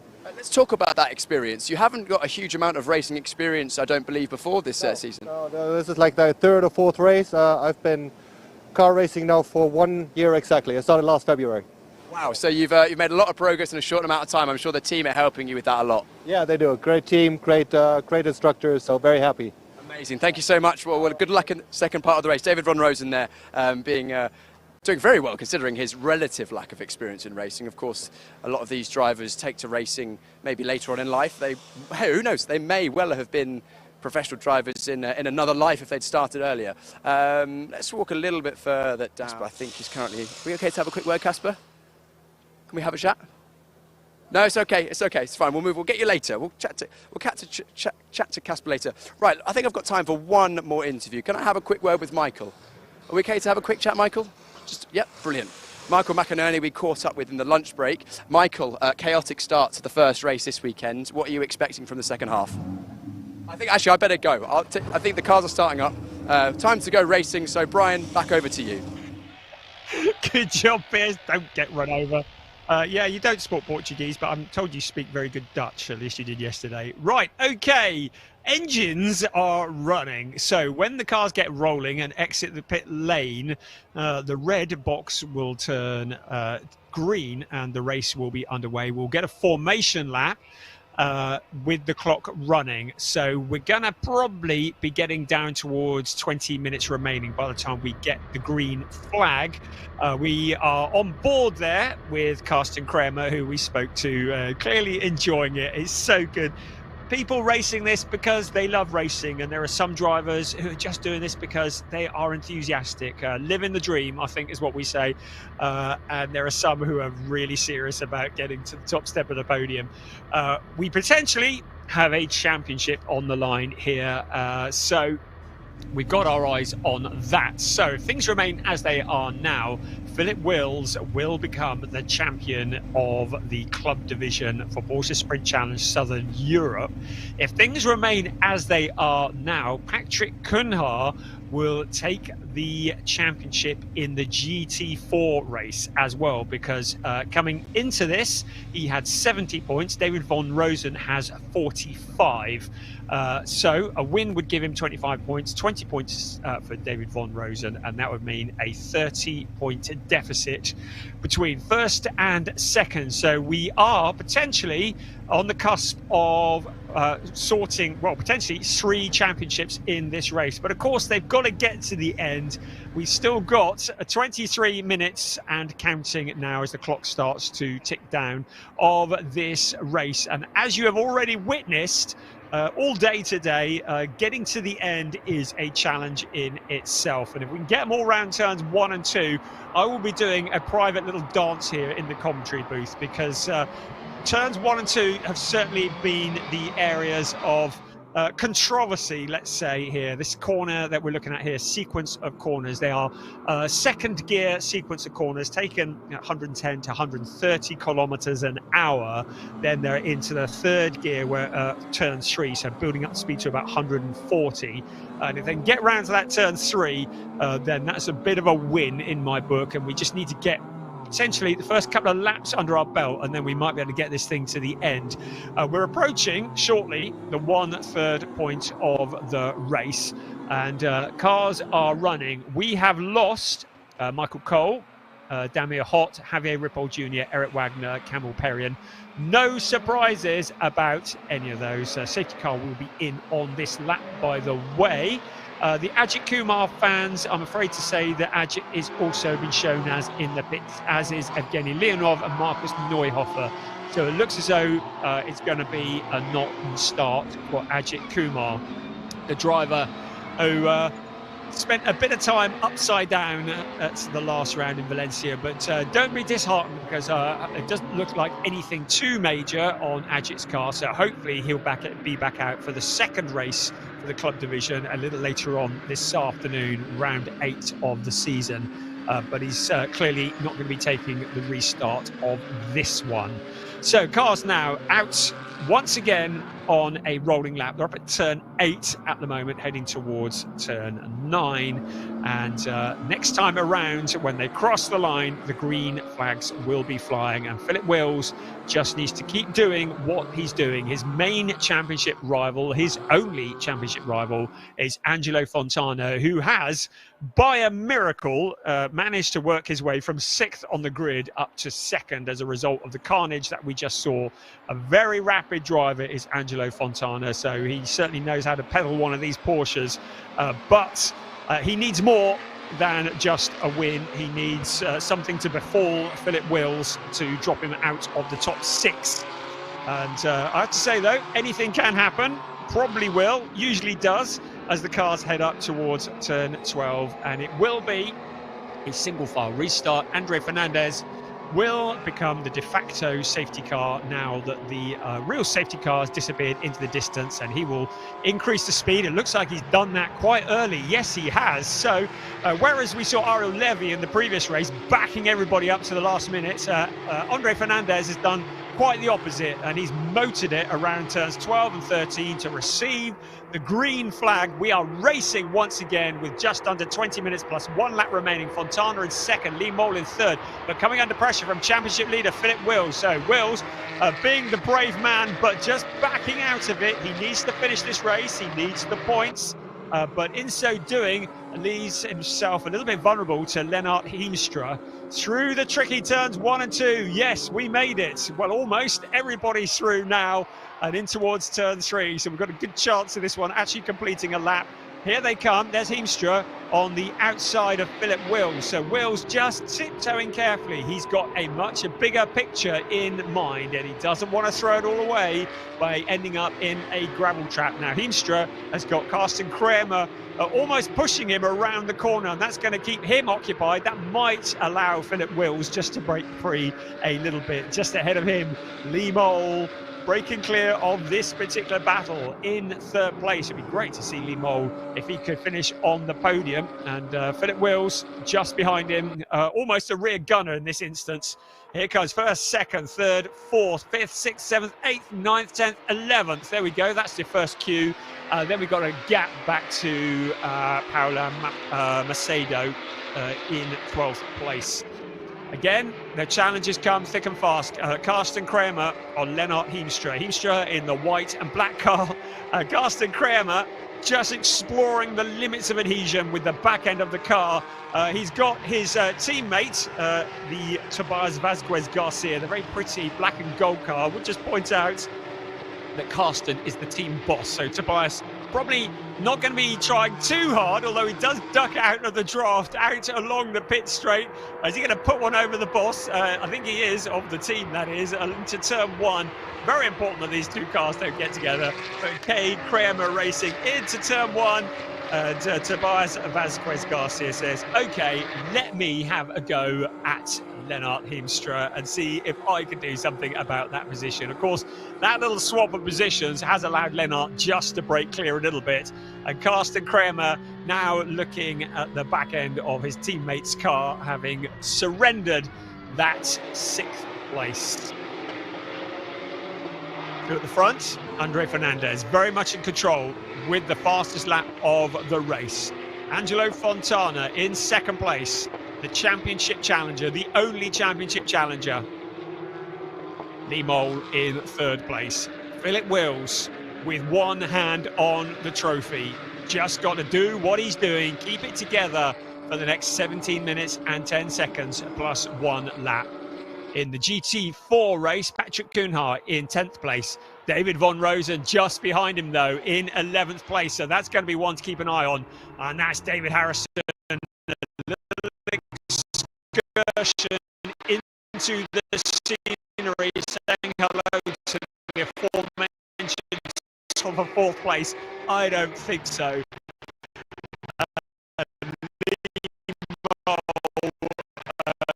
Certainly feeling the pressure. Philip Wills telling a racing driver to settle for 4th place. I don't think so. Lee Mole certainly feeling the pressure. Philip Wills would love to win his championship by finishing on the podium as well. But as I've mentioned numerous times before, he cannot afford to chuck this one in the gravel trap. So it's tiptoe, keep it all together, don't do anything stupid. Here's our race leader across the line, 1.627 clear of Angelo Fontana. Here comes Philip Wills to the inside into turn 1. Lee Mole cuts across in front, and a big moment for Philip Wills. His championship flashes before his eyes. Looks like he's managed to avoid any damage. It's allowed him to fall back into the clutches of Lennart Heemstra. That's exactly what Philip Wills needed not to be doing, and that was getting involved and potentially getting damaged. So looks like he's all okay. He's gathered it all up. But now in the clutches of 5th place Lennart Heemstra. If things finish as they are now, Philip Wills will be the champion with 1 race remaining. But he needs to hold it all together. He needs to keep it out the gravel. He needs to keep his head. Lee Mole is clearly not in the mood for giving up a podium position. He knows he's not in this championship hunt. He knows that the car behind him is, so he can afford to slam the door in the face. And that's exactly what he did. So Lee Mole with a bit of breathing room. Out we come towards turn 11. Some of the cars exploring the outer limits of track limits as we approach the halfway point of this race. So halfway, 15 minutes plus 1 lap remaining of this round 7 of an 8-round season. Porsche Sprint Challenge, Southern Europe Club Division. And Philip Wills, with a scary moment, regathers it all up in 4th place, has escaped without any damage. May well be having a long, hard think before challenging Lee Mole, or maybe not. Is this payback time? Out along the pit straight, in towards turn 1. Surely not going to do it again, are we? Just showing himself in the mirrors.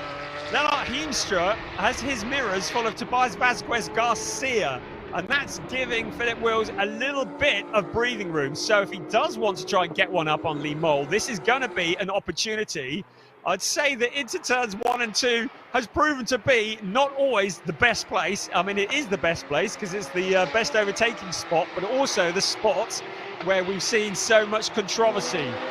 Lennart Heemstra back on the back bumper of Philip Wills. So 2nd, 3rd, 4th, 5th and 6th. That's no 3rd, 4th, 5th and 6th. There you go. 2nd's up the road. There he is at the top of the screen. So this is the fight for 3rd position, the last of the podium positions. And there are 4 cars challenging for that position. Lee Mole currently with the advantage, making sure he makes that Porsche as wide as he possibly can. Philip Wills having a think. How can he get past Lee Mole without incurring damage or ending up spinning or in a gravel trap? At the moment, Lennart Heemstra putting the pressure on. Tobias Vasquez Garcia, as was the case in Valencia, probably looking the quicker of the 4, looking like the driver who's most likely to upset a few people if he possibly can. He's another one who has nothing to lose. He's not in a championship hunt. I just noticed that the incident between Lee Mole and Philip Wills has been noted by our race steward. So they saw that incident into turn 1 and are just investigating it, and may decide that one or the other of the drivers was perhaps not playing entirely by the rule book. On board with Alexander Dobik in the number 33 car. Remember, he started right at the back. He's up to 12th place at the moment, so that's pretty good going. And here he is running alongside David Von Rosen. You've got a Porsche GT3 car versus the GT4 car. So just in a straight drag race, there's nothing that Von Rosen could do to fend off Alexander Dobik, who had to start from the pit lane after a troubled qualifying this morning. Right, the battle for 3rd place rages on. 2nd is well clear. At the moment, Andre Fernandez with the fastest lap of the race, 1.396 clear of 2nd. And there's a 4.9 second gap back to this fight that we're looking at here. So 3rd is potentially as far as any of these drivers are going to go, but it is a trophy, it's a podium, and it's valuable points in Philip Wills' case. But he has a lot to lose if he gets it wrong. Here they come once again into turn 10, taken in second gear at about 85 kilometers an hour.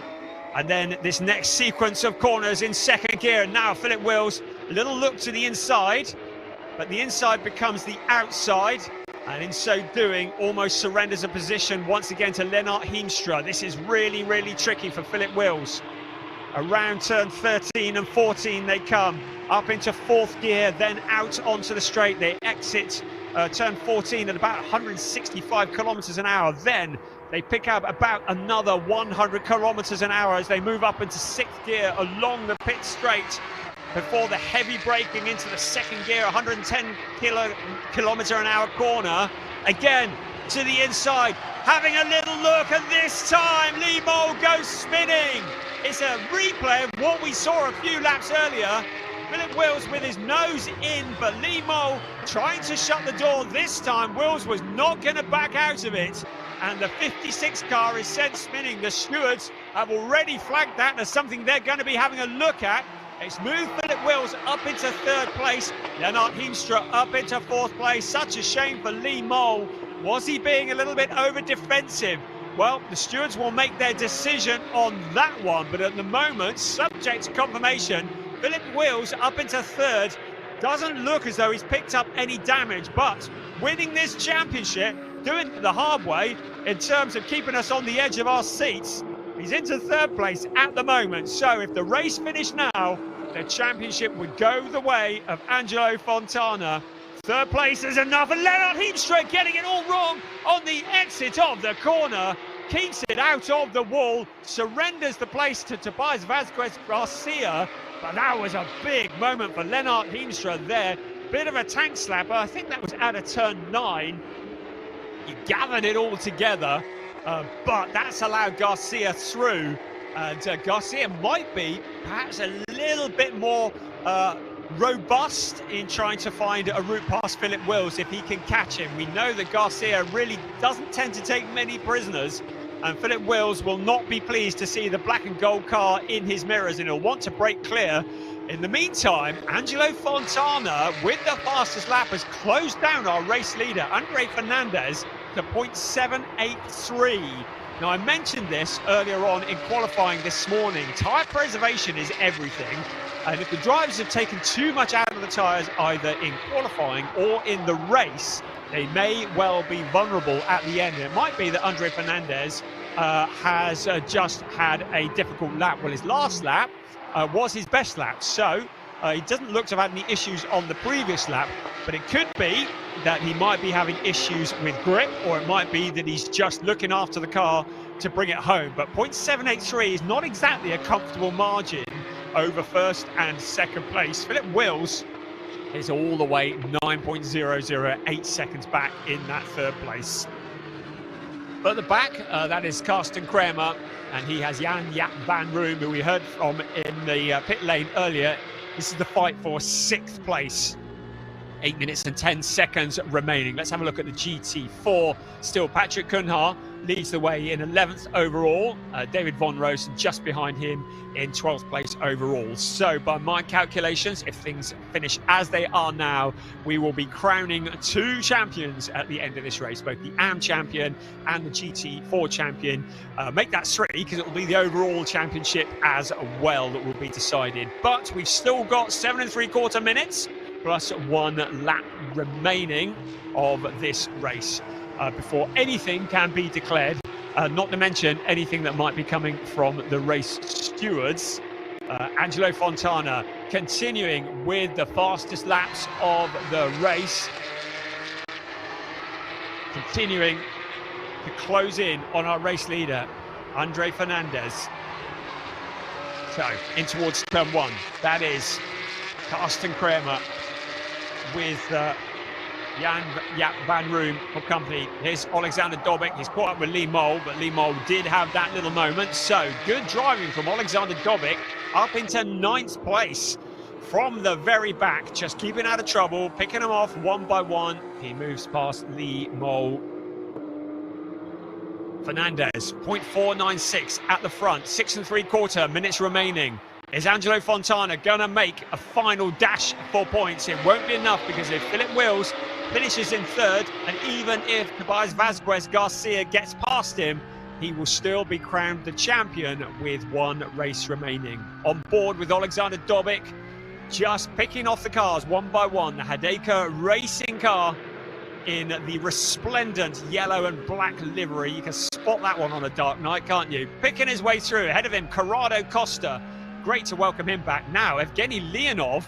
Well, all that's been going on. I thought we'd actually lost him from the race, but he's been shown up as the fastest driver. So Evgeny Leonov, who's 6 laps down, is the fastest man on the track. So he clearly had rejoined while we were looking the other way after that opening incident. Just showing everybody what might have been had he not got together with Michael Cole on that opening corner. Still with Alexander Dobic, Corrado Costa in 8th place, just ahead of him. Corrado Costa extracting everything he can out of the track limits. And Alexander Dobic just picking his moment. Will he have an opportunity? Picking up a slipstream out along the pit straight in towards turn 1. Is he going to duck out of the draft to the inside into turn 1? Yes, he is. Is he going to make it stick? Yes, he is. So to the inside now. Costa, though, coming back around the outside. It takes my breath away every time we see them on that corner. It is a tricky corner. Dobic losing the back end slightly into turn 2. You get the feeling the tyres on that car might be crying enough. Right, this is for the lead. 5 minutes remaining of round 7. Andre Fernandez has a problem. That problem is Angelo Fontana, who fancies a race win. He's in 2nd place, and now he is up with the race leader. They're up to turn 10 at the moment. It was 4/10 last time. Well, it's not 4/10 now. You can see the gap.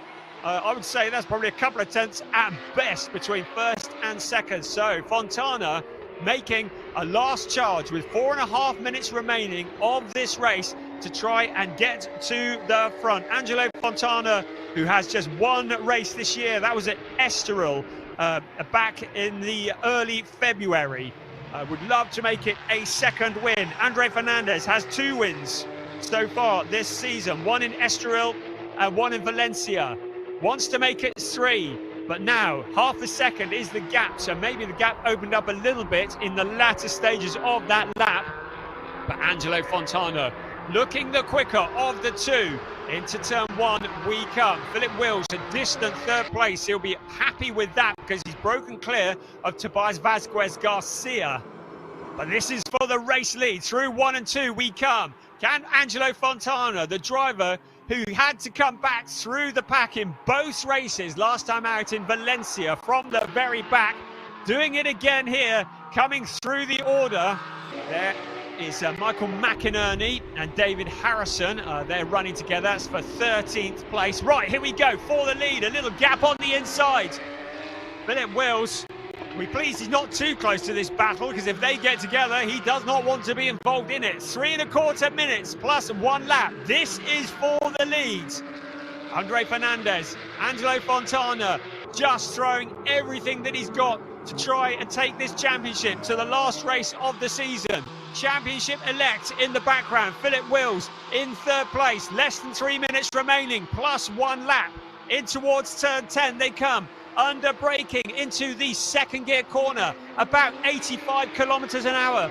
Then this tricky section, all done in 2nd gear until they get to turn 13. Then it's up to 3rd gear, then into 4th for turn 14, and then it's full beans along the straight. And it may be at that point that Angelo Fontana will fancy picking up a slipstream from the 917 car in front of him and making a move to take the lead of this race. Into 14 they come and out onto the pit straight. So is Fontana going to make a challenge? Here they come. Is he close enough? Up the hill they come towards turn 1. They'll disappear over the other side. Then downhill into turn 1 they come. Under braking, Fontana perhaps just a little bit too far back. He's made up a 10th on the lead in the last lap, but that's not enough to get in front. 2 minutes plus 1 lap remaining of this race. Andre Fernandez, who started on pole position, he kept his head, he kept it all together while everybody was scrapping behind. He wants to turn that pole position into another race win, his 3rd race win of the season. Angelo Fontana wants to steal away his dreams, trying everything that he can. Into turn 5 they come. Once again, Fontana starting to run out of time. Still, in the background, Philip Wills on the eve of what could be a championship win. But up ahead of him, the fight still continues. 90 seconds plus 1 lap remaining of this race. Once the clock strikes 0, the cars will have 1 additional lap added to the race. Angelo Fontana will know that time is running out. Towards turn 10 they come. So it's going to be a couple more laps remaining of this race. He's going to start running out of time. He needs to make the move, but he's closer now than he's been at any other point in the race. Around turn 10 they come. In towards turn 11, getting a good exit out of turn 14 will be important, but will he have to wait that long? Fernandez just losing the back end of the car slightly. He holds it together, but the gap appears once again on the inside. Into turn 13, now into 14 we come, out onto the pit straight. So the clock at 37, 36, 35 seconds. Here we come towards turn 1, 2 laps remaining of this race. Over the brow of the hill, under braking into turn 1. Will Fontana take a look to the inside, to the outside? He does neither. Into turn 1, he's too far back. He's taken another 1/10 of a second out of the lead of Andre Fernandez, but he's still not close enough to make a move. The clock now running down into the final few seconds. It will be what remains of this lap, then 1 more before the checkered flag of this race, the penultimate round of the season for Porsche Sprint Challenge Southern Europe 2025 Club Division. Andre Fernandez has led every lap of this race. He continues to do so. He needs to just carry on doing what he's doing for another lap and a half, and it will be his 3rd win of the season. Fontana running out of ideas, running out of time, but still very much in the running. In the background, Philip Wills must be thinking about a championship. Tobias Vasquez Garcia has not come with the challenge that we were expecting. There is Philip Wills in 3rd place. There is 4th place Garcia. Behind them, a long way back, Lennart Himstra in 5th place. Meanwhile, in the GT4, Patrick Kuhnhaar continues to lead David von Rosen. So he is also on the eve of his championship win.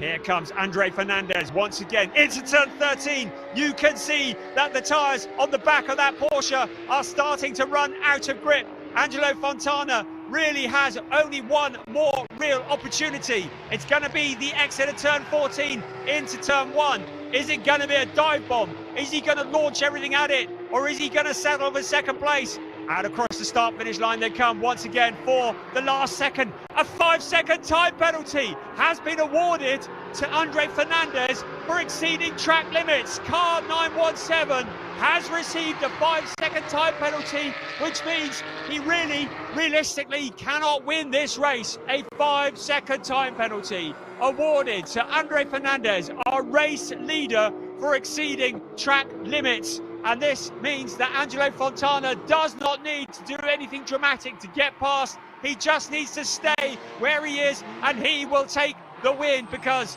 our race leader, Andre Fernandez, is going to get relegated. There is the 223 car, David von Rosen, moving past the cars in front of him is David Harrison, and there's been a big impact. That's Corrado Costa, who's had a big moment out on the pit straight. The car is stranded.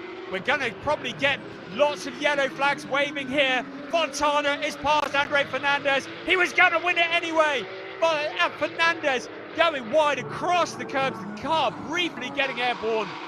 Our new race leader is going to be Angelo Fontana. There is going to be a lot of yellow flags waving because we've got a car stricken out on the pit straight. But they're into the final lap of the race, the final few corners. Into turn 11 comes Angelo Fontana. The yellow flags are waving up at turn 14. Andre Fernandez was never going to win this one with the 5-second time penalty applied. It is going to be Angelo Fontana who comes out towards turn 14 for the very last time, and he will see the checkered flag race high in front of him. It's going to be a win for Angelo Fontana past the Corrado Costa car, but is out from the wall. But it's a win for Angelo Fontana. Andre Fernandez comes next, and it's going to be a championship for Philip Wills. Third place is all he needed to do. It will be a championship in Porsche Sprint Challenge Southern Europe Club Division for Philip Wills as he crosses the line in that third place. Tobias Vasquez Garcia in fourth. Then we wait for Lennart Hiemstra, Karsten Kramer, Jan-Jaap van Room, Alexander Domek, Lee Mole, then David Harrison. But we're going to wait for Patrick Koenhart across the line to see whether he can clinch the GT4 championship as well. He's still out around turn 11 at the moment, heading into turn 12 and then into turn 13. And we will have a champion in GT4 as well, succeeding Graham King as the champion of GT4. There's David Ron Rosen in the 223 car. He was not able to catch up with Patrick Koenhart in the treble 8 car. He will cross the line in that 11th place, and that will be enough to secure a GT4 championship victory on board with David Von Rosen. He did everything that he could, but he's not going to be able to catch Patrick Koenhart. Out across the line we come, and Koenhart finishing in 11th place. And brilliant driving from him to win the GT4 championship as well.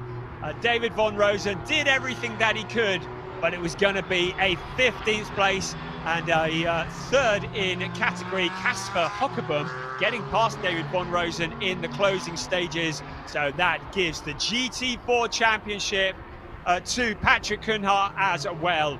So all the championships decided with one race remaining. It's going to be an AM championship for Philip Wills. It's going to be a GT4 championship for Patrick Koenhart and an overall championship for Philip Wills. The race win going to Angelo Fontana. Second across the line, Andre Fernandez, but will have 5 seconds applied. But that will make no difference because Philip Wills was 8.999 behind. So Fernandez will stay in second. Wills in third, the new champion ahead of Tobias Vasquez Garcia. Lennart Hiemstra in 5th place ahead of Karsten Kramer. Jan-Jaap van Room in 7th ahead of Alexander Domek from the back. Lee Mole was in the wars but brought it home in 9th place ahead of David Harrison.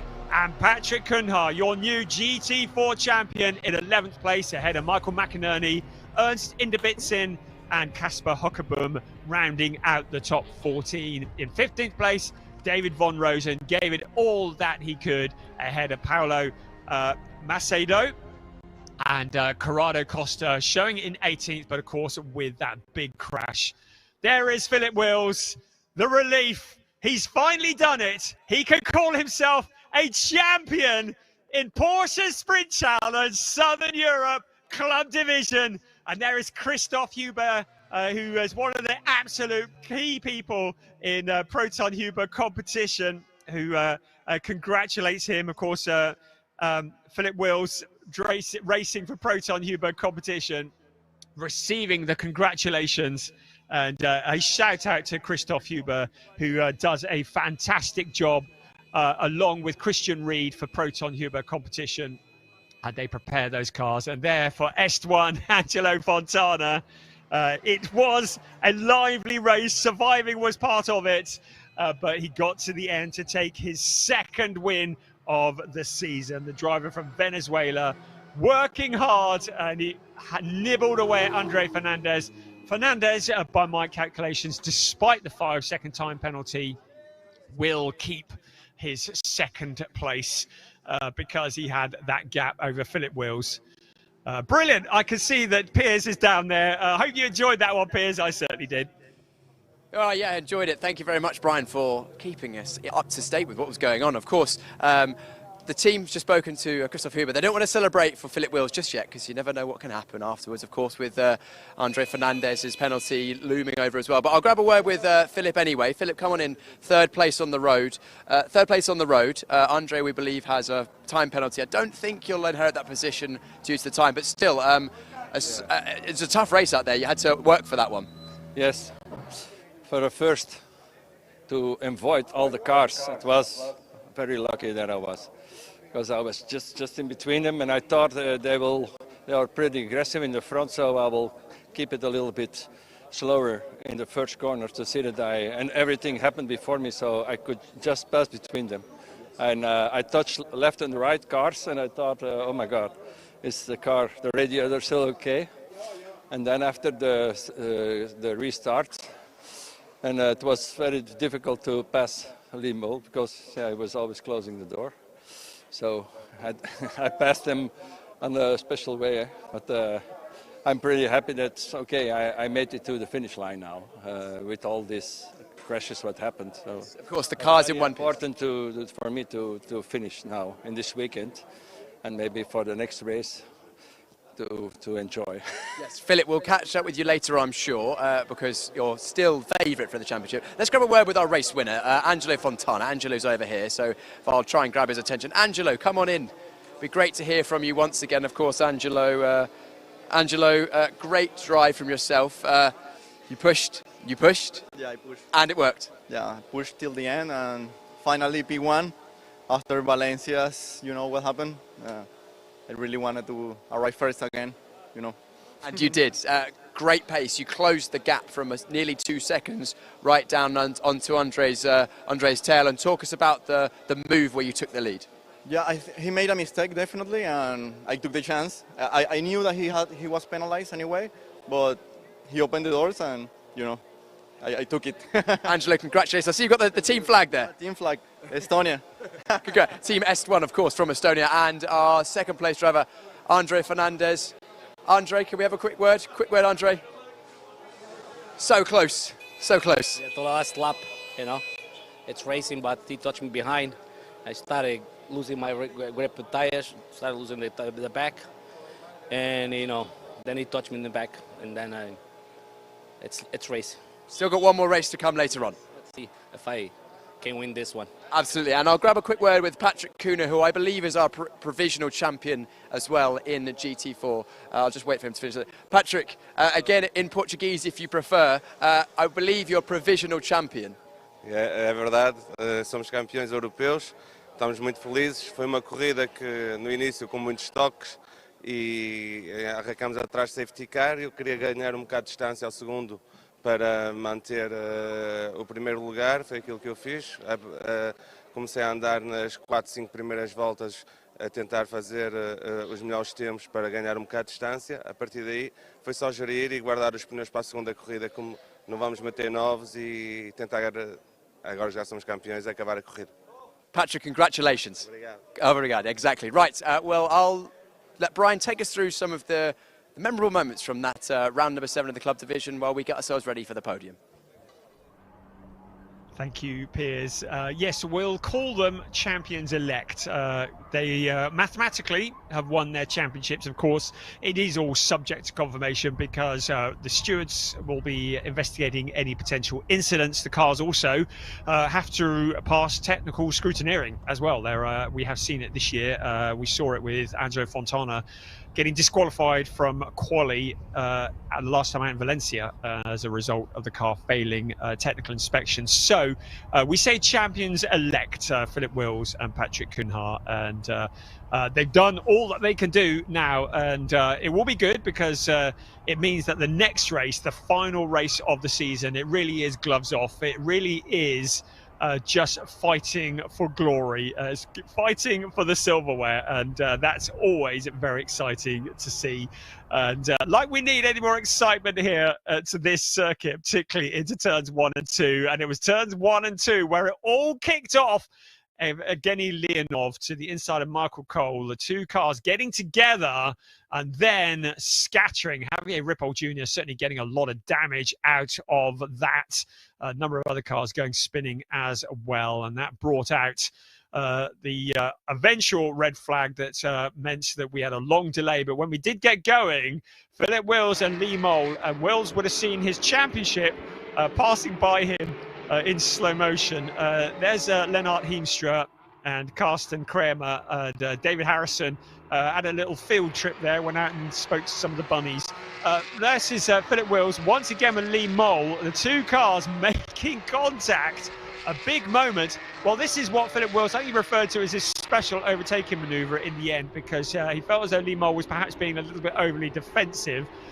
There was a great battle for the lead, though, wasn't there? Andre Fernandez with Angelo Fontana. A battle that raged on.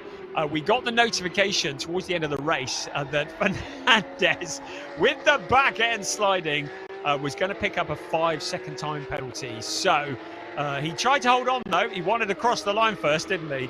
Jan-Jaap van Room was fighting with Karsten Kramer for position, and at the end of the race, Corrado Costa looked like a big impact with the wall. Such a shame, because we've really enjoyed having Corrado here, but it looks as though maybe his day has come to a premature end. This was the challenge for the lead. Fernandez closed the door as much as he dare, but Fontana had the grip and had the line through. David Von Rosen was fighting with Michael McInerney, and we had a GT3 versus GT4 there. Lots and lots of drama. The drama on the pit straight being indicated by the yellow flags. It was a win for Angelo Fontana, having got past Andre Fernandez. Fernandez with such a big gap over Philip Wills in third place, it meant that the 5-second time penalty counted for nothing. Great to see the team, including the team bosses, congratulating the new champion-elect Philip Wills. And what a dramatic race it was. And if you enjoyed that, well, we get to it all again a little bit later. We've got 2 more races left for you today.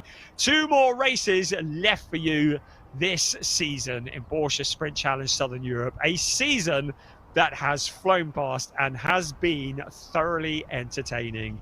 It was a season that kicked off in Portimão with Evgeny Leonov taking a win from pole position. And Philip Wills showed his intention by winning the second race of that particular weekend. Andre Fernandez also showing his intentions by taking a win in round 3.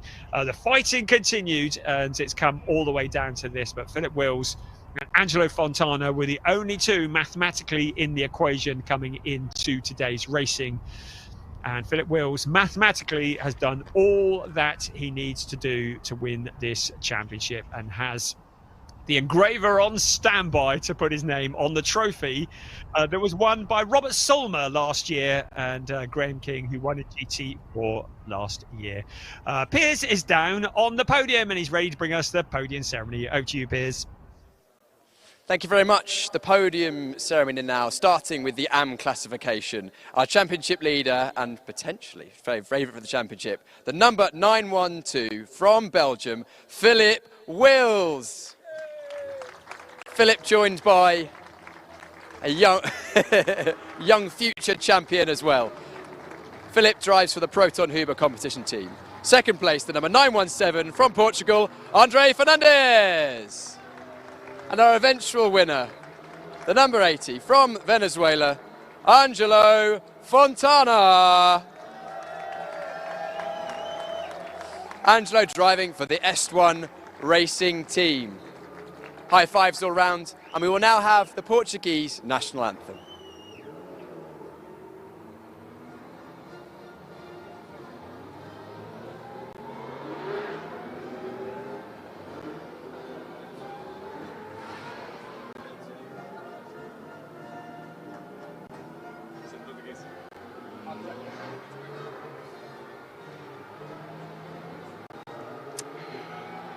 Congratulations to Angelo. My mistake, it's not the Portuguese, it was the Venezuelan national anthem for Venezuela. Third place trophy, Philip Wills from Jose Luis Santamaria, the director of the circuit to Barcelona, Catalunya.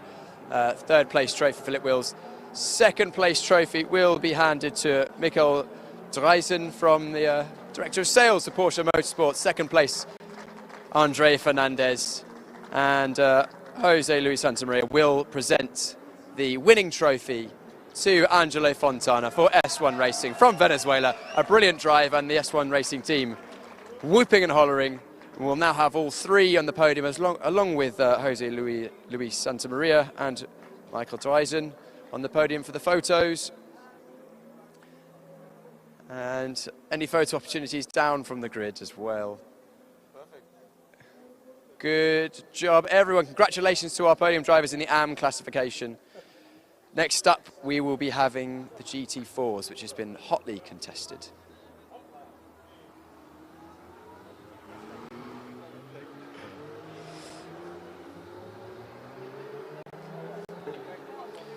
Next up will be GT4, and it was competitive in that one. We saw, of course, in the red flag, David van Rosen only a couple of places behind Patrick Kuhne. And of course, those GT4 cars racing amongst the GT3 Cup car machinery. Separate classification. And it will be in third position. The number 222 from Germany, David van Rosen. David van Rosen, everybody.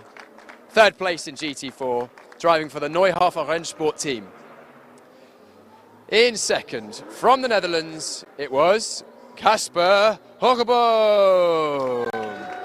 Congratulations, Casper, driving for Team GP Elite. But in the end, it was from Portugal, Patrick Kuhne. Congratulations, Patrick, and he is provisional champion in the GT4 classification. He also races for Veloso Motorsport, and we will now have the Portuguese national anthem.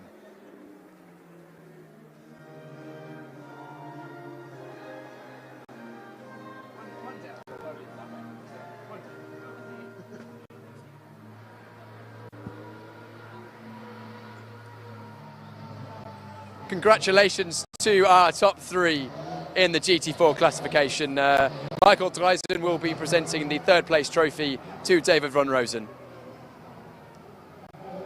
Director of Sales at Porsche Motorsport. Second place trophy being handed to Casper Hoggeboom by Jose Luis Santamaria, Director of the Circuit de Catalunya Barcelona. And the winning trophy Michael Dreisen will present to Patrick Kuhne, our champion for Porsche Sprint Challenge Southern Europe in 2025. Great job from all three of these drivers. Everyone on the top step of the podium now for the photo opportunities. To remember this moment, eye line down to the gantry down there, and a final round of applause to our GT4 classification. Congratulations, all three of you. We'll be seeing you very, very shortly for the final round of the season, round number 8. But very, very shortly, we have the final round of the season of the Sport Division, and that's coming up right now.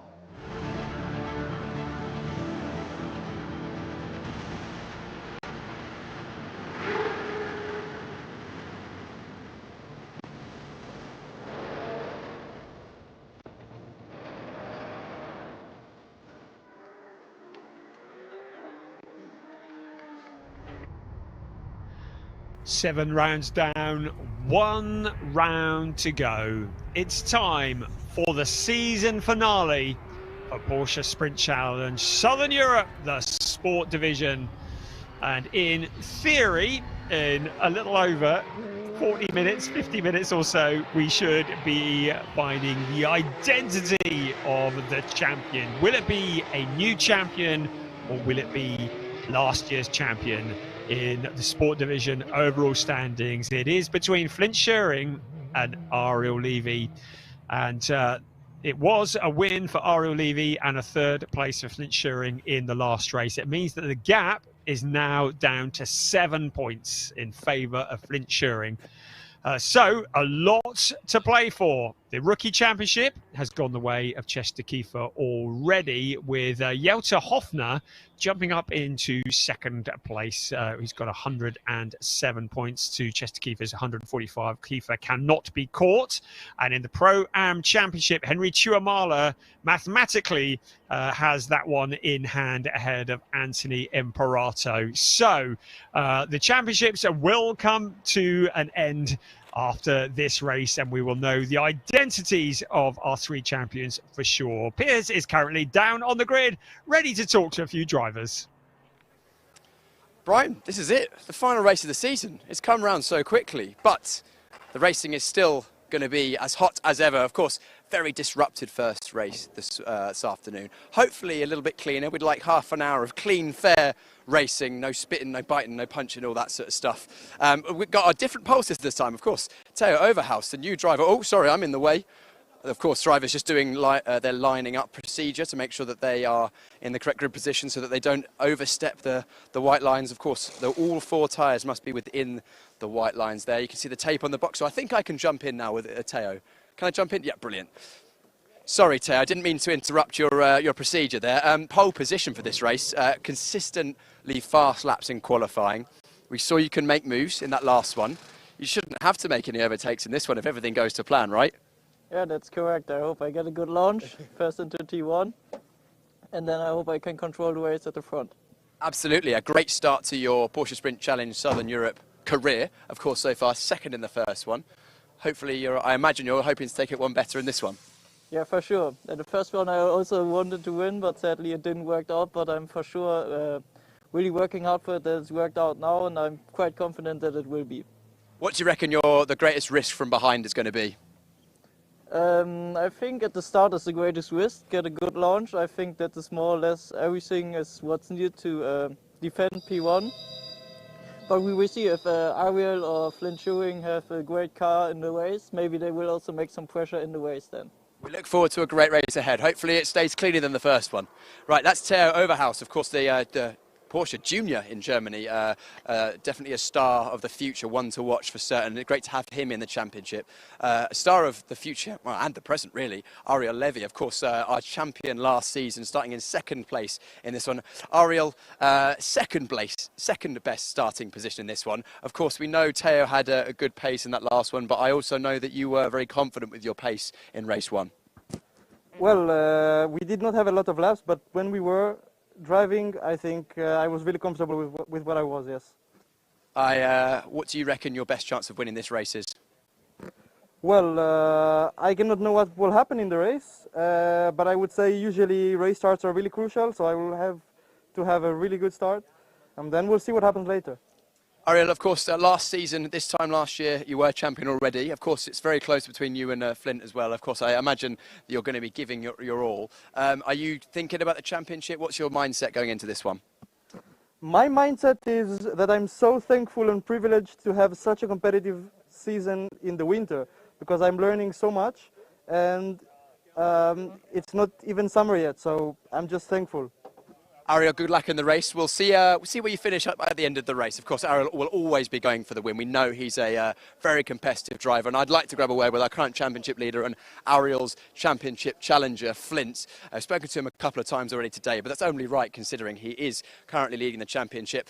Just spoke to Ariel. Of course, he is going for the win, as always, but he's just saying that he's so grateful that he's got such a competitive series before the main season has even started, and he's been enjoying the fight between yourself and him. Yeah, so far it's been a hard but fair fight. So definitely great preparation for the summer season. And let's talk about that championship. Of course, Ariel starting alongside you there. What are you thinking about? Yeah, going to try to get a good getaway and then go on from there. Flint, we'll see how it plays out. It's been a great battle all season long between these two. Of course, Flint having the upper hand on more occasions than Ariel this season. But it's anyone's game. Ariel was very fast in race number one. Got time for one more interview, and I think I'm going to grab a word with Milan Marchak again, because he's had such a good weekend. Really gaining a lot of experience and a lot of speed, considering his relative lack of overall racing experience. Actually, he's having a word with his race engineer, so I better jump out of there. Quick word from Sasha going into our last race. Again, carrying our on-board camera as well. Sasha, very quick word. Last race of the season, what are you thinking about right now? That I want to enjoy it. How are you best going to enjoy it? By driving, of course. Sasha, we look forward to seeing some excellent racing for you in this one. Again, we'll be watching from on board. Sasha Norden there, of course, trying to consolidate third place in the championship. This is going to be good, hopefully cleaner than the first, but the racing is going to be great nonetheless. Brian, over to you for the final time this season in the Sport Division. Thank you, Piers. Great job. I think Sasha speaks for all of us. We just want to enjoy it. And that's exactly what we've been doing, although we'd enjoy it more if there were a few less red flags. Right. Well, our pole sitter for this race is one Mr. T. Overhaus, and he is not featuring in the championship race, but he may well play a part in it, because the two championship contenders are directly behind him. By my calculations, if things finish as they are, i.e. Ariel Levy second, Flint Schuring third, Flint Schuring will be champion. But if Ariel Levy can get past Theo Overhaus and Flint Schuring finishes in third place, Ariel Levy will be champion. It is that close. How exciting is this? We are 1 minute away from the season finale for Porsche Sprint Challenge Southern Europe Sport Division, and it is all to play for. This could really go down to the wire. It's all about who keeps their head. What we don't want is any red flags, or if hopefully safety cars or full course yellows. Well, good luck with that. We've had a red flag in every race so far. The leading rookie qualifier, Milan Marchak, down in P6, also impressing here this weekend at Circuit de Barcelona, Catalunya. So lots to look at in the Pro-Am Championship. Henry Tuamala is the leading Pro-Am driver. By my calculations, he's done what he needs to do to clinch the Pro-Am Championship, but he really needs to get to the end of this race just to cement it and seal it. Of course, Chester Kiefer is the second qualifier in the rookies. He's down in P9. He's already clinched the rookie championship. The grid is like this. Theo Overhaus with that 143.001. Ariel Levy alongside him. Then it's Flint Schuring with Sebastian Freimut for company. He might be looking for a podium too. Domas Radonis and Milan Marchak occupy row 3. And it's Sasha Norden and Colin Berninghausen. Solid qualifying from him into P8.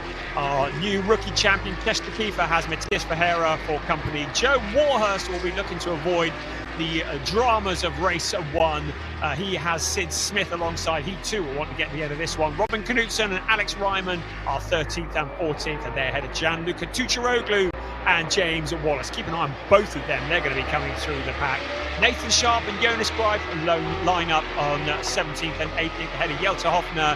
Henry Tuamala, the leading Pro-Am champion, leader in the championship. Søren Spreng just behind him with Felix Neuhofer, Charles Visser and Josh Stanton line up 23rd and 24th. Then it's Thomas Cangro and Karen Gayard ahead of Mace Muller. Anthony Imperato, the Pro-Am race, Luciano Martinez, Juan Pablo Vega, Draker Janssen and Nick Ho. Good to see he's got the car back out on track as well. 32 riders. This, the season finale for Porsche Sprint Challenge Southern Europe 2025. I'm just looking up to the skies. The clouds are coming in. The temperature is dropping. Famous last words. I don't think we're going to be getting any rain. Sincerely hope not. But with the temperature dropping on the track, that can change the dynamic of this race as well. It's the last hurrah for Porsche Sprint Challenge Southern Europe Sport Division. Next stop for a lot of these drivers will be their summer championships. They'll want to put this time to good use, this 30 minutes plus 1 lap of racing. All of the identical Porsche 911 GT3 Cup cars based on the latest 992 generation. 510 Porsche brake horsepowers. 4 litres of naturally aspirated, water-cooled, flat-six Boxster engine in the rear of the car. Control tyres, restricted setups, no ABS, no traction control. This is about raw talent. It's about the best drivers in the best cars rising to the top, and that's exactly what we've seen all season long.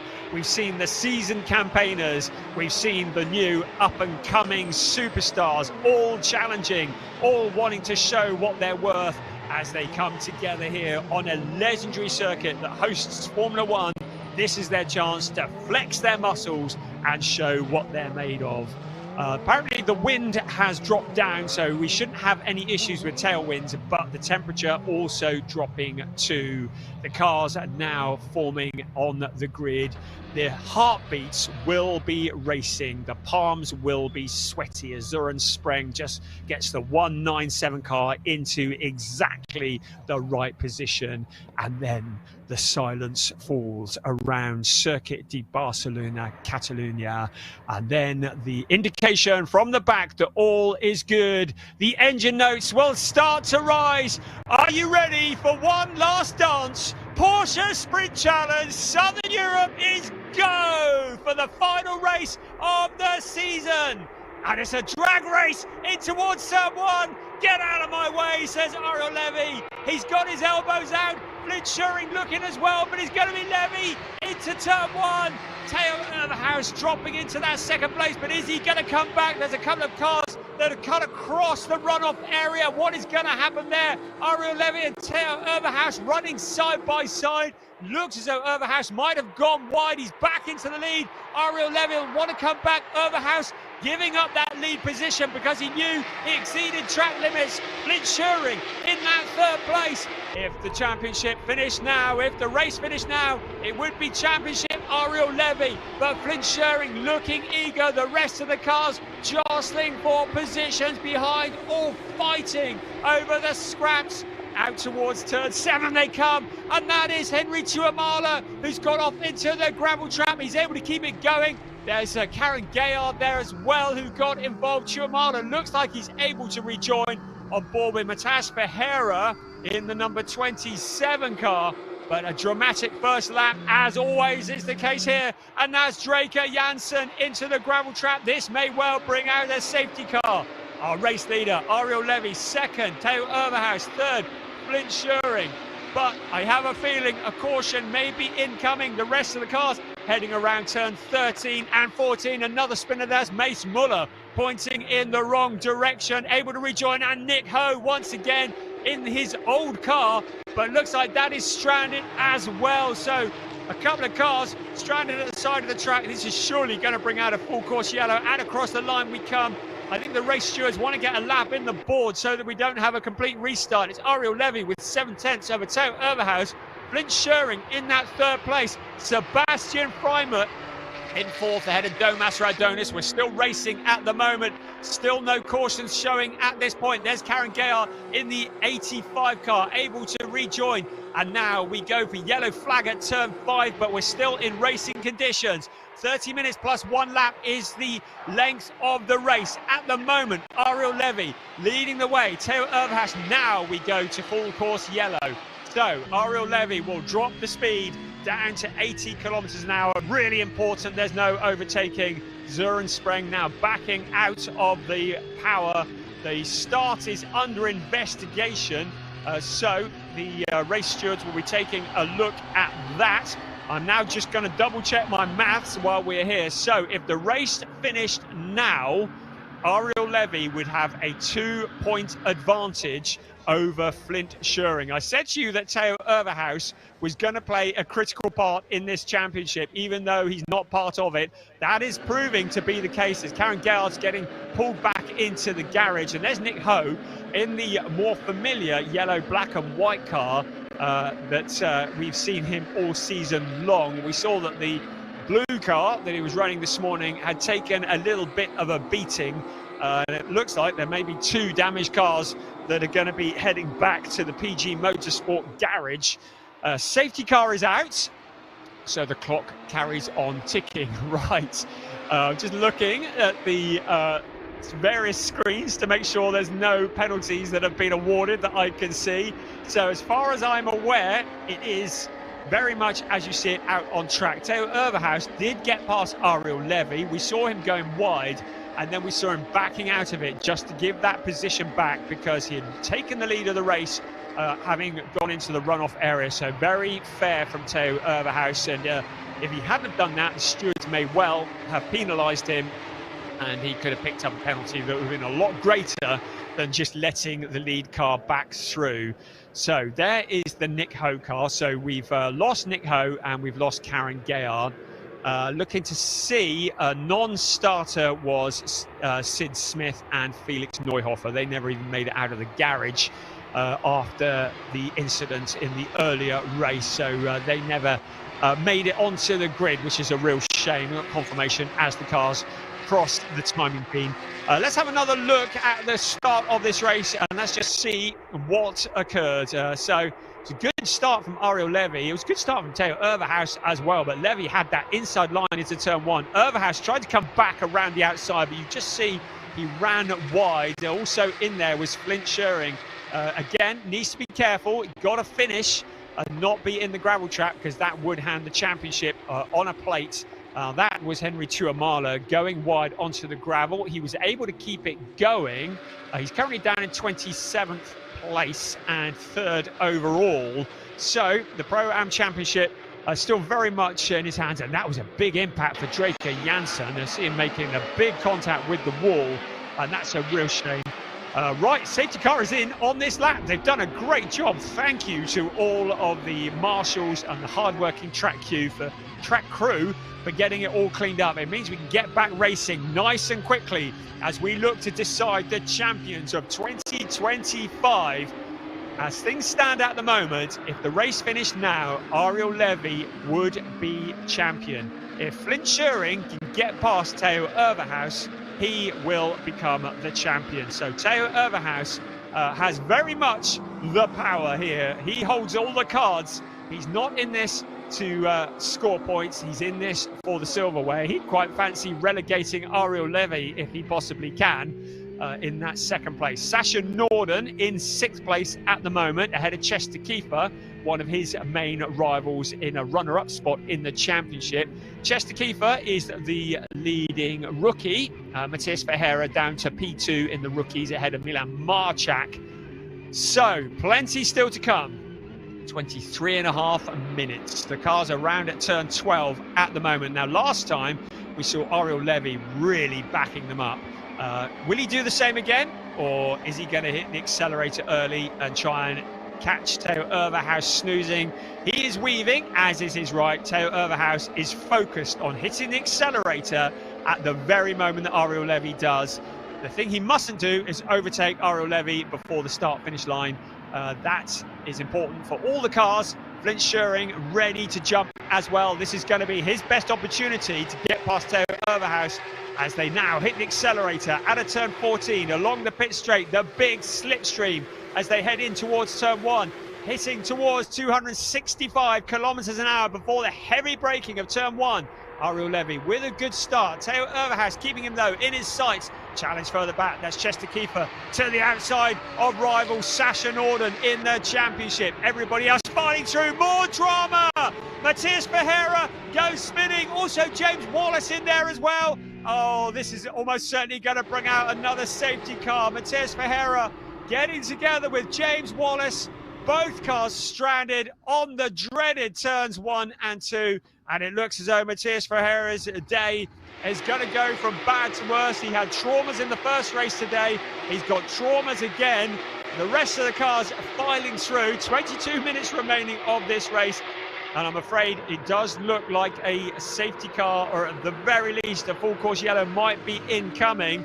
At the moment, Ariel Levy with a 0.378 gap over second place. Well, the good bit is Ferreira's got it going, but I'm not sure that Wallace is going to be able to. But a lot of damage to the number 27 Target competition car, the Brazilian driver, and there is Wallace getting out of the car. So that is such a shame. The Proton Huber competition, number 83 car, James Wallace, and he'll be pretty fed up about that after such a strong showing in Valencia. He will be pretty fed up with all that has occurred here in Barcelona. You can see from his body language as he looks at the car, and he will walk away. Let's have another look at what happened there. That's first, second, third. Here's the rest of the cars, and it just looked as though Ferreira carried just way too much speed into the corner. Wallace was just an innocent bystander. Nathan Sharp also taking to the gravel to avoid it. But it looked as though Ferreira had lost it long before Wallace appeared on the scene, and he was just caught up in someone else's incident in the carbon fibre zone once again. And you can point the finger maybe at poor qualifying, being in the midst of all the drama. Whatever it is, it's certainly taken him out of it, and that looks like Nathan Sharp peeling off into the pits as well. So after such a strong showing from him last time out in Valencia, looks as though his day is also coming to a premature end. On board with Søren Spreng, who currently leads in the Pro-Am race. He is in 19th place overall. And, he has Anthony Imperato directly behind him.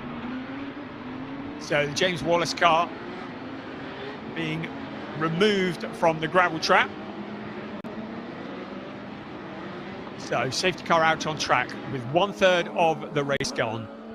Theo Overhaus is being shown on my timing screen as the race leader. So I'm I'm just checking to see whether...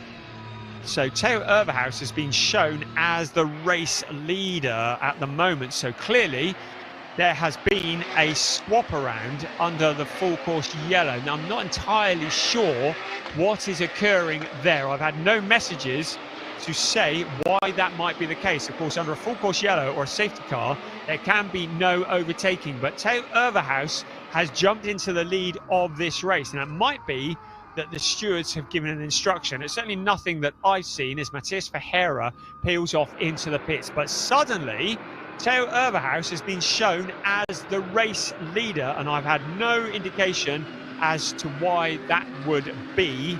But if that is the case, as seems to be, as we can see on our screen, and if the race finished now, it means that Flint Schuring would be the champion. So, I'm just double checking everything here, make sure I haven't missed anything. If the race finished now, it would be a Flint Schuring championship. So Theo Overhaus has jumped in front of Ariel Levy while we're behind the safety car and currently leads the way. Sounds to me as though it may have been an instruction that had been given. So that has changed the dynamic of the race. Suddenly, Ariel Levy has all the work to do to get past the number 43 car in front of him. Once again, Theo Overhaus playing a significant part on the outcome of this championship. There's absolutely nothing on the timing screens to indicate why that might have happened, but with 18 minutes remaining, things remain as they are. It will be championship to Flint Schuring by the slimmest of margins. Certainly not had the kind of dominant weekend that we saw him have at Valencia.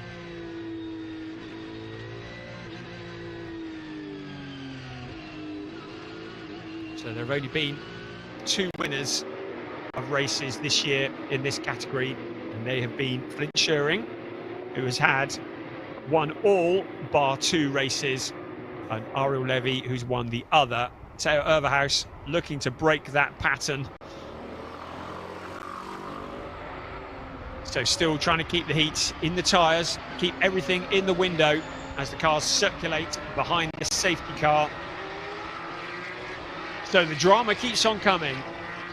Theo Overhaus, somehow, behind the safety car, has been promoted into the lead, and it can only be on the instruction of the stewards. But it means that Ariel Levy has a lot of work to do now, because he is going to have to work his way past the lead car if he wants to retain the championship that he won here this time last year. Still no indication of when the safety car is going to come in, but I would expect it's going to be very soon. Safety car is going to be in on this lap. So, indication that safety car is in on this lap, which means we will back racing. There is Henry Tuamala, the champion-elect of the Pro-Am category. So out around turn 5 at the moment. Theo Overhaus holds all the cards to decide who will become the champion of the sport division in Porsche Sprint Challenge Southern Europe. Sasha Norden has made progress. He's up into P6 at the moment. His main rival for position in the championship, Chester Kiefer, is behind him, and he wants to keep it that way. So here we come, the snake of cars. Theo Overhaus, the Porsche Junior driver who has been very much making the headlines for the last couple of years, getting himself up to speed before his 2025 season. I haven't seen what he's going to be racing this year, but now he backs the pack up. It's his turn to decide when to go. Now it's the turn of Ariel Levy to be the person who has to do the guessing. Up into turn 12 they come. Flint Schuring, focused, ready to pounce as soon as he can. Overhaus went, then he didn't, now he's going. Looks like he's up to speed. The gaps open up between first and second. Ariel Levy falling into the clutches of Flint Schuring. If Schuring can get past Ariel Levy, that will be enough for the championship for sure. Out to turn 14 they come, along the pit straight. A couple of cars kicking up some dirt. Out towards turn 1, weaving to try and get the heat into the tyres and into the brakes. We're past the halfway point of the final race of the season. into turn 1. Flint Schering flashing the lights. There's Colin Berninghausen taking a different line into the corner. On the inside, Chester Keefer in there as well. The rest of the cars filing around turns 1 and turns 2. What is going to happen in the last 14.5 minutes of this race? At the moment, advantage Theo Overhaus, advantage Flint Schering in the championship standings. Ariel Levy in second place, about half a second back. What can he do about the number 43 car in front of him? Sebastian Freimut there. Look at Sasha Norden looking to challenge Domas Radonis. He's been doing that all season long in Porsche Carrera Cup Benelux. Also a challenge further back, there was Joe Warhurst in there. Also Gianluca Tucharoglu also fighting for position. Sasha Norden, we're on board with him at the moment. In that 6th place, Sebastian Freimut in front of him, which means that Norden is up into 5th place. He's broken clear of one of his main challengers, Chester Keefer, down into P9. 1st and 2nd, breaking clear. Flint Schering doesn't look to have the pace to get with the leaders at the moment. 13.5 minutes remaining. It's all about whether Ariel Levy can find a route past Theo Overhaus. Levy, who led for much of this race, somehow Theo Overhaus was able to get past. Now he leads the way. There's Chester Keefer, Alex Ryman behind him. Gianluca Tucharoglu there as well in the 911 car. They are fighting over 9th place. Here come the race leaders out onto the pit straight once again, flat out up into 6th gear. Then it's the heavy braking, having reached 265 kilometers an hour, reducing all the speed down to 110 kilometers an hour. 2nd gear through turn 1, 2nd gear into turn 2. Alex Ryman, Gianluca Tucharoglu. It's Tucharoglu challenging on the outside for 10th place. Drops back in behind around turns 1 and turns 2 they come, and in towards turn 3, a 3rd gear corner taken at 140 kilometers an hour. Then a short burst to the throttle before this, turn 4, a 2nd gear taken at about 100 kilometers an hour. Then a slight downhill section towards turn 5, a 2nd gear corner taken at about 80 kilometers an hour. Then they weave their way down to turns 6 and 7. Still, the positions remain the same at the moment. Ariel Levy now with the fastest lap of the race, as denoted by the pink FL next to his name. It means that he is closing in on Theo Overhaus, but he can catch him. He's got to get past him if he wants to win this championship. It feels as though Ariel Levy holds the secret at the moment, but Theo Overhaus stands in the way. The rest of the cars challenging. That is the 1-2-3, Henry Tuamola, also fighting to retain in the Pro-Am Championship, trying to move his way forwards on board with Søren Spreng in the 197. He is the leading Pro-Am qualifier and leading the Pro-Am race at the moment. Tuamala down in 22nd place, but that would be enough just to confirm the championship in the Pro-Am category. 11.5 minutes remaining of this race. Look how close this is. There's Milan Marchak with Colin Berninghausen pressuring him all the way for 7th place. Also there, Chester Keefer, the man who never backs off. Now Theo Overhaus responds with the fastest lap. So Ariel Levy going to have to turn the wick up some more, find some more pace if he wants to challenge for the lead. Can he force Theo Overhaus into a mistake? He's got 11 minutes to do it as the cars go towards the edges of track limits through turn 1 and turn 2. Just fighting for every last thousandth of a second. Theo Overhaus with the fastest lap. Jan Pablo Vega also in the 563 car. He's down in 23rd place. He's got Henry Tuamala there for company as well. So everybody pushing hard, fighting hard. Gianluca Tucharoglu on the inside of Alex Ryman. He's been lining that one up for a while, and he pokes his nose in. They go wheel to wheel briefly.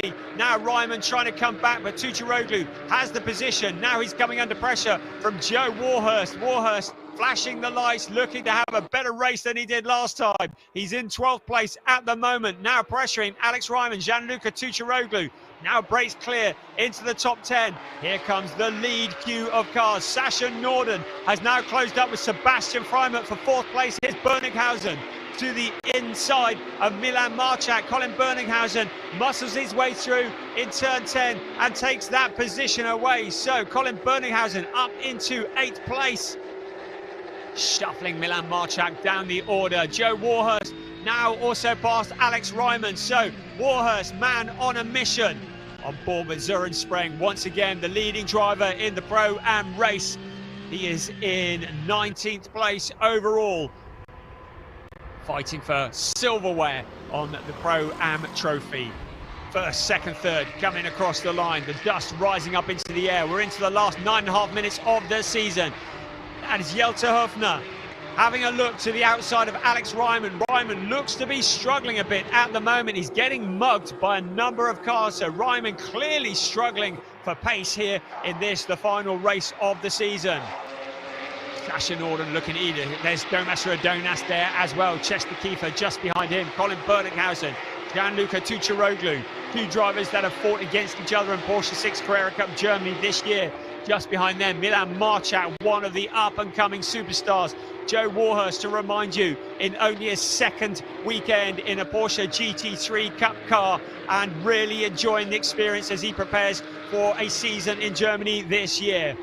And there's a car that's gone wide. Looks like Thomas Cangro to me on to the gravel. Cangro has not really enjoying the rub of the green at the moment. He's kept it going, but Cangro out onto the gravel trap. He can keep it rolling, which means we won't need a caution. Sasha Norden closing in still on Sebastian Freimut. Our leading rookie is Chester Kiefer in 7th place. But if things remain as they are, Sasha Norden will have jumped Chester Kiefer for 3rd place in the championship. And that's exactly what he came here with the intention of doing this weekend. There is Sasha Norden in the 5th place. Had a tough time in qualifying, but has been somewhere near the top of the timing sheets in all of the free practice, and the qualifying sessions is where he struggled the most, and he's now having to make up for that in this, the final race of the season. Another driver going wide, picking up the dirt out towards turn 1 once again. Theo Overhaus with 6/10 over Ariel Levy. If things remain as they are for the next 7 minutes and 40 seconds plus 1 lap, it will be championship Flint Scheuring by the slimmest of margins. Joe Warhurst now pressuring Milan Marchak for position. This is to get into the top 10. Around turns 1 and 2 we come once again. Chester Kiefer, the leading rookie. Then Colin Bernickhausen in 8th place. Gianluca Tucciaroglu. And then this fight here, Warhurst goes to the outside of Milan Marchak. This is for 10th place, but he can't make it stick, and in so doing, he allows Alex Ryman into the gap. The inside becomes the outside for Ryman. Ryman now trying to power it around the outside, but Warhurst is going to get the position back. There's a big dent in the back of Alex Ryman's car. That might explain where some of his pace has gone. Keep an eye on Jelte Höfner there in the 919 car as well. They stay as they were. Milan Marchak in that 10th place, but for how long? Joe Warhurst, if he makes the challenge for that 10th place, he may well lose the position. If it doesn't stick, it's going to be a bit of a gamble. Look at this scrap behind in the background. That's Josh Stanton, I beg your pardon, who's also trying to defend his position from other cars coming through. I think Charles Visser's in there as well. Jonas Greif just up ahead. Look at this, 3 abreast as Alex Ryman, that is Joe Warhurst, and he's over. Joe Warhurst into the barrier, massive impact. The number 59 car rolling over, so hopefully Joe's all okay. You saw him spearing off into the barrier with 6 minutes remaining of the season. So Joe Warhurst, the car upside down, I think we're probably, he's back onto the 4 wheels, but we're probably going to get some kind of caution here. Still 3 abreast into turn 1. That's Robin Knudsen. Jelte Höfner just backing out of it. Charles Visser coming through. I see no indication of any kind of caution. So the rest of the cars still racing. There's Anthony Imparato. Now we have a full course yellow. So that was a big impact for Joe Warhurst. It was looking so racy on the outside. The car making contact with the barrier and going over. We don't often see rollovers in Porsche Sprint Challenge Southern Europe. And we saw one last time out for Ajith Kumar in the club division. And Joe Warhurst doing exactly the same. It was a big impact. So the safety crews will be just checking that he's all okay. I think it was on the exit of turn 14 that he went in, a fairly fast part of the track as well. So we're just going to wait for news on that. And the cars now reducing their speed to, well, it was 80 kilometers an hour. Safety car is out now. That will bunch the field up to 4 3/4 minutes remaining. So at the moment, it's Theo Overhaus who leads the way. Ariel Levy in second, Flint Schuring in third. Obviously, our main concern is just the safety of Joe Warhurst. That was quite a big impact into the barrier on the exit of turn 14. He was looking so quick, racing with Alex Ryman. So with the safety car out on track, that just allows us just to make sure that everybody is all good. They build them so safely at Porsche, very much with driver safety in mind. And that is always of paramount importance, making sure that the drivers are well protected and that they're looked after. So he is just being attended to, Joe Warhurst in the car, and we've got a thumbs up from Joe Warhurst. So I know there's a lot of people watching in the UK who would have been holding their breath. We've got a thumbs up from Joe Warhurst. So really pleased to say thumbs up from Joe Warhurst that he is okay. A scary moment, a big impact. So driver is okay. I've got confirmation through. So I know a lot of people, and there he is getting out of the car, and he got his nice new seat insert. I mentioned earlier he had to hand carry it through customs at Heathrow when he was coming out here to Barcelona. It was a whopping big box. It's done him justice because it held him in position. Not done the car a lot of favours. That is such a shame. He was looking so quick.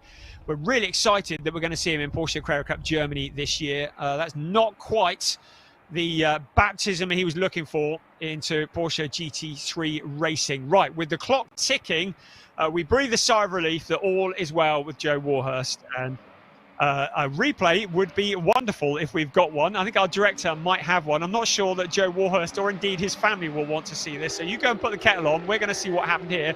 He was alongside Alex Ryman, the two cars, and Jelte Hofner was in there as well. It was 3 abreast, and that was never going to work, was it? And Hofner just gave the squeeze, and I think maybe the tyres touched, maybe the wheels touched, whatever it was a big impact. The barrier, the Tech Pro barrier, doing exactly what it's built to do, and that is to absorb the impact, but the car getting flipped over onto the lid.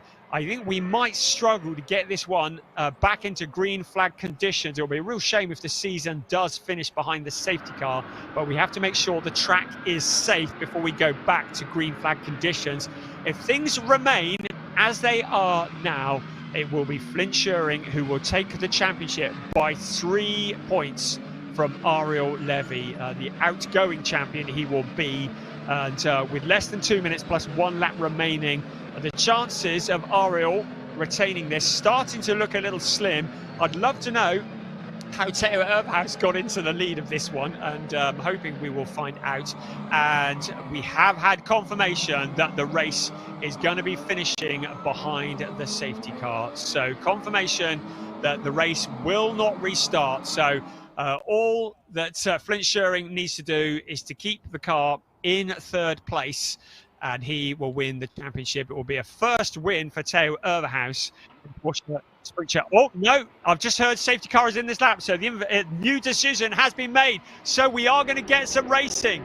We thought it was going to be all over. Safety car is going to be in on this lap. They're out at turn 11 at the moment. If they can get to the line before the clock strikes 0, we'll get 2 laps of racing remaining. So still all to play for. Theo Overhaus won't be in a hurry to get to the start-finish line, because if he can drag it out so the clock strikes 0 before he gets to the start-finish line, he'll only have to do 1 more lap of racing to take the win. But he can't back it up too much. It has gone green. He's on the accelerator. We're going to have 2 laps remaining of this season. It is a dash for the cash. Theo Overhaus leading the field out of turn 14. Ariel Levy with one last slim chance to take this championship. Flint Schuring being challenged by Sebastian Freimert. So Schuring challenged into turn 1. He's got Freimert on the outside of him into turn 1. Schuring needs to hold on to this 3rd position. He's got it covered off at the moment, but Freimert ducks back to the inside. Schuring having to defend for all he's worth. A lap and 3/4 of this season remaining. Still the championship very much up in the air. Theo Overhaus holding the cards. Ariel Levy in second place. Flint Schering in third place. And now Sasha Norden challenging hard, but in so doing, losing position. Domas Radonis starting to challenge on the outside. Norden coming back, and now Radonis has the inside line into the corner. On board with Sasha Norden. He was in 5th place, is about to become 6th, but he's going to fight back on Domas Radonis. Just behind him, the leader in the rookie race is Chester Keeper. Colin Berningshausen in 8th place, Gianluca Tucharoglu in 9th, then Milan Marchak. Now in towards turn 10 they come. It's still Theo Overhaus leading from Ariel Levy. Levy does not look to have anything that he can do to get into the lead on this race. That's Tucharoglu going wide onto the gravel. He keeps his foot buried on the power, doesn't even lose a position. Brilliant stuff there. Still positions remaining as they were as we head towards what will be the last lap of the season for what has been an extraordinary season of Porsche Sprint Challenge Southern Europe Sport Division. Out towards turn 14, and to start the very last lap, Theo Overhaus will lead them across the line. Ariel Levy running out of ideas to get past. He can see the championship starting to slip away. His main championship rival is behind him, but Theo Overhaus will take the maximum 25 points if he can keep in the position he's in. Flint Schering a long way back, but still flashing the lights in an attempt to distract Ariel Levy in front. Sebastian Freimert there, ready to demote Flint Schering if he gets half a chance. In towards turn 1 and 2, and up towards turn 3 we come for the very last time. It's Theo Overhaus leading the way by over a second. It looks to be over for Ariel Levy unless Theo Overhaus makes a mistake, unless something goes wrong in the number 43 car. The championship looks to be slipping away from the Israeli Ariel Levy, the driver who won it in 2024. He's staring at Overhaus in front of him, but Theo Overhaus does not make loads of mistakes. Ariel Levy in second place. He's broken clear of Flint Schering. They're up towards turn 6. That is Jonas Greif also going off into the gravel. He looks to be out of harm's way, so everything continues. Here comes Theo Overhaus hustling the car around the corner.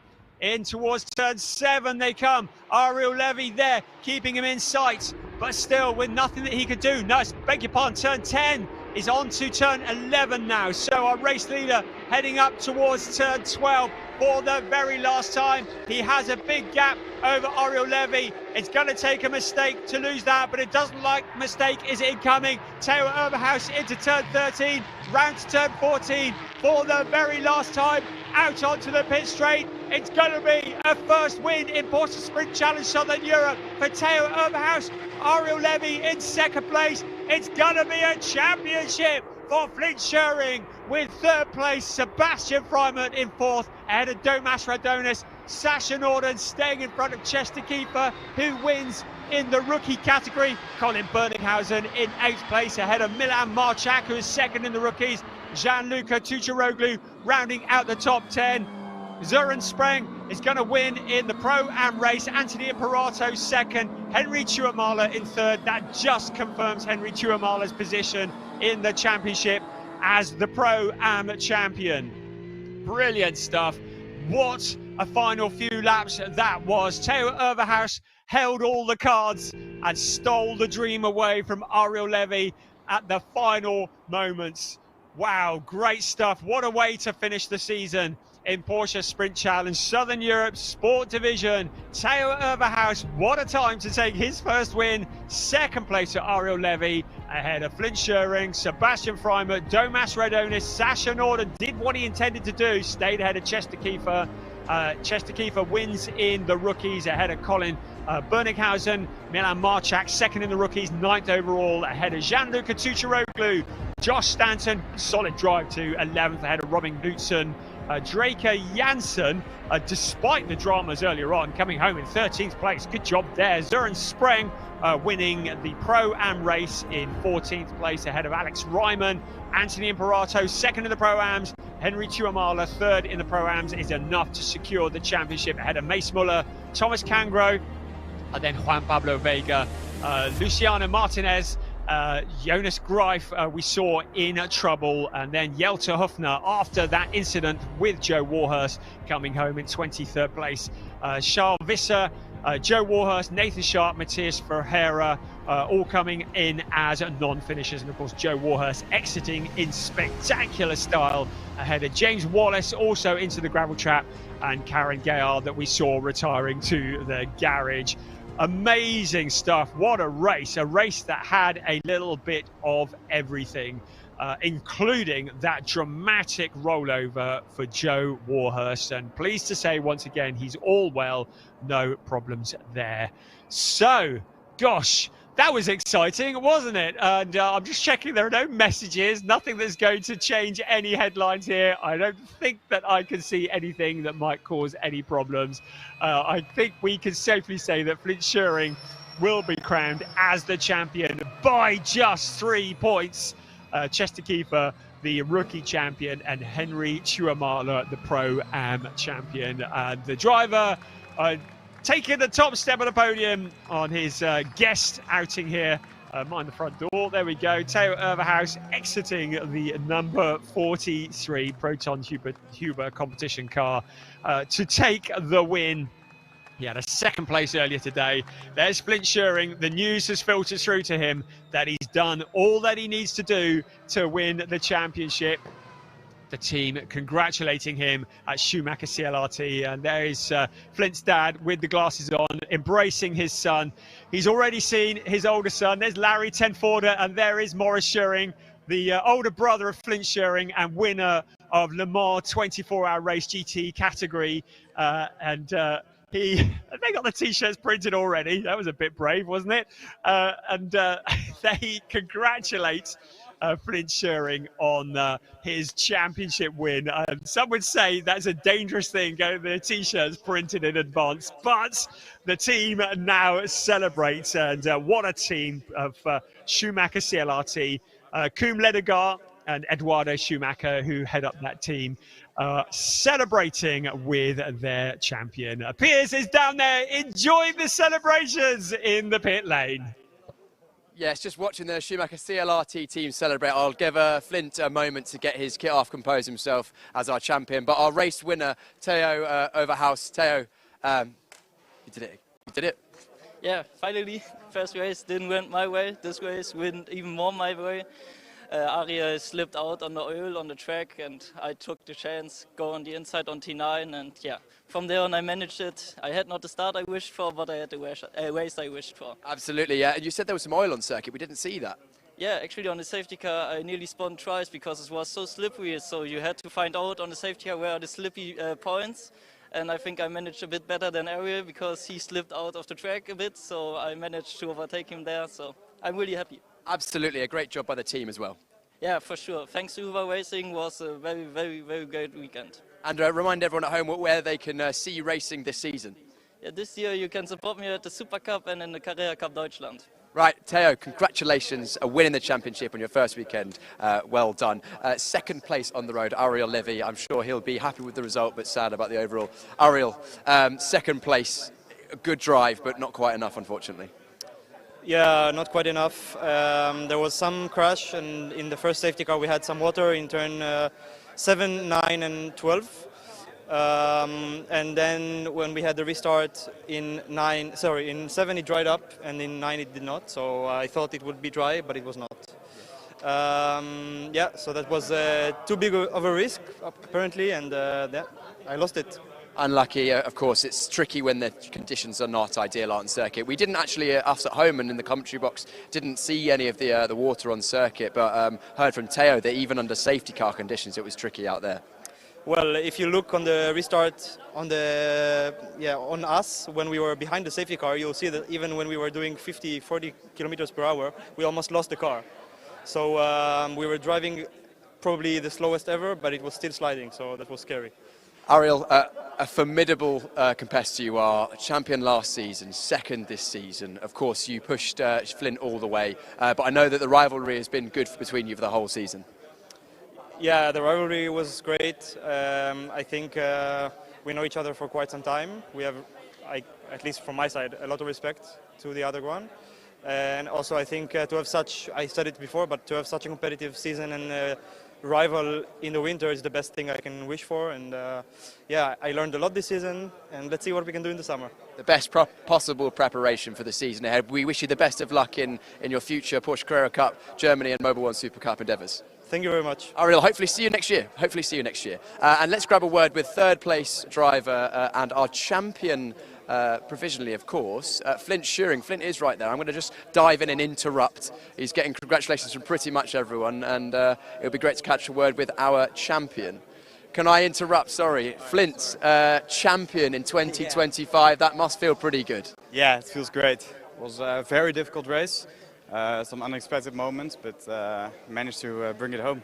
Absolutely. At one point it looked like it was slipping away. Of course, then the safety car, we heard from Teo and Ariel that we didn't know as viewers, but apparently there was quite a lot of oil and water on circuit. Yeah, in T7 to T9 there was quite some water or something on the circuit, which made it quite difficult and but also exciting. So. Yeah. But champion, let's talk about that. You know, you've had such a successful Porsche Sprint Challenge Southern Europe Championship this season, of course, taking many, many wins. Not quite this weekend, but still enough to get the championship. Yeah, like from Portimão onwards, we were very quick. A bit less this weekend, but nothing to worry about since we've been. It's been a good run so far. Absolutely, and we just heard from Ariel. He said, you know, the rivalry between you and himself has been really good this early season, and he's looking forward to the season ahead, and it's the best preparation for him, and I imagine for you also.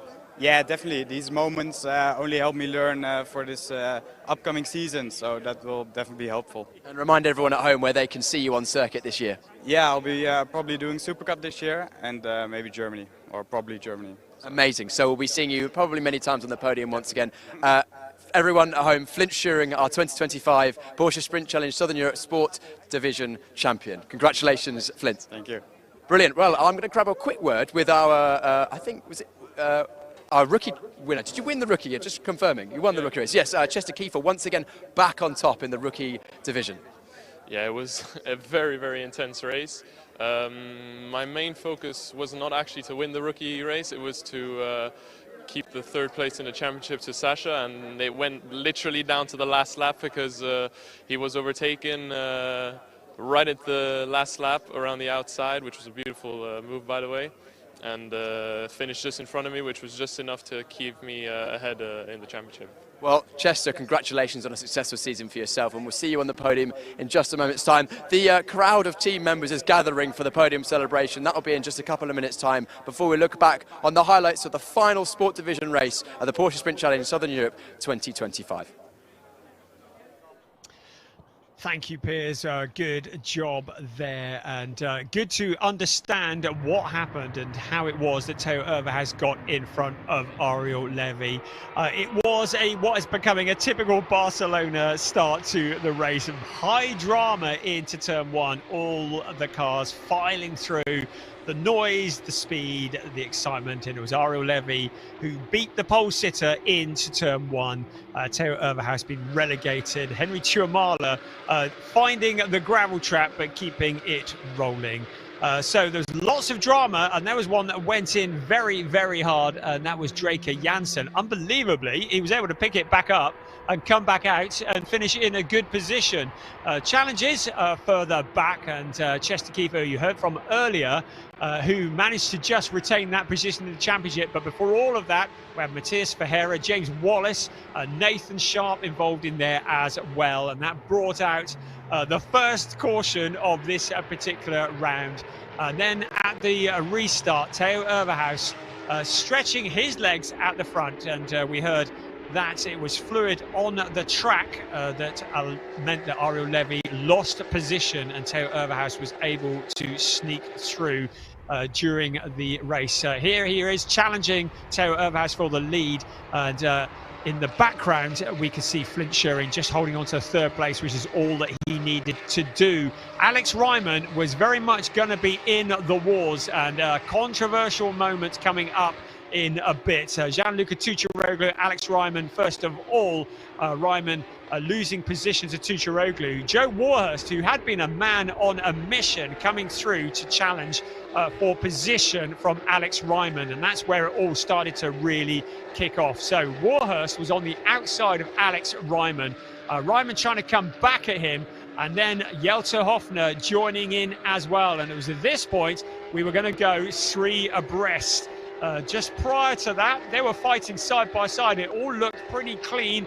We'll have to have a listen to see what happened afterwards, because it looked to me like maybe the wheels touched on these cars, because suddenly Joe Warhurst was the meat in the sandwich, bouncing off Jelte Hofner, and then a big impact into the fence that saw the 59 car rolling over. Pleased to say Joe was all okay, which is more than we said for the car, which may need a bit of a rebuild. Draker Janssen coming back with what was remaining of his car. Clearly it was all handling very well still. Sebastian Freimuth was never too far away from a podium position, but Theo Overhaus holding off the pressure from Ariel Levy on that slippery track to cross the line and take his first win in Porsche Sprint Challenge Southern Europe at the final round of the season. Second was Ariel Levy, and it was Flint Schuring in third place who secured the championship, doing all that he needed to do to win the championship by just 3 points. It's championship in the rookies to Chester Kiefer, championship in the Pro-Ams to Henry Tuamala. I believe that Piers Pryor is down on the podium, so we're going to throw down to him for the final podium ceremony of the Sport Division for 2025. Well, what a finale that was in the Sport Division, and we'll be having the podium for the overall classification first.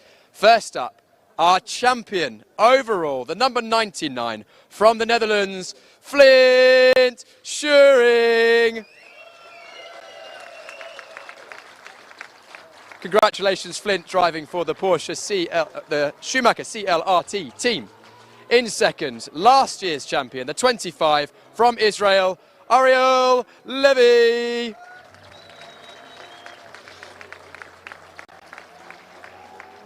Brilliant racing between these two. Ariel racing for Team GP Elite. And our winner in the final round, round number 8 of the season, the number 43 from Germany, Theo Overhaus.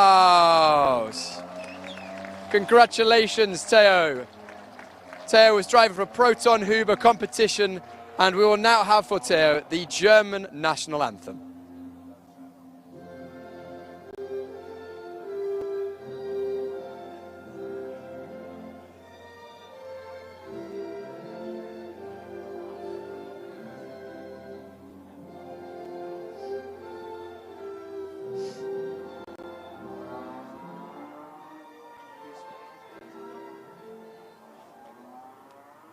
Congratulations to our podium drivers.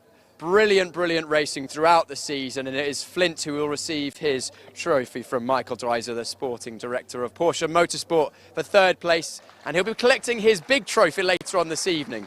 Second place, Jose Luis Santamaria, the circuit director here at Circuit Barcelona de Catalunya, presents second place to Ariel Levy, and our winner, Theo Overhaus, collects his first place trophy, smiles as he should, and we'll have all 3 drivers on the podium, top step of the podium, for their photo along with our trophy prize givers. Photos being taken, of course. Final championship standings can be found online later on. And now, drivers, the final race this season, it's time for the champagne! One final round of applause for our overall podium, round number 8 of the Sport Division. Congratulations. We'll be seeing plenty more of these drivers in Porsche Carrera Cup cars throughout the 2024 season in both Porsche Carrera Cup Deutschland and the Porsche Mobil 1 Super Cup. So keep an eye out for that this season. I'm sure the competition will be just as good as it has been in the Porsche Sprint Challenge Southern Europe this season so far. And what a championship it has been. But it's not just the overall classification. In the Sport Division, we also have the rookies who are coming up in just one moment. And we'll be starting with third place in the rookie classification, the number 67 from the Netherlands, Mace Muller. Congratulations, Mace, driving for PG Motorsports. Second place, the number 60 line from the Netherlands, Milan Marchak. Only his third race weekend in a Porsche. Brilliant, brilliant driving after taking the win earlier on. But a tricky couple of races in the rookie classification. But our ultimate champion and winner in the final round from Luxembourg, Chester Kiefer. Chester driving for the Schumacher CLRT team, and a brilliant season for the whole team. We will now have for Chester the national anthem of Luxembourg.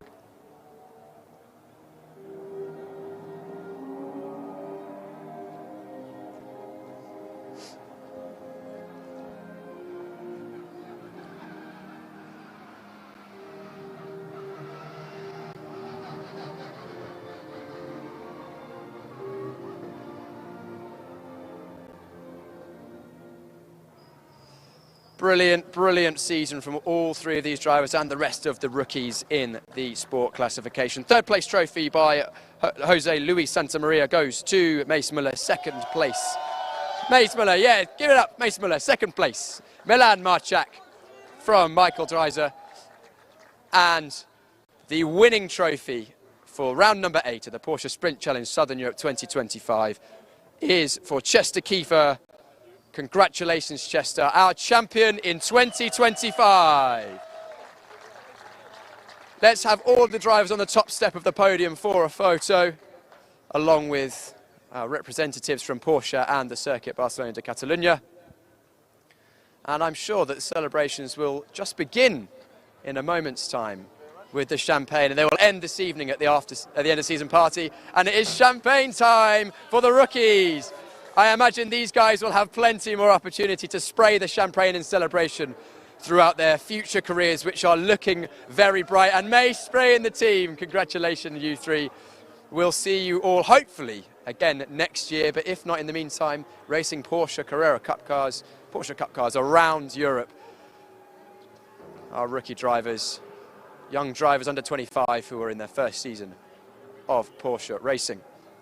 Now, the final podium of 2025 for the sport division will be our Pro-Am classification. And we're going to start off with the 1, 2, 3. Our champion in 2025 in the Pro-Am division, Henry Tuomala. Congratulations, Henry, and Team Karainen, our Pro-Am champions. Second place will be the number 19 from the United States of America, Anthony Imperato. Congratulations, Anthony, driving for Team Ombra. And our winner, the 197 from Germany, Søren Spreng. Congratulations, Søren. Søren drives for Team GP Elite, and we will now have for Søren the German national anthem.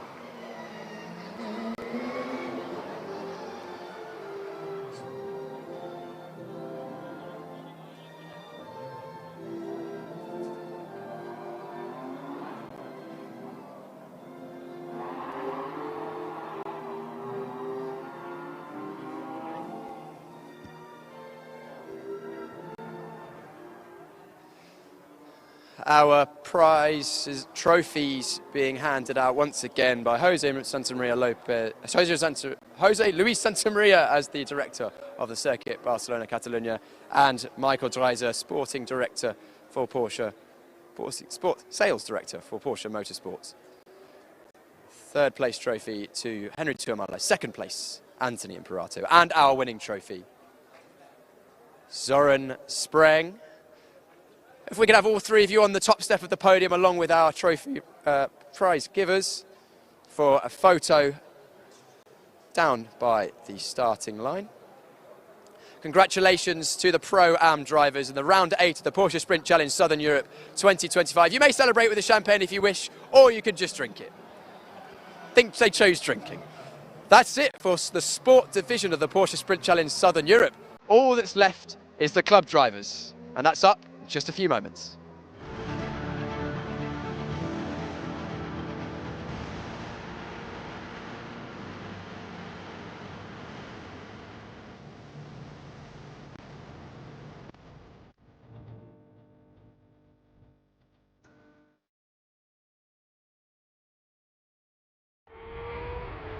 One last race of the season in Porsche Sprint Challenge Southern Europe. One last race in what has been an extraordinary season of racing in both the sport division and the club division. It is the 16th race that we've witnessed this year in Porsche Sprint Challenge Southern Europe, and this could be exciting because the gloves are off. Championships are all set and decided. It's all about the glory. They're going to be going for the silverware. They're going to be going for the podium. We saw earlier this afternoon Philip Wills clinch the championship, but we saw his main championship rival, Angelo Fontana, take the race win. He did everything that he could, but now Philip Wills mathematically not able to be caught in the championship standings. We also saw Patrick Kuhnhaas secure the GT4 title, and in the overall title it was Philip Wills once again who secured that. It does mean the drivers can go out and very much enjoy everything that they've got ahead of them in this race. We're not worrying about points for the championship, although there are still a number of runner-up positions that are to be decided. But the drivers are now getting ready. The cars are on the grid, and also on the grid for one last time, we say good afternoon to Piers Pryor. Time, the club division, round 8, Porsche Sprint Challenge Southern Europe 2025. And remember how I told you earlier how it was lovely and I'd taken my extra Porsche Motorsport jacket off? Well, I wish I had it on. The temperature is dropping fairly rapidly. My fingers may be blue by the end of this grid walk. Wind has picked up a little bit, so that may play into how this race pans out. May be good for some, may be worse for others. We heard from Michael Cole on the grid last time that the warmer conditions actually tend to help him and his Belgian racing car. So we'll see how that plays out. But let's talk us through the grid. It's going to be Michael Cole on pole position for this second race, owing to him having the second fastest lap from qualifying. I know that sounds counterintuitive, but it makes sense. Of course, rolling starts for the club division. So pole on the inside, 2x2 rolling start. And we saw, of course, very close racing in that first race earlier on today. Hopefully, again, we'll have a clean race. It wasn't the most issue-free club division race we've had this season. But let's go and grab a word with our provisional 2025 Porsche Sprint Challenge Southern Europe champion, Philip Wills, who is starting on the outside of row number 2, only 3 tenths away from the ultimate pole position, from second place. So it's very, very close in qualifying. I'll let him finish his final words with the team before I jump in and interrupt, because of course, as much as the championship is sewn up, they also have a race to prepare for. Thank you very much, guys. Philip, championship provisionally wrapped up, but still one more race to go. Yeah, it's pretty exciting for the moment, so a little bit nervous, but I have to stay to myself, to my business, and stay calm to do your thing, because it can, if you're thinking, then it's finished. You have to drive and don't think. So I will for sure fight for it, see that I have a safe race, because it was already pretty exciting, the first race. So let's keep it clean and see that we have a nice last race from this championship. I second those thoughts, Philip. Good luck in the final race. We hope for a clean, safe, but close and entertaining race. Good luck. That's Philip Wills, provisional champion so far. Of course, he wants to go out with a proverbial bang. Not a literal one. He wants a safe race. Let's grab a word with Andre Fernandez, who actually managed to finish second on the road last time. I don't know, after all the penalties played out, where he finished in the end in the classification, because he received a 5-second track limits penalty and then another 5-second penalty after the race. Andre, can we have a quick word? Sorry, I'm going to just jump in. Andre, a close race in that previous one, but not exactly the result you wanted. Last race of the season, what's your hopes for this one? My hope is P1 is the only hope I can get it for the last race. This way I can finish in the high. But let's see, if I can handle the pressure to the end. Sometimes I drive too much with the mirrors, but let's see another race. All part of the learning process, I'm sure. Always enjoy talking to you, because I can see you love your racing. Always a smile on your face, no matter how things go. Yes, you got to be happy, If you're sad all the time, it don't make you any happy anyway. Andre, words to live by. Good luck in this race. We're just waiting for our front row drivers, actually. Neither of them are on the grid quite yet, so maybe we'll just keep walking down. I'm hoping that everything's okay with both of them. Can't see them. We're supposed to have Michael Cole on pole position, Damir Hott in second place, but potentially they were both involved in crashes in race number 1 today, so maybe we might not have either of them. I'll keep you posted as I know more. Evgeny Leonov was also involved in a crash but got out again. Let's have another chat with Evgeny. Evgeny, final race of the season in Porsche Sprint Challenge Southern Europe. It was a dramatic one for yourself. You did manage to get back out after the team fixed the car and you set the fastest lap at one point, so clearly the car's ready to go in this one. So, you better not ask for plans. So, yeah, the idea is to use the situation as much as possible. We are third because there are no 2 cars in front, so I think we have quite good chance for podium, but let's see. Let's see, Evgeny. Let's see how it goes. Good luck in this one. Angelo Fontana, doors open, so I'm going to use this opportunity to butt in because earlier on they didn't want to risk me getting the door stuck because I think they've had a couple of issues with the door latch mechanism. Angelo, final race. Yes. What are you thinking? This one is going to be more fun, I think. We'll try to look for victory again, hopefully. Of course, you would be starting in 6th place on the grid, but no front row drivers, so effectively 4th. Yeah. That gives you a better opportunity. Yeah. Much better, easier to pass. Angelo, you always like a pass, so we look forward to that. I think I've got time for one more word. Let's grab a word with Javier Ripoll Jr. I was hoping to catch up with him this weekend, haven't been able to so far. Javier has had a very good week. He wasn't in Valencia because he's got a new little one in around the house, but one more race to go this weekend, Javier, of this season. You know, what's your outlook? Well, at least to finish first turn, you know. They hit me really hard in turn 1 last race, and then car got destroyed. So the guys were able to bring the second car and then ready to race. So a great job by the S1 racing team. Yep, exactly. We're ready. Also, congratulations on the news from at home. I'm sure that everyone at home is watching you. That's for sure. They're all waiting, even him. So that's good. Brilliant. Right, that's Javier Ripoll Jr. starting in what was effectively 5th position. It would be 7th on the grid. Brian, for the final time, over to you. Thank you, Piers. We're looking forward to this. I'm looking forward to Javier Ripoll Jr. being on the grid in maybe about 16 years' time. Yes, let's get him around turn 1 this time, shall we? It does look to me as though we have lost both the cars from the front row. We've lost the hot and the cool. Damir Hott and Michael Cole, who had qualified on the front row. Cole, who had that pole position, and I don't think they've made it out, which is a real shame. It does mean that the effective pole position is handed to Andre Fernandez with Philip Wills alongside. As they all said, they're out to enjoy it, and that's why we do all of this, isn't it? I mean, yes, there are championships and things, but we're out to enjoy it. Once again, Alexander Dobik starting from the pit lane. He never took part in qualifying because of, I believe, mechanical issues. So he's given himself a fairly long afternoon, starting both races from the back. But he made very good progress in the last race and came back home in 8th place. I think just avoiding the trauma is going to be worth a few points in itself as the cars start on their formation lap, and the safety car pulls away, and that moment to get the heat into the tyres, into the brakes.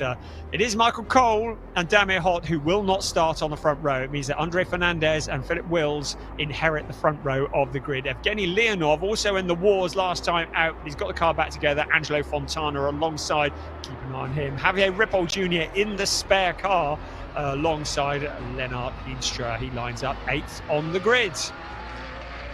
In 9th place is Jan Jaap van Roon with Tobias Vasquez Garcia for company. Lee Mole is next with Karsten Kramer for company. David Harrison, he had a good qualifying this morning actually. Corrado Costa, I haven't seen whether he's on the grid or not. He had a lot of damage in the previous race, ahead of Eric Wagner and the new GT4 champion Patrick Kuhnhaar.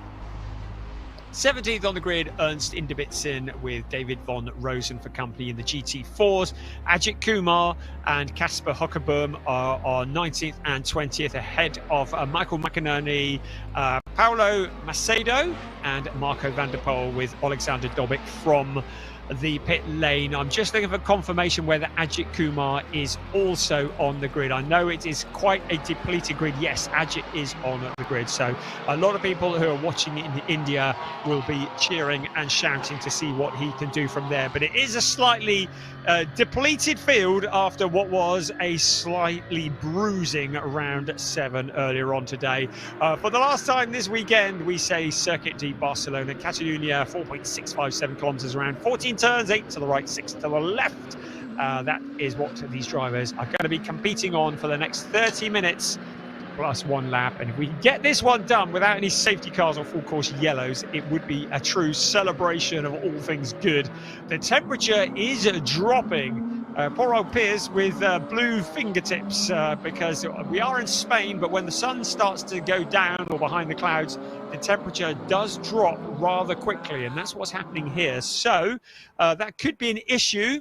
Generating the heat as important as ever. No tyre warmers allowed, so the weaving and the braking really important to make sure that when the cars arrive at that very troublesome turn 1, they're going to have something with which to brake, steer and grip the surface with. There is one of the GT4 cars, that Patrick Cunha, with the hazards flashing. And looks like Cunha might have a bit of a problem here. He's got the hazards going. We saw that earlier on the lap. And I'm wondering whether he's going to be peeling off into the pit lane, because clearly there is something amiss with the car there. No such problems up front. So the new pole sitter, effectively, Andre Fernandez, with scatters but makes it around the first 2 turns. But Evgeny Leonov challenging for the lead. That looked like everybody scatters but makes it around the first 2 turns. But Evgeny Leonov challenging for the lead. That looked like Vasquez Garcia going wide out of turn 2, but everybody's made it. There's Alexander Dobic from the pit lane, but into the lead, Evgeny Leonov challenging. Fernandez coming back at him. The 2 cars running side by side for the lead of this race. Philip Wills just holding back slightly, but he's got Angelo Fontana now challenging him on the inside. It's Leonov who takes the lead of the race in the Volcano Motorsport car, and he pulls just a little bit clear of Andre Fernandez. So a good challenge for the lead, a lot more successful than it was in the earlier race. Fernandez relegated into that 2nd place, soon to become 3rd, because now Philip Wills challenging for the 2nd place on the inside of Fernandez, squeezing him on the exit of turn 9. They come, and into 2nd place goes Philip Wills. Fernandez getting swallowed up by the pack. Fontana's through as well. Also, Carsten Kramer trying to challenge the car, and it is Fernandez who's dropping back through the pack. He submits to Carsten Kramer, on board with David Von Rosen back towards the back of the pack. The rest of the cars filing through, picking up a bit of dirt, but at the end of lap 1, it's going to be a lead for Evgeny Leonov. 2nd will be Philip Wills. 3rd, Angelo Fontana. He had plans on the top step of the podium. He's got 28 minutes to do something about that. So across the line we come. It is Leonov from Wills, Fontana, Carsten Kramer, Andre Fernandez dropping back. Jan-Jaap van Roon in 6th ahead of David Harrison, Lee Mole, Tobias Vasquez Garcia, Patrick Cunha in 10th place. So maybe it wasn't him who was having those issues on the formation lap. So he looks solid there. 11th place, David Von Rosen and Kasper Hockerboom. Those are your 1, 2, 3 and the GT4s as well. Ajith Kumar up into 13th place ahead of Michael McInerney, Ernst Inderbitzen, and then Paolo Macedo ahead of Marco van der Poel and Alexander Dobic, rounding out the top 18.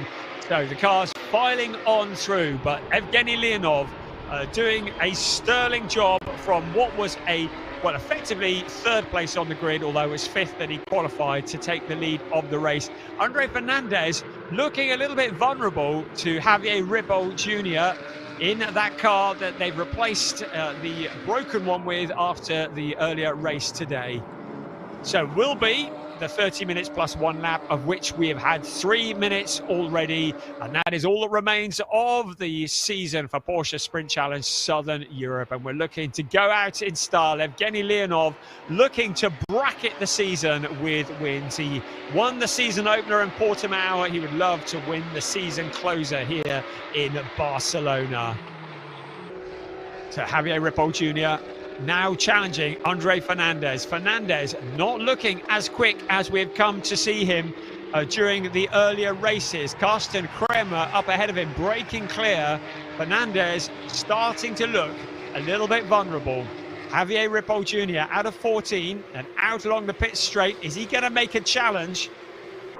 And we've lost Lennart Heemstra, who has returned to the pit. So another driver that we have lost now. Challenging in towards turn 1. Fernandez has it covered off at the moment. That is 5th place. Jan-Jaap van Roon in there. And Javier Ripoll Jr. not showing up on my timing screen. So I'm wondering if Javier Ripoll has a problem with his transponder, but the number 91 car that is directly behind Andre Fernandez is on the same lap and is in 6th place, and in fact Jan-Jaap van Roon is in 7th.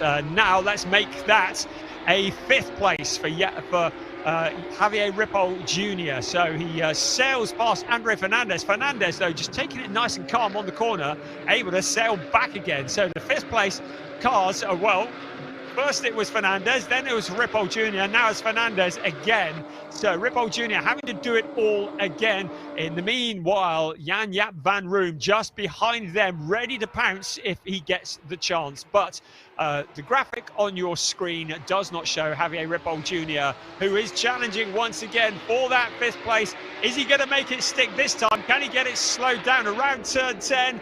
No, he can't. Andre Fernandez coming back at him, but this time he has the inside line. He's going to give the 917 car a bit of a squeeze, and that then opens the door for Jan-Jaap van Roon to come through as well. So Fernandez relegated another couple of positions now into the clutches of David Harrison in the FAC Autotech car. Javier Ripoll Jr. in car 91. He's not showing up on any timing screens, so I'm expecting that his transponder has gone kaput in the car that he's running. That is not the same car that he started with today. Out along the pit straight in towards turn 1. Fernandez now looking under pressure from David Harrison. In the background is Tobias Vasquez Garcia. And then there's Lee Mole there as well. Our race leader, Evgeny Leonov, has opened up a gap of about 1.476 on Philip Wheel, and it looks like, oh, that's Søren Spring. I was going to say Søren Springer's retired. He's not even in this race. He was in the previous one, but nice to see Søren there again. Right, there is Fernandez in the 917 car in 7th place, with David Harrison in 8th place, just behind him.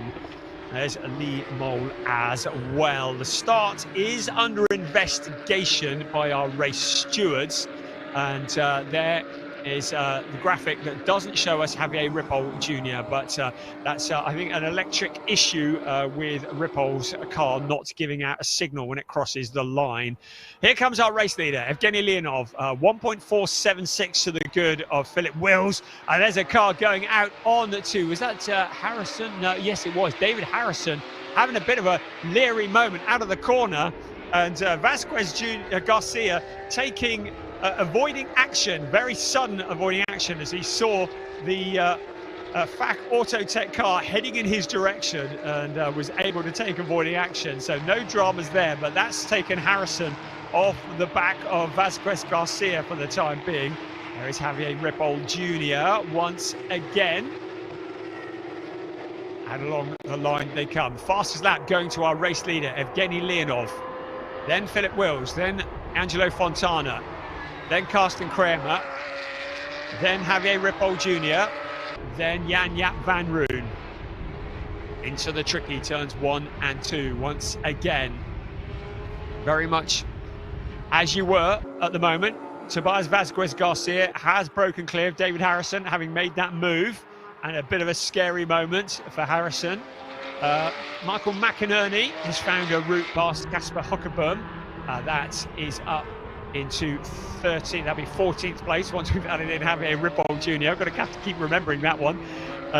So Angelo Fontana, 3rd place. He's caught up with Philip Wills. These two drivers have been fighting each other all season long for the championship.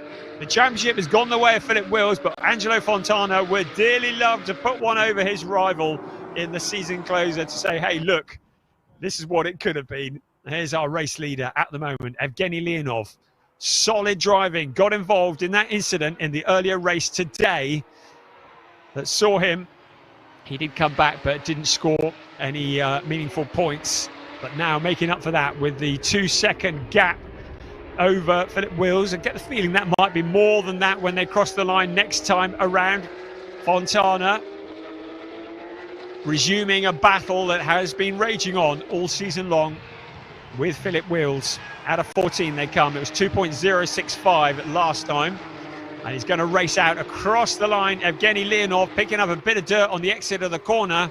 And the gap up to 2.276. So opening up a little over 0.2 of a second over second place Philip Wills.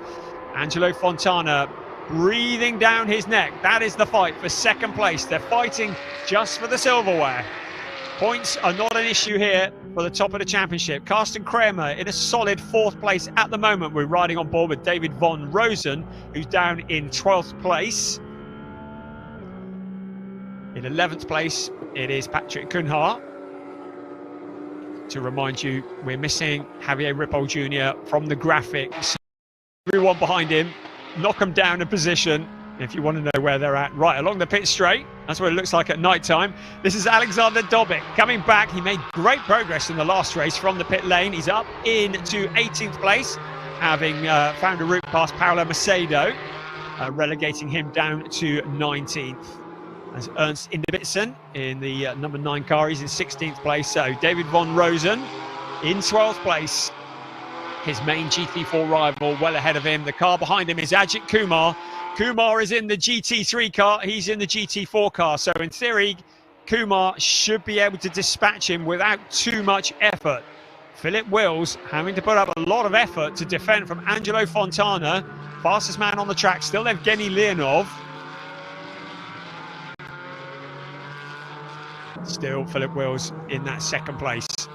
David von Rosen with Ajith Kumar in the unfamiliar silver car after that double rollover last time out at Valencia. Kumar in a different car this time. Now has a little look to the inside of David von Rosen. Doesn't do anything into turn 10. Round towards turn 11 and 12 they come. And then into turns 13 and 14. And Ajith Kumar will be very keen to get a good exit out of turn 14.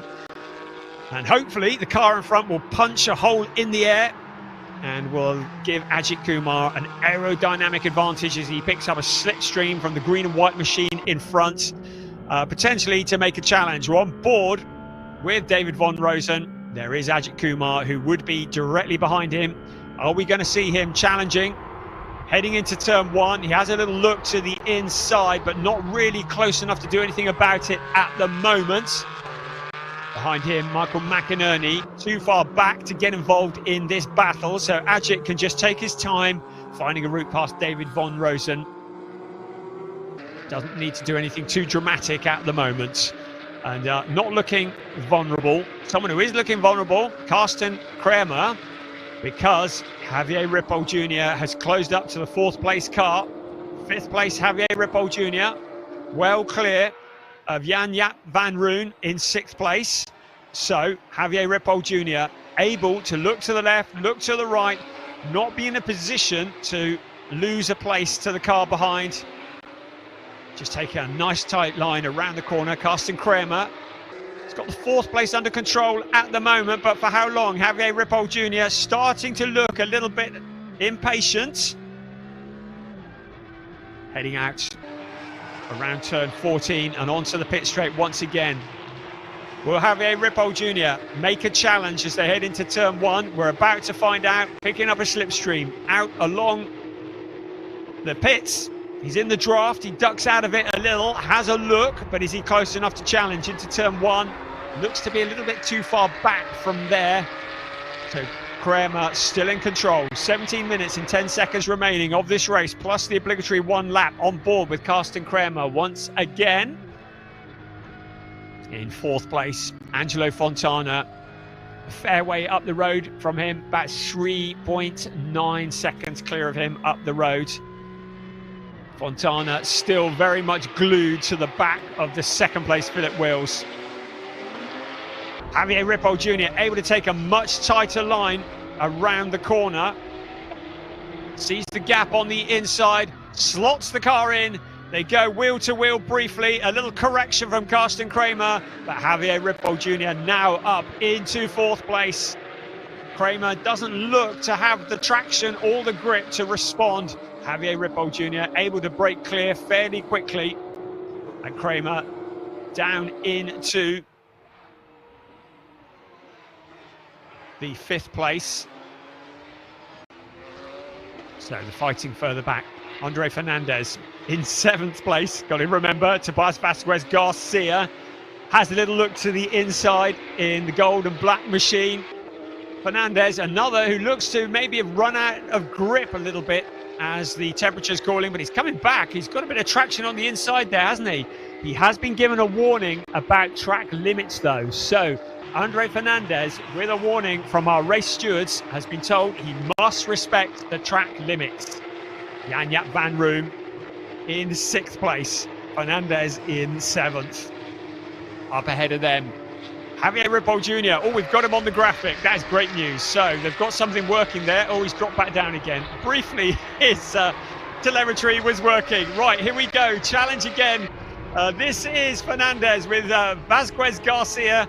This time making it stick, getting in there and jumping in front. So that'll be 7th place according to my calculations, relegating Fernandez down to 8th place. We briefly had Javier Ripoll Jr.'s transponder working, but it wasn't for long, was it? Vasquez, you just saw the back end a little bit slippery going into the corner. All these drivers now running on the dregs of grip. Finally, Ajith Kumar finds a route past David Von Rosen, moving up into 11th place, but Von Rosen just steals it back again, and Ajith Kumar is going to have to do all that hard work again for that position. That would be for 12th place. Ajith Kumar currently in 13th place. Behind him, Michael McInerney has closed in, so now Kumar may well have the mirrors of his silver car occupied with another silver car filling those mirrors, because if he makes the challenge on the 223 car and it doesn't stick, suddenly get the feeling that Michael McInerney might be ready to duck into the gap that will appear. At the moment, it's all safe. They've broken clear a little bit. David Von Rosen in that 11th place. On board with him. Can hear him going through the gearbox. Remember, this is a GT4 car compared to many of the cars around him being GT3s. It is a Porsche Cayman GT4 RS Club Sport. A little less horsepower than the cars around him, but he's putting it to good use. Patrick Cunha, the leader in the GT4 race, up in 12th place, just ahead of him. Around turns 1 and 2 once again. There's Javier Ripoll Jr. So Philip Wills in 2nd place. Angelo Fontana has been in 3rd place for most of this race. Still not able to get past both drivers here just for the enjoyment. Finds the gap on the inside, slots the car into it. Philip Wills decides that discretion is the better part of valor, allows Fontana to come back through, tries to get him on the switchback, but doesn't do it. And so Fontana moves up into 2nd place. While all that's been going on, Evgeny Leonov has opened up a gap of over 3 seconds as we ride on board with Alexander Dobik in 16th place. And he just picking them off one by one. Up ahead of him is Kasper Hockeboom. Again, it's a GT4 car, so he should be able to dispatch him without too much trauma. And then it'll be Michael McInerney next up the road after that. That's the view from the outside. The Hadeka car that didn't take part in quali this morning, therefore relegating him to a pit lane start. He sees the gap. Hockeboom not really putting up too much of a fighter, but that's not what's happening up in front.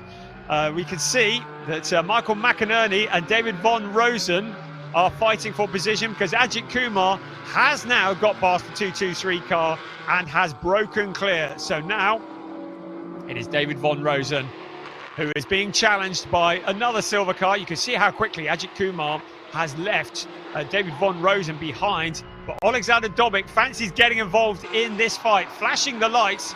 Michael McInerney is the first to feel the wrath of Alexander Dobic. Going deep, David Von Rosen leaves a big gap on the inside, but he has the momentum around the corner.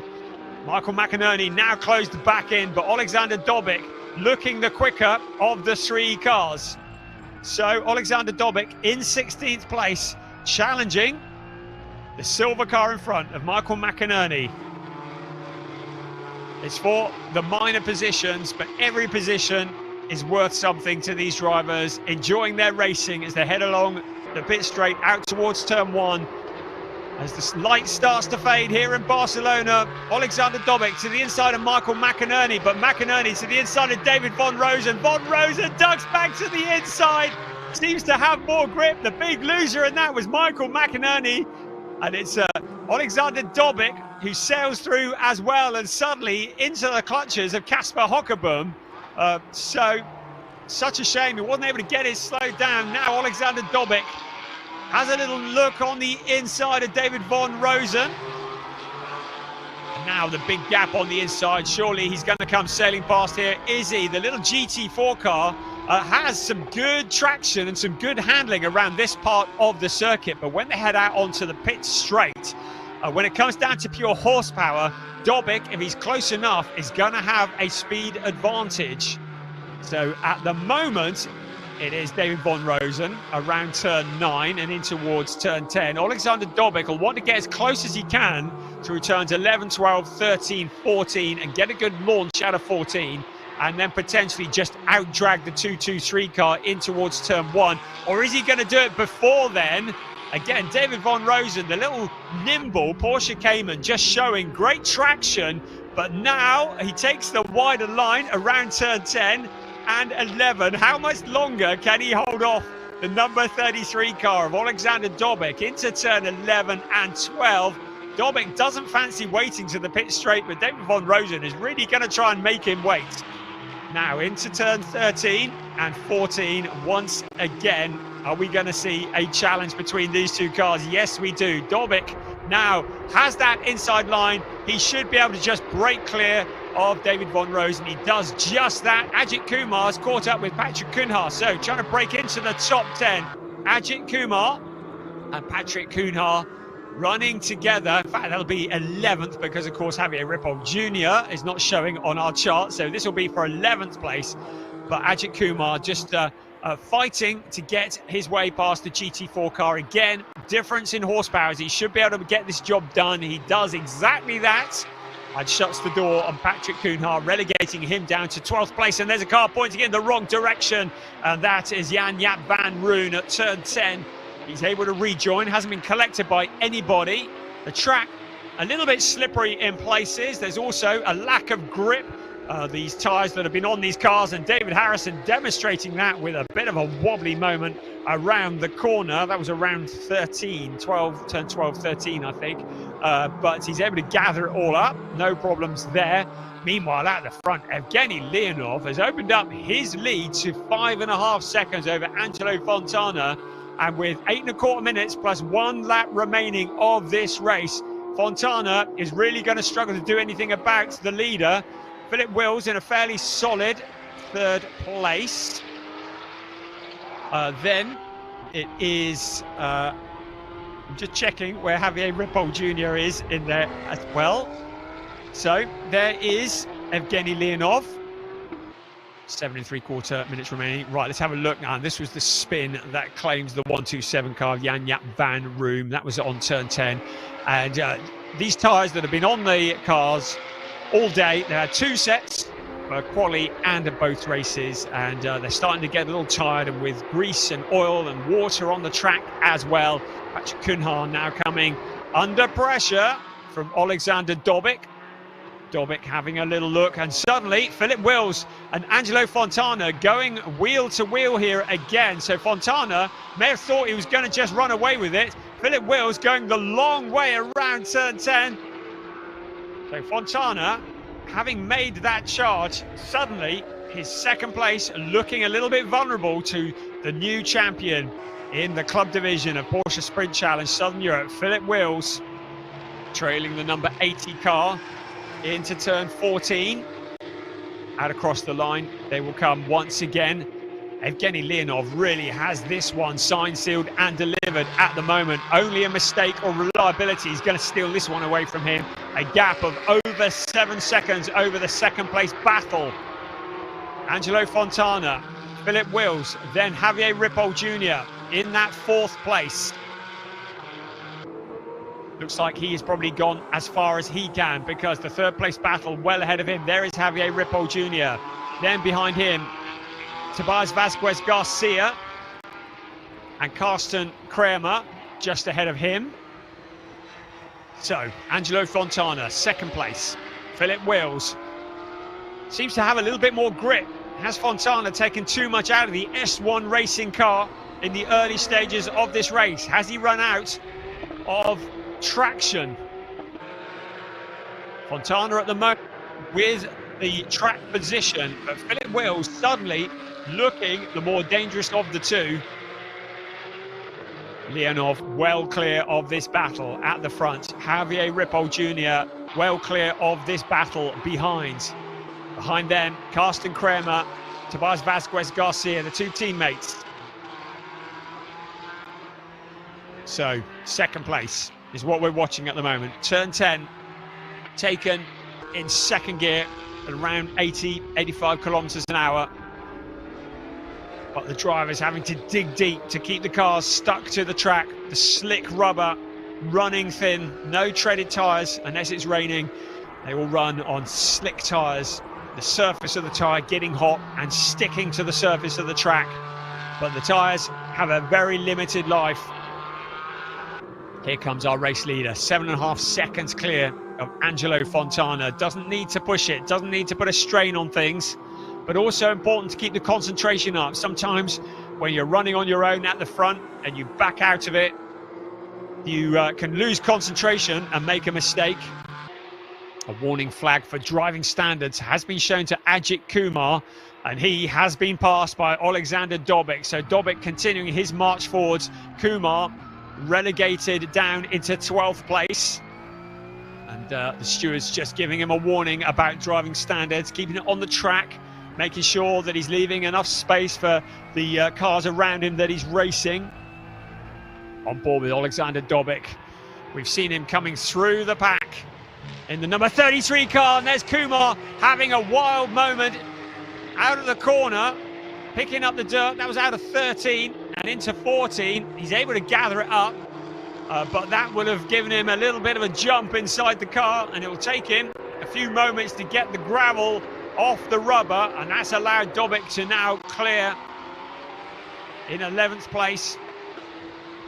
Fontana have now broken clear of Philip Wills. So Wills looked to be challenging for that 2nd place for a while, but now has fallen back a little. Maybe getting past the back marker car has just thrown them slightly. The GT4 car very kindly getting out of the way, but has meant that the 2 cars have separated. Kindly getting out of the way, but has meant that the 2 cars have separated a little bit. We're into the last 3.5 minutes plus 1 lap of this race. Can Philip Wills do anything about that 2nd place that Angelo Fontana has? It looks like nobody has got anything but Evgeny Leonov. Only a mistake or a mechanical problem now can rob him of a win, because he's nearly 8.5 seconds clear of the 2nd place. 3rd, Angelo Fontana. 4th, Philip Wills. 5th, Javier Ripoll Jr. 4th, Javier Ripoll Jr. 5th, Carsten Kramer. 6th, Tobias Vasquez Garcia. 7th, Andre Fernandez. So looking towards turn 1 and up the pit straight once again. It's like Limo, who has been challenging David Harrison for some time now, and that is for 10th place. So Limo and David Harrison, good clean racing from both of them. As a driver we haven't seen much of for a while, Andre Fernandez, not really had the pace that he's enjoyed. Jan-Jaap van Roon just behind him, so he's still holding on to that 7th place.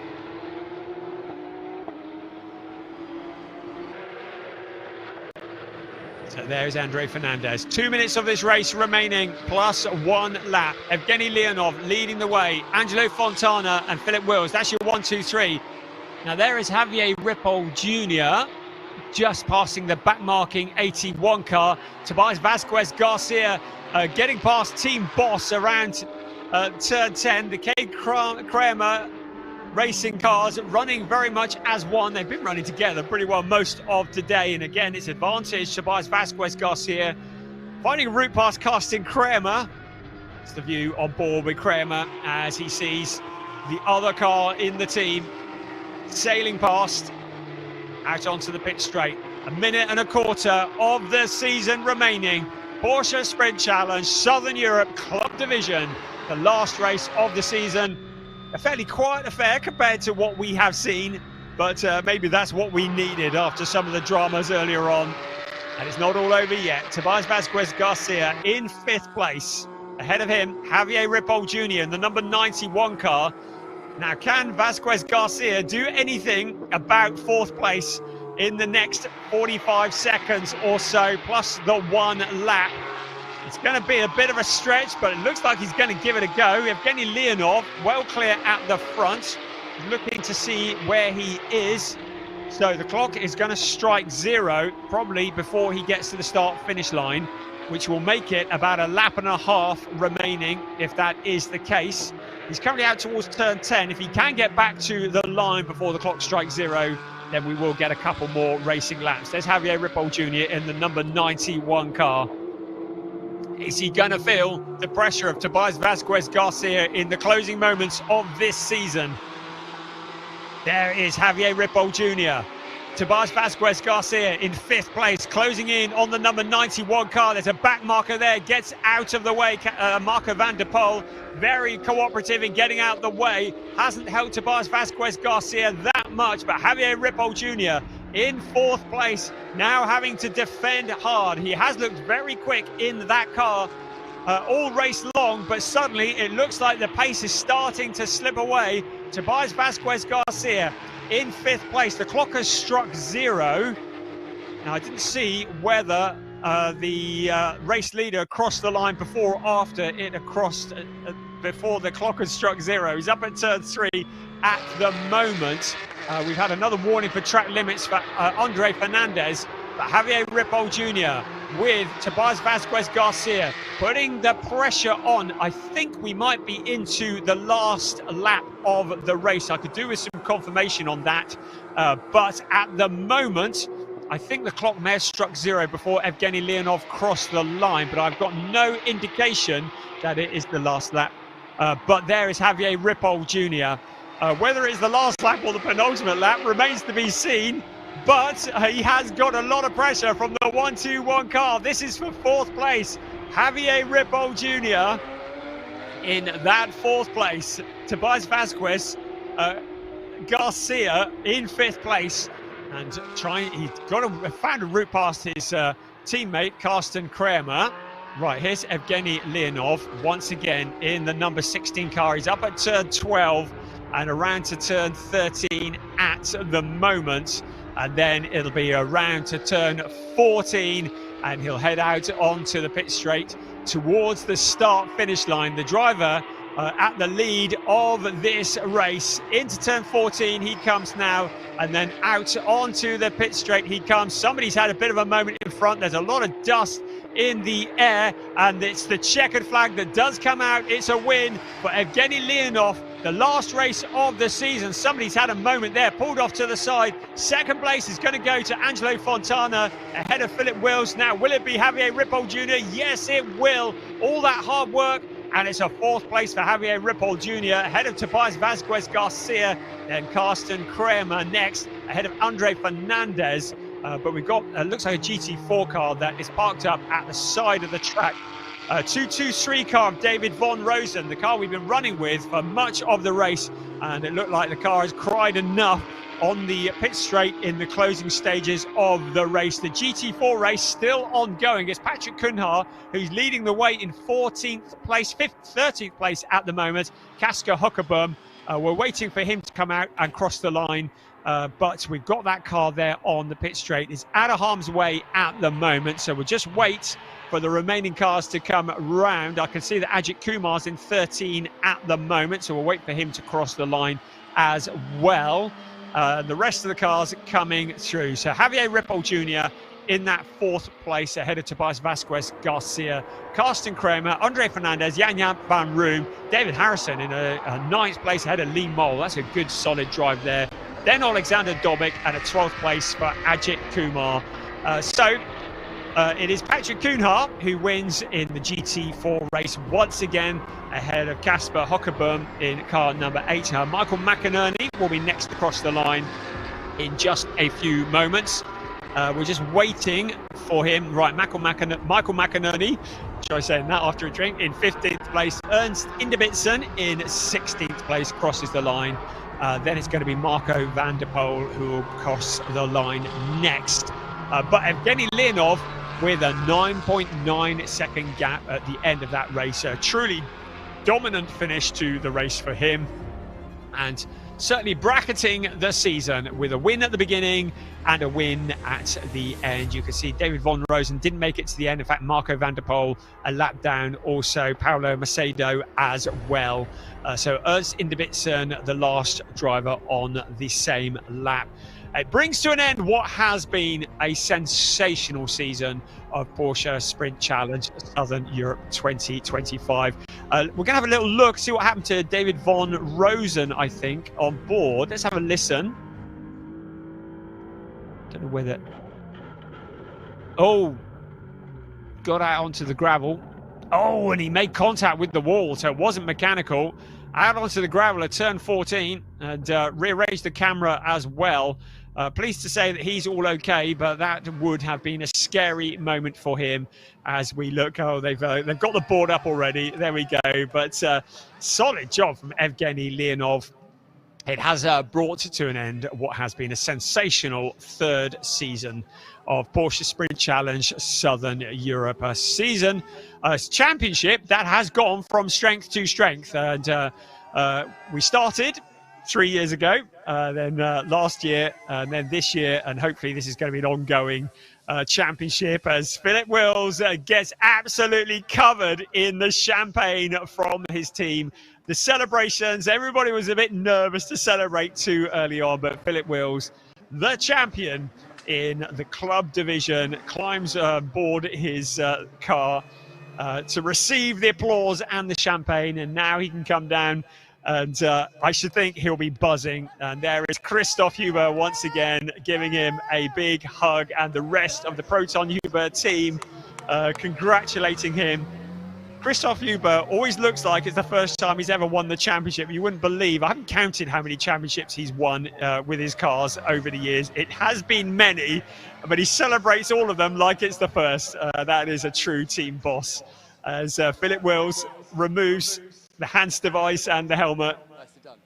And there is Piers down in the pit lane, and that looks like Evgeny Leonov is with him. So Piers, over to you. Yeah, I've managed to avoid the champagne spraying of Philip Wills. We'll get to Philip in a moment, but let's talk about race round number 8 and the Evgeny Leonov brilliant drive and took the win. Thank you so much. So first of all, it was a difficult weekend, and guys from my team, they did brilliant jobs. They restored the car after the accident that we had in the first race. Also, we had some track limits in quali. That's why we started at 5th position, 3rd position. But finally, I'm here. So I can say that the race was super difficult because competitors were fighting a lot behind me. And, and so I was able to make a distance, and then, you know, brain switched off and working like a robot, braking, turning, accelerating. That's it. And it worked for you. Congratulations, Evgeny. Maybe we'll see you again next year. I'm back. Evgeny, you can come for the championship next year. Why not? We'll grab a word with 2nd place Angelo Fontana, another podium in the championship. You look satisfied. Yeah, I'm happy. 2 podiums this weekend, 1st, 2nd, not bad. Not bad at all. I'd say that's a good day's work. Just remind everyone what you're going to be racing this season, so where they can see you. Well, I'm doing some long endurance races, 6 hours here in Barcelona, maybe 12 hours in Spa. see what happens. Angelo, you've been a great addition to the championship this season. Hopefully we'll see you back next year. Sure. I hope to be back. Angelo, second place and third place in what was round A, and our champion in the club division. You saw the celebrations just a moment ago. Here is our champion, Philip Wills, the car covered in champagne. Brilliant driving from him all season. Consistency has been the reason why he's been champion this season. The number 912, he's had second first, fourth, second first, of course, this morning, and then another podium. Philip, we danced around the subject of the championship after race 7. Yes. You've done the celebration, you're covered in champagne, you absolutely stink of alcohol, but that's good, it's good. Yeah, it's great. I'm so happy that we made this. It was the goal that we tried to win this championship. So we worked hard for it. We had a very good team, a very good coach, Glenn Van Perez, very good coach. Good team works, and I did for sure everything what I had in me to win. So, and a team also needs the good energy, full energy to win, and everybody wants to win. So that's why we are where we are. It's amazing to see. It's also great to see your little accomplice on the podium earlier on. Is that your relative? That's my grandson. My grandson, he's there. There he is. What's his name? My daughter. He's 7. Hey, Jerome, you are coming with me to the podium. Are you proud of Grandad? Trots op bompa. Yeah. Exactly right. We'll let you celebrate with the team. Celebrate now and enjoy it. So it was a great championship. So. Absolutely. And hopefully we'll see you back again next year. And we'll grab a quick word with Patrick Kuna, but I think Patrick may have already gone to the podium. So, right, let's look back at some of the best parts of the final round in the club division of the Porsche Sprint Challenge Southern Europe 2025. Thank you, Piers, and a good way to finish the season. And under the fading light here in Barcelona, the cars all fanned out along this straight and over the crest of the hill here in the sport division, the final round of the season. And it was a side-by-side battle. Evgeny Leonov, though, getting the job done in the first few corners. Andre Fernandez didn't really have anything that he could fight with today. Philip Wills was there as well, as was Angelo Fontana. But Andre Fernandez getting swallowed up by the pack. And there was Javier Ripoll Jr., also Carsten Kramer getting past, and then Javier Ripoll making it stick, and Fernandez getting relegated further down the pack. He put up quite a fight, but you get the feeling that maybe he didn't quite have the grit that he'd enjoyed earlier on. Some wild moments there, some avoiding action by Tobias Vasquez Garcia, as David Harrison had a wild and leery moment. The lead looked to be never in doubt, Evgeny Leonov, but the fight for second was going on for a long time. Ajith Kumar enjoying his first full season here in Porsche Sprint Challenge Southern Europe and getting quicker and quicker, working his way through the traffic. Carsten Kramer had Javier Ripoll Jr., the man who was on a charge throughout that race for company, and Javier Ripoll Jr. putting the pressure on, finally finding that gap on the inside and squeezing the 91 car through. Andre Fernandez continued his journey the wrong way through the pack, with Tobias Vasquez Garcia looking very quick. It was an interesting drag race into turn 1, and under-braking Vasquez Garcia just muscling his way in front. Ajith Kumar found a route past David Von Rosen. Von Rosen, who was going to have a lively end to the race, but was fighting back hard here on Ajith Kumar. He really made the Indian driver work hard for it. And Angelo Fontana worked hard to find his route past Philip Wills. Wills defended as hard as he dared, but Angelo Fontana eventually getting through. Alexander Dobic, who started from the pit lane, was working his way through the pack, and he soon caught this battle, relegating Michael McInerney at the same time. Angelo Fontana wasn't going to leave Philip Wills in his wake, though. So Wills was coming back and putting the pressure on all the way. It was a lively moment for Ajith Kumar. He had flashbacks from the last round after that, I should think, but he gathered it all up and made it out onto the pit straight with no harm done. The two Cade Kramer racing cars running together with Tobias Vasquez Garcia, clearly the quicker of the two, and it was his turn to mount the challenge on Javier Ripoll Jr. Javier perhaps having used up a lot of tyres early on in the race, but he was able to hold onto that position. The smoke and the dust was rising through the air because David von Rosen had found the wall on the inside of the pit straight on the exit of that corner, and his race had come to an end. It was a truly dominant performance from Evgeny Leonov. It was a championship for Philip Wills as he jumped on the bonnet of the car. It has been the conclusion of a fantastic season for Porsche Sprint Challenge Southern Europe as the champagne is sprayed. It has been my absolute privilege to bring you the commentary for the second year in Porsche Sprint Challenge Southern Europe, albeit from a distance. I do hope that you have very much enjoyed all that you have seen this year. The champions have all been crowned. The partying is about to start. For the very last time, we're going to hand down to Piers Pryor, who's on the podium. Thank you very much, Brian. Thank you so much for taking us through all of the racing action this season. It's been amazing both in the sport and club division. And all that's left to do is the club division podium. And we're going to start with the AM classification. And in third place, it is our champion, the number 912 from Belgium, Philip Wills. Congratulations, Philip and grandson. Philip's driving for Proton Huber competition. Second place from Venezuela, Angelo Fontana.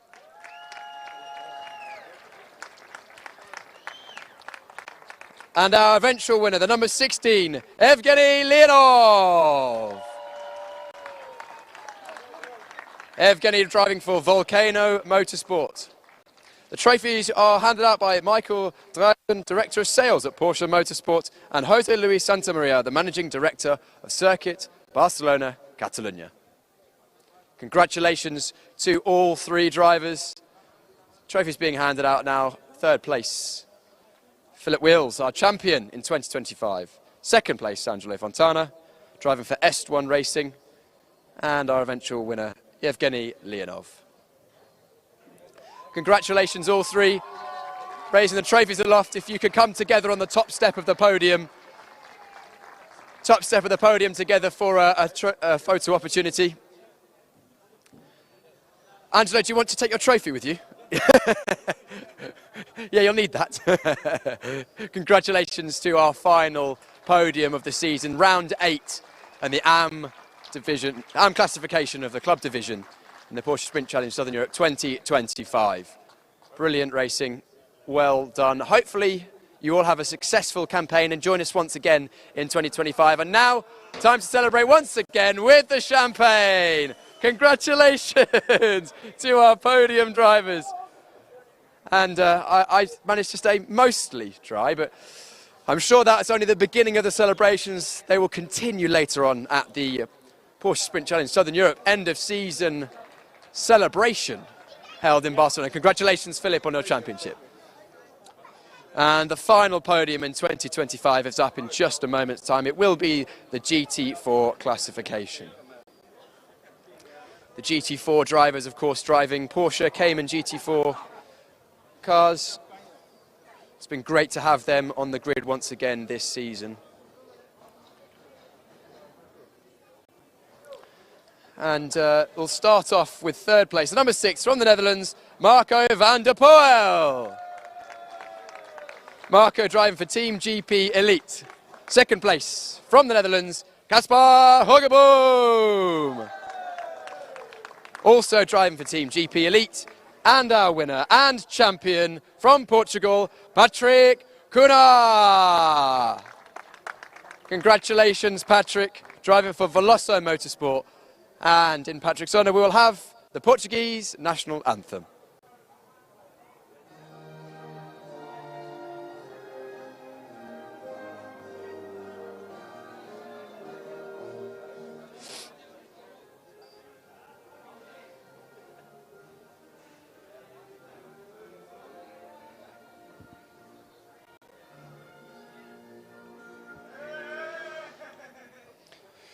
Congratulations to our top 3 drivers, Marco, Casper and Patrick. Trophies will once again be handed out by Michael Dreisen, Director of Sales at Porsche Motorsport, and Jose Luis Santamaria, the Managing Director of Circuit Barcelona Catalunya. Great to have all of you on the grid. And thank you to our trophy presenters, of course, representatives of Porsche and the circuit.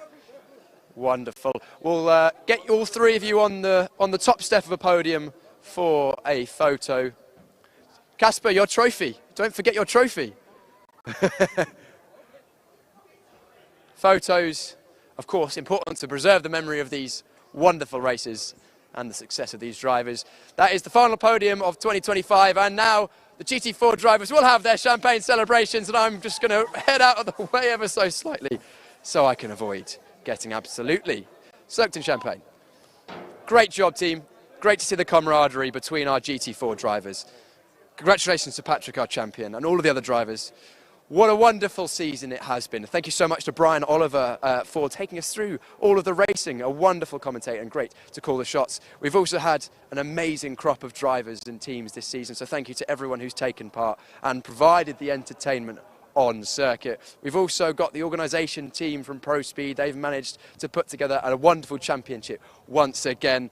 Also, let's not forget the marshals, stewards and race directing teams, everyone who works behind the scenes to make sure the racing runs flawlessly, and also the Alpha Live team who've put together the broadcast you're watching right now. And if you are watching on YouTube, drop us a like. You know, if you've enjoyed the racing, it's been pretty full on today, so I'm hoping you've enjoyed that. And also finally, thank you to everyone who's watched at any point throughout the 8 rounds of both the sport and club division. We've enjoyed every moment. We hope you have too, and we'll see you again next year.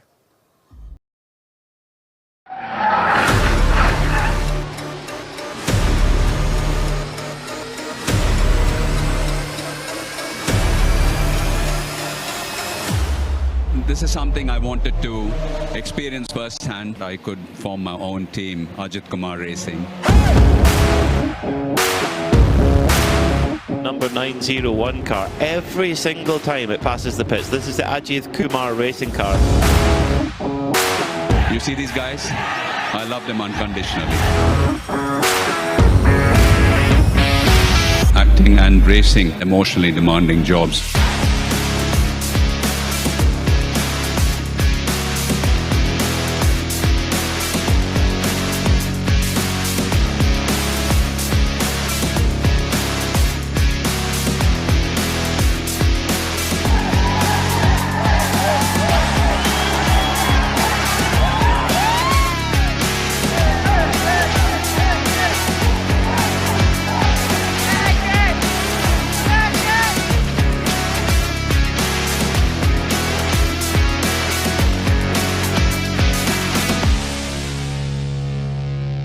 Regular period என்னதான் பண்றது? உங்க பிரச்சனைகளை கட்டுப்படுத்த lion date syrup தினமும் 2 spoon.